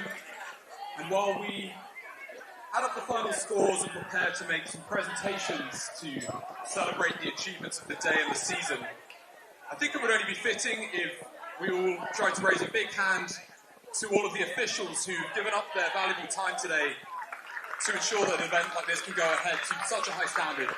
And we could all please raise a big hand to them.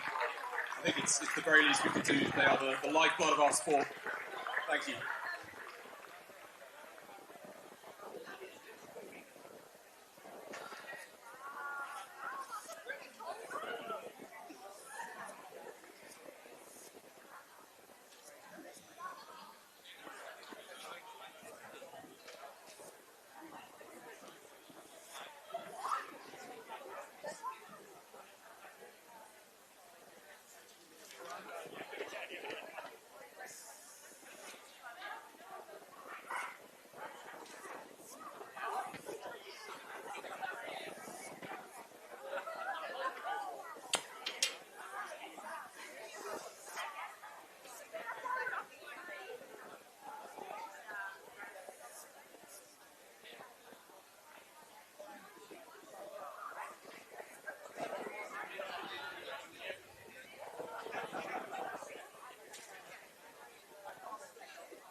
Please could athletes and supporters make their way over to the stand. We would like to start awarding today's winners' medals and awards. So please make your way over here as quickly as possible.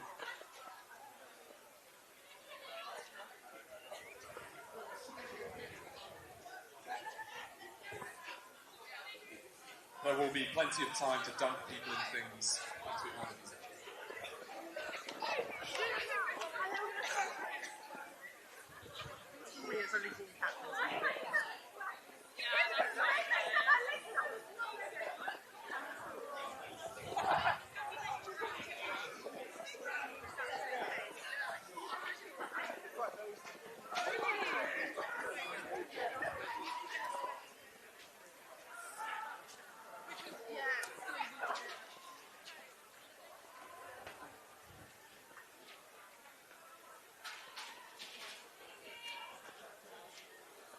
Cambridge, we need to start handing out these awards, please, so that people can get on the road. Please refrain from dunking people until afterwards. We really need to get on with this.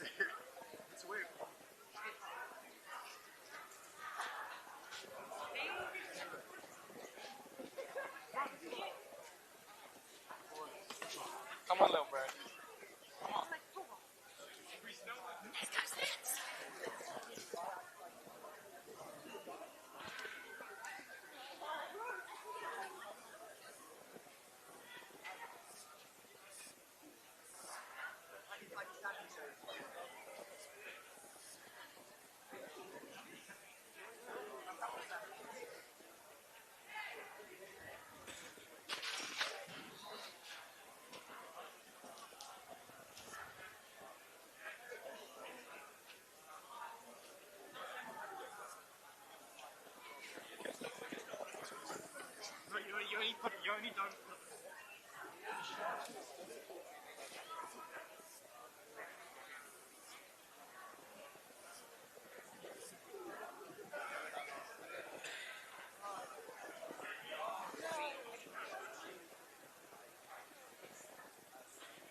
many people come in front of you or whatever, sit down.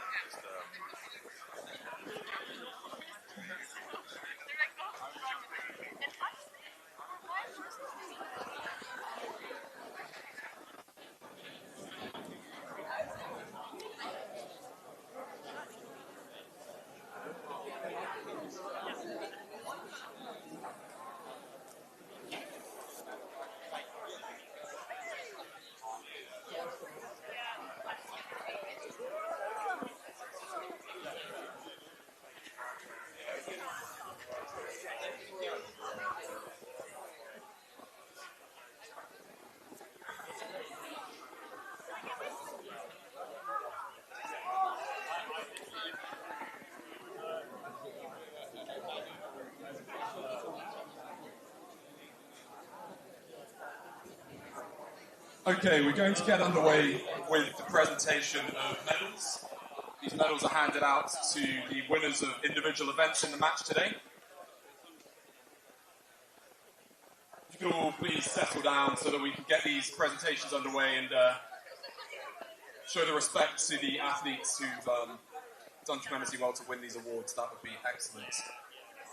So, we're joined today by Anthony Hatton, who is the Varsity Match Javelin record holder. 1986 specification, it says. And his record of 67.14 has stood for 34 years.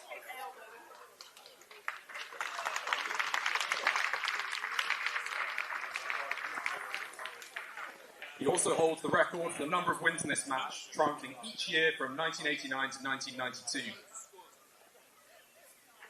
so the medals will be handed out in the order of the match timetable for today. So the first medal that we're handing out will be for the men's hammer, where there was a win for Michael Voko of Cambridge with a throw of 47.01.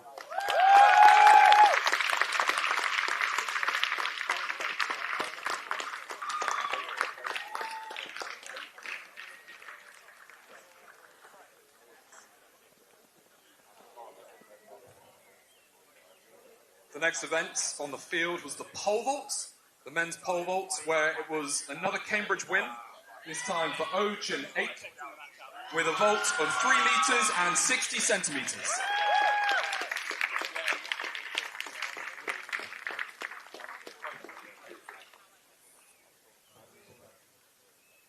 Possibly not present at the moment. We will move on. In the women's long jump, there was a win for Alicia Wells of Oxford with a jump of 5 metres and 38 centimetres.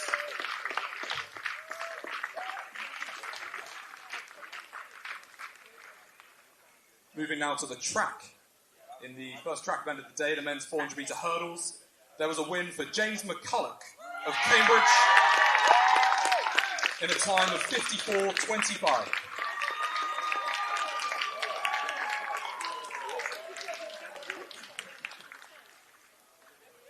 Staying with the 400 metre hurdles, in the women's match, Julia Johnson took the win for Oxford in a time of 64.23.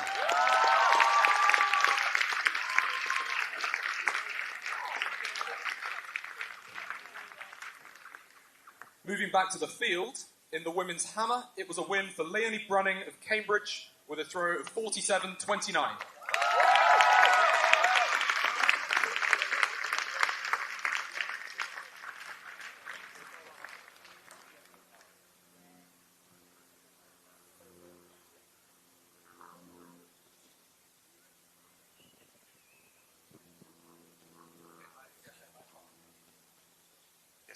I do not have the points conversions here on open track, so please correct me if I'm mistaken on this. But in the 800 metres para match race, it was Susanna Morgan of Cambridge who took the win in 3:02.54. Great, well, it was not Susanna, it was actually Katie Shaw who took the win for Cambridge.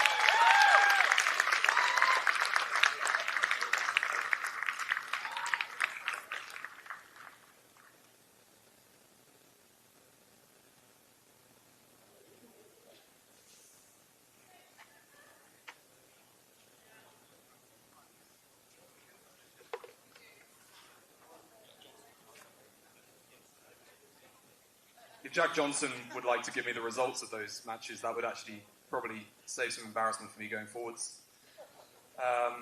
The next event was the men's high jump, where it was a win for Tom Blackburn of Oxford, the height of 1 metre and 95 centimetres.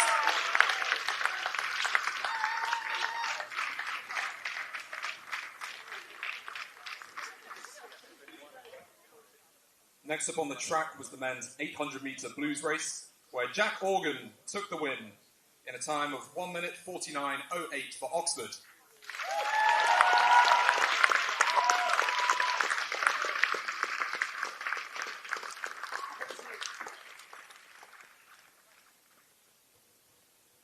And in the women's 800 metre blues race, it was a win for Oxford Club President Ella Fryer in a time of 2 minutes, 9 seconds, .71.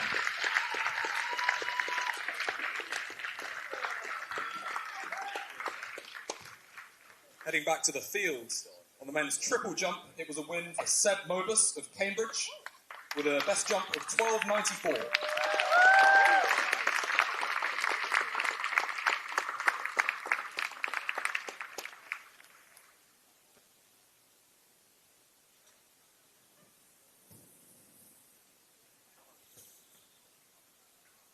In the men's 100 metre blues race, it was a win for Sam Ashadu of Cambridge in a time of 11.29.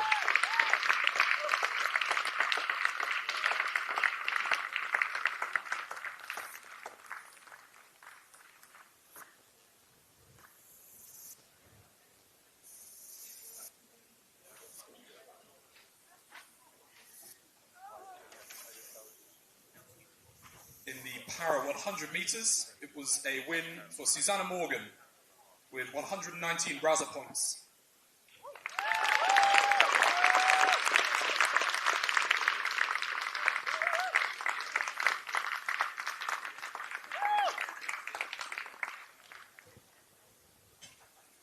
And in the women's 100 metre race, it was a win for Alyssa Furler of Oxford in a time of 12.90.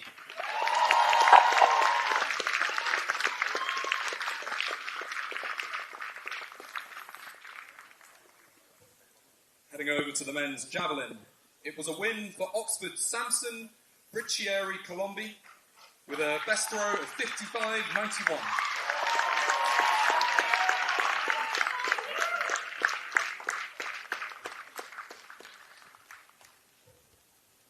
Over to the 5,000 metres now, in the women's race, where it was a dominant victory for Rebecca Flaherty of Oxford in a time of 16.05.39, a new match record.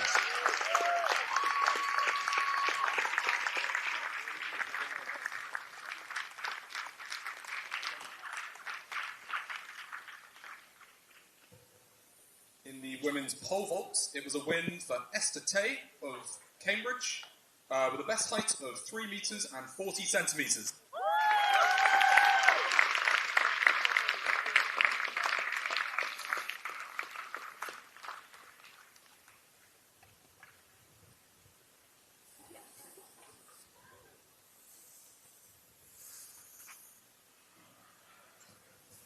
Over at the women's triple jump, it was a win for Oxford's Laura Anani with a best jump of 10.95.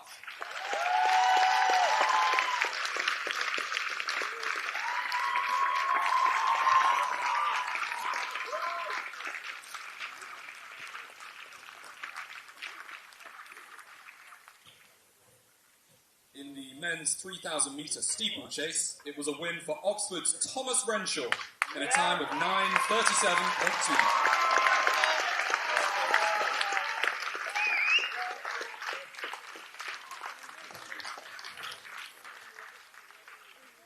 Back in the field events, in the women's discus, it was a win for Oxford's Kyan Wang with a throw of 32.75.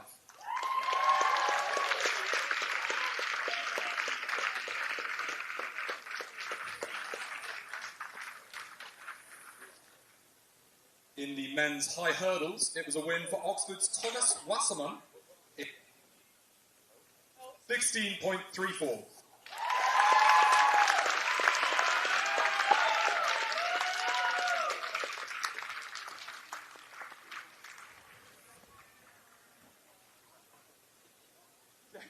Whilst in the women's high hurdles, it was also a win for Oxford, for Alicia Wells in 15.9.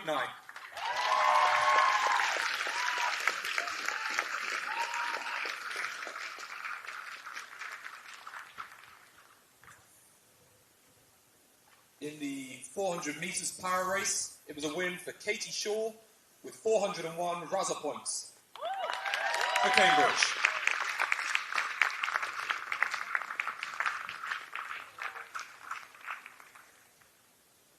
In the men's blues match in the 400 metres, it was a win for Cambridge's Sol Inglis in 48.53.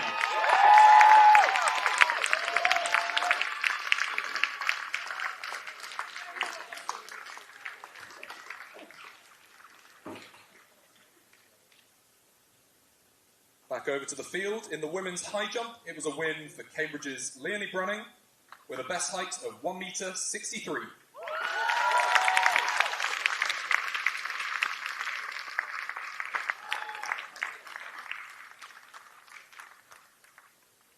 In the women's 400 metres, it was a win for Oxford's Natalie Groves with a new match record of 55.20.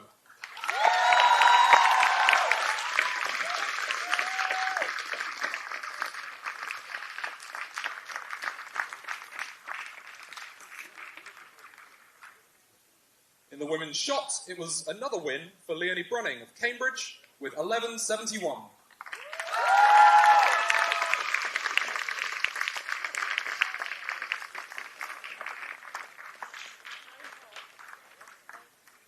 In the men's mile, it was a win for Alexander Gruen of Oxford in a time of 4 minutes, 7 seconds, .86.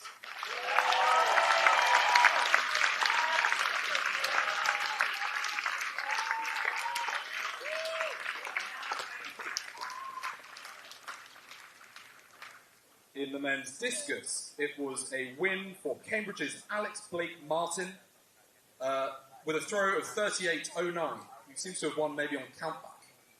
Is that right? Unless the result system's broken.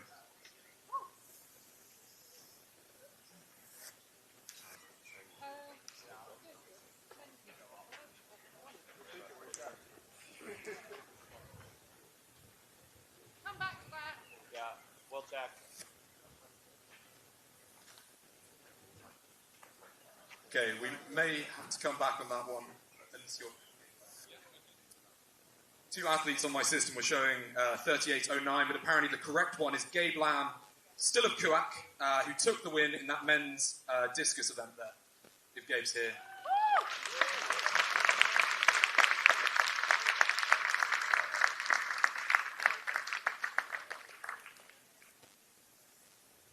Over to the 2,000 metre steeplechase. It was a win for Oxford's Ella Davey with a time of 6 minutes 59.87.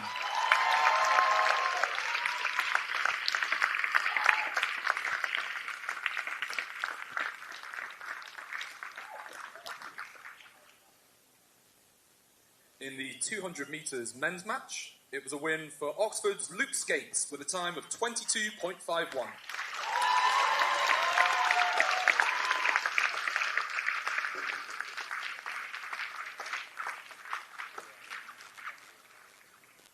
In the women's 200 metres, it was a win for Oxford's Natalie Groves with a time of 24.95.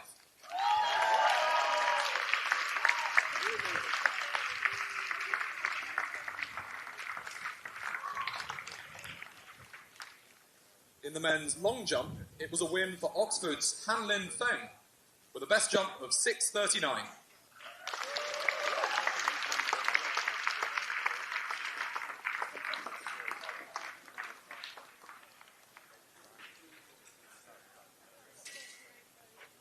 In the men's shot, it was a win for Cambridge's Mantas Gedelis with a throw of 13.51.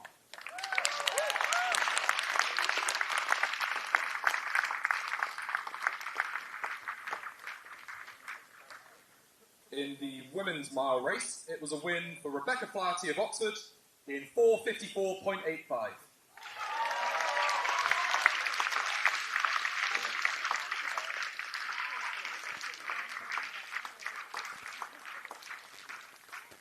The men's 200 metre hurdles race was won by Cambridge's James McCulloch in 26.20.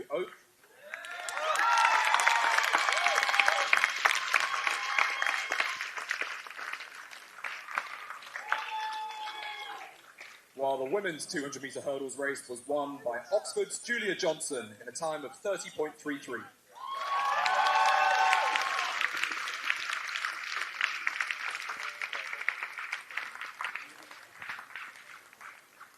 The women's javelin was won by Caris Ward of Cambridge with a throw of 42.44.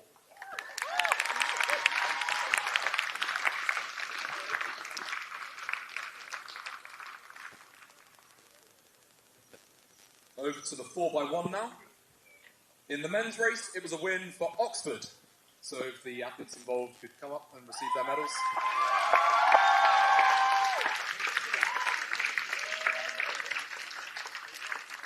A time of 43.18.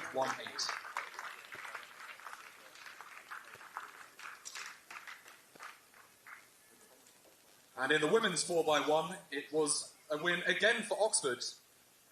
With a time of 48.86.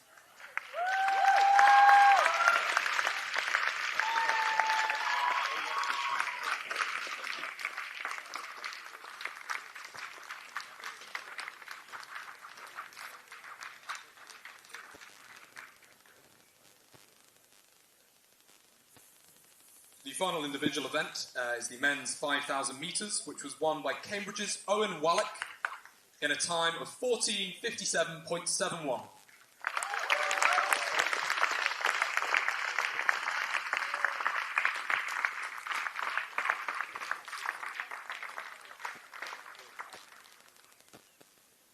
Over to the 4x400 metre relays. And it was a win in the men's for Oxford in a time of 3:18.03.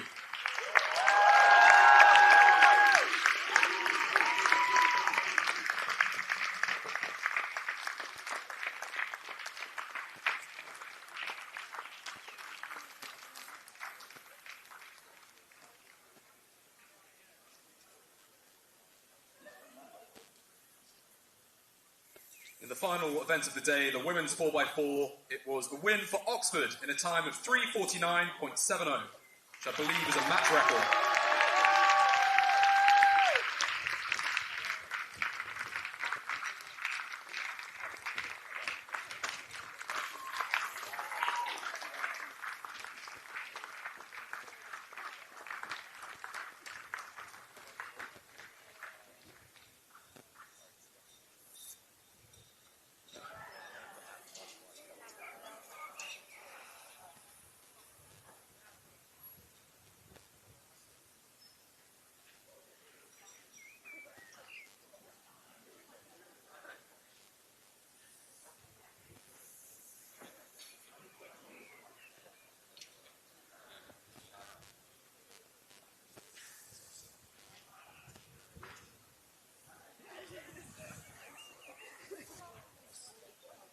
Right, now turning our attention to the awarding of some of the trophies and Achilles medals. The first pair of trophies we have to award are the Roger Lane and Carol Morris Javelin trophies. This is a pair of trophies that in 2019 were donated for the javelin, and they are awarded to the respective winners of the men's and women's match in the javelin. The trophies are not here. I believe one of them, at least one of them, is in Tom Brenshaw's bedroom. But if the winners of those events would like to come up and receive some applause, that would be great.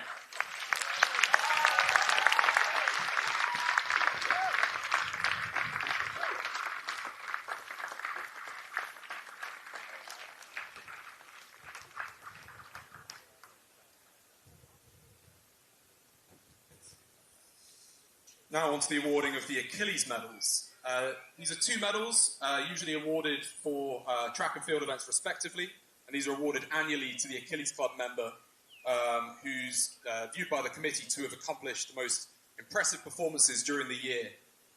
And in this year's Achilles medals for the 2025 year have been awarded to Charlotte Dannett of Oxford and Michael Allison, also of Oxford. But I do not believe they're here, but let's give them a big... Oh, Michael Allison is still here. Fantastic. We can give at least one of those out there.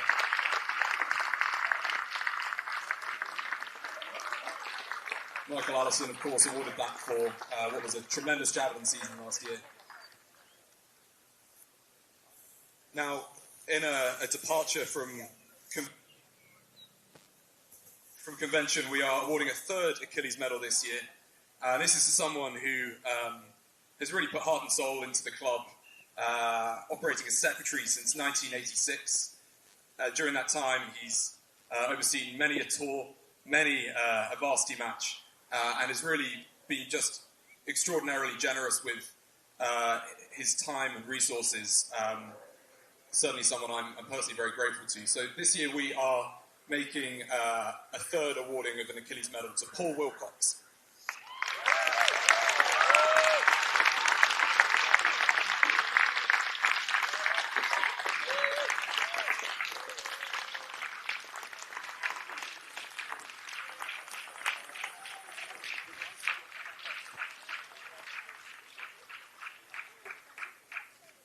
Now on to some of the trophies that are awarded for performances in today's matches. We start with the Stephen Stewart Trophy. This is awarded to the best second team performance. And this year, this is being awarded to Lorraine Del Lundy of Oxford for fantastic performances in the 100-metre hurdles and the 200-metre hurdles.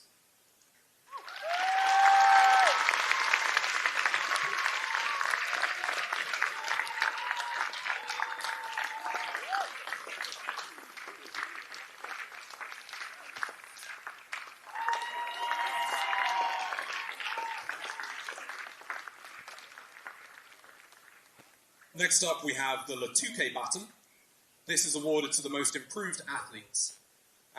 There was an honourable mention in this for James McCulloch, who improved his personal best in the 400-metre hurdles today substantially, running a time of 54 and change, which was tremendous. But this year, this is being awarded to Tom Blackburn instead for a 10-centimetre personal best and the blue standard of 195 in the high jump.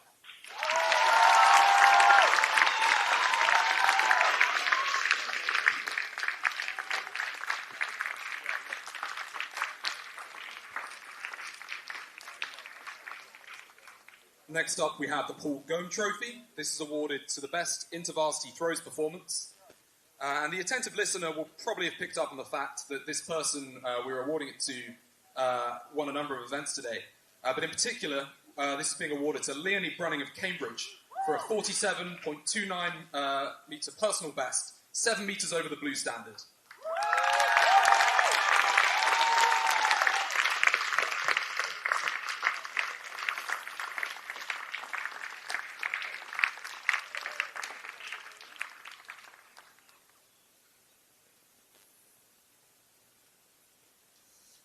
Next up is the Susan Denler Trophy, which is awarded for the best performance in the women's match.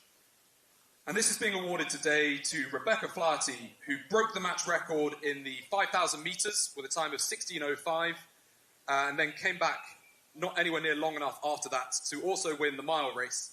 So if Rebecca would like to come up.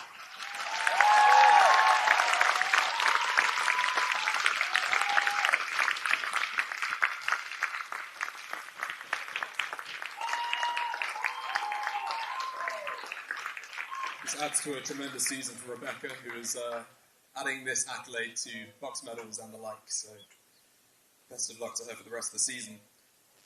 Now, the next trophy is the Drake Digby Trophy for the best performance in the men's match. There's an honourable mention here to Sol Inglis for an emphatic run in the men's 400 metres, running 48.53 to take the win there. But today, this is being awarded to Jack Organ, who gunned to take soloed a 1:49.08, narrowly missing the match record in the 800 metres, then breaking 50 seconds in the 400 metres after a fairly iffy block start, and winning a crucial anchor leg in the 4x400 metres to round off a pretty good day. So Jack Organ, if you'd like to come on.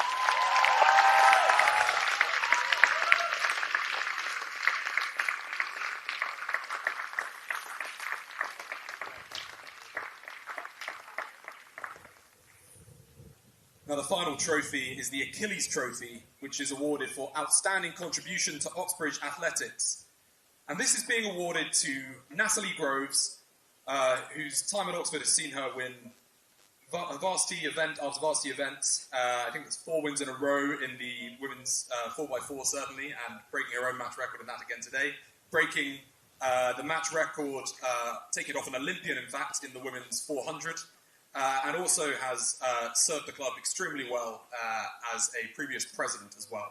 So if Natalie Groves would like to come up, she is the winner of this year's Achilles Trophy.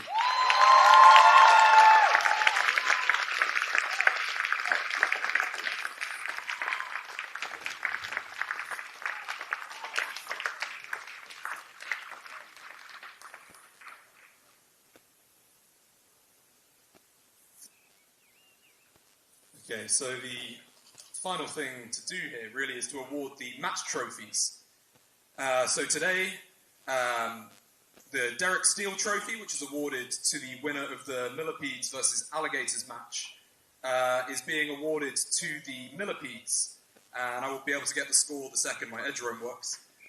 But if the captain of that team would like to come up, that was a win with 110 points to 87 as of 18 events scored, but numerically that seems like a win to me.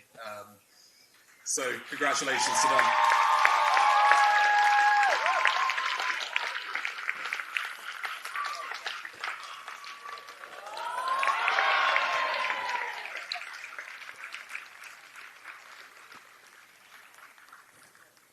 Next up is the Graham Goddard Trophy. This is awarded for the Centipedes versus Alderstone match. And this was a win for the Centipedes with a score of 113 to 85. Again, pending 2 events to be added, but that's a win for Oxford for those who aren't familiar with the nomenclature.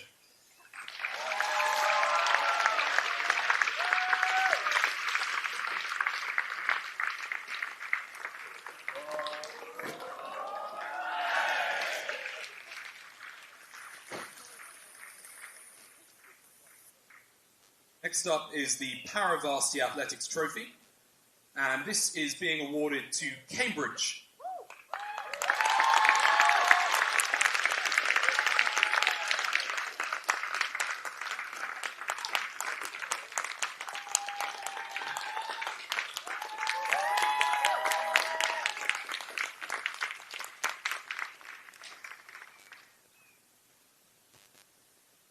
Next up is the Joe Dering Trophy. This is awarded for the women's varsity match.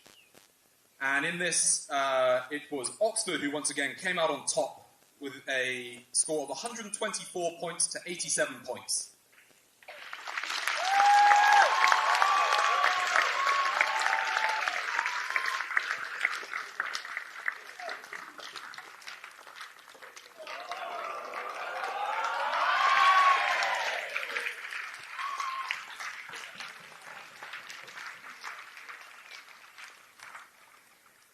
Finally, we have the C.N. Jackson Trophy, which is awarded for the men's varsity match. And in the closest match of the day, it was Oxford who just about came out on top with 110 points to Cambridge's 102.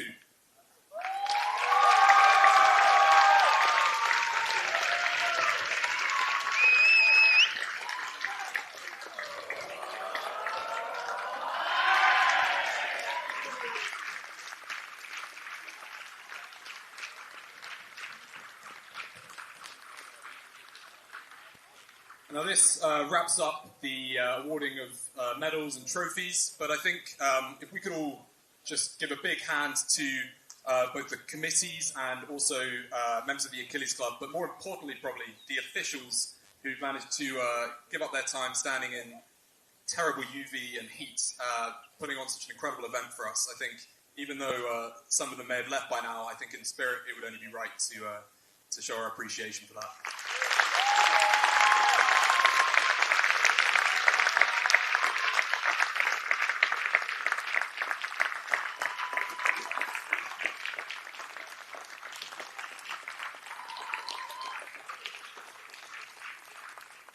And the only thing left to say is that dinner arrangements are for the varsity dinner to be held at St Hilda's College, so nearby, and the drinks reception, I'm told, will be from 7 p.m. for a dinner starting at 7:30 p.m. So leaves a tiny bit of time for dunking in the water splash. Thank you all for a great day of athletics.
Oh, I still hear it. Still live. Oh. Nice to meet you. Yeah? Yes, sir. Yeah, presentations have just finished now. Yeah. Oh, shit, I must have.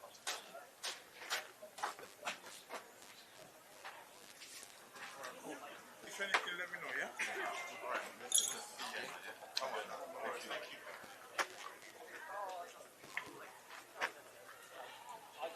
Nassos, basically, about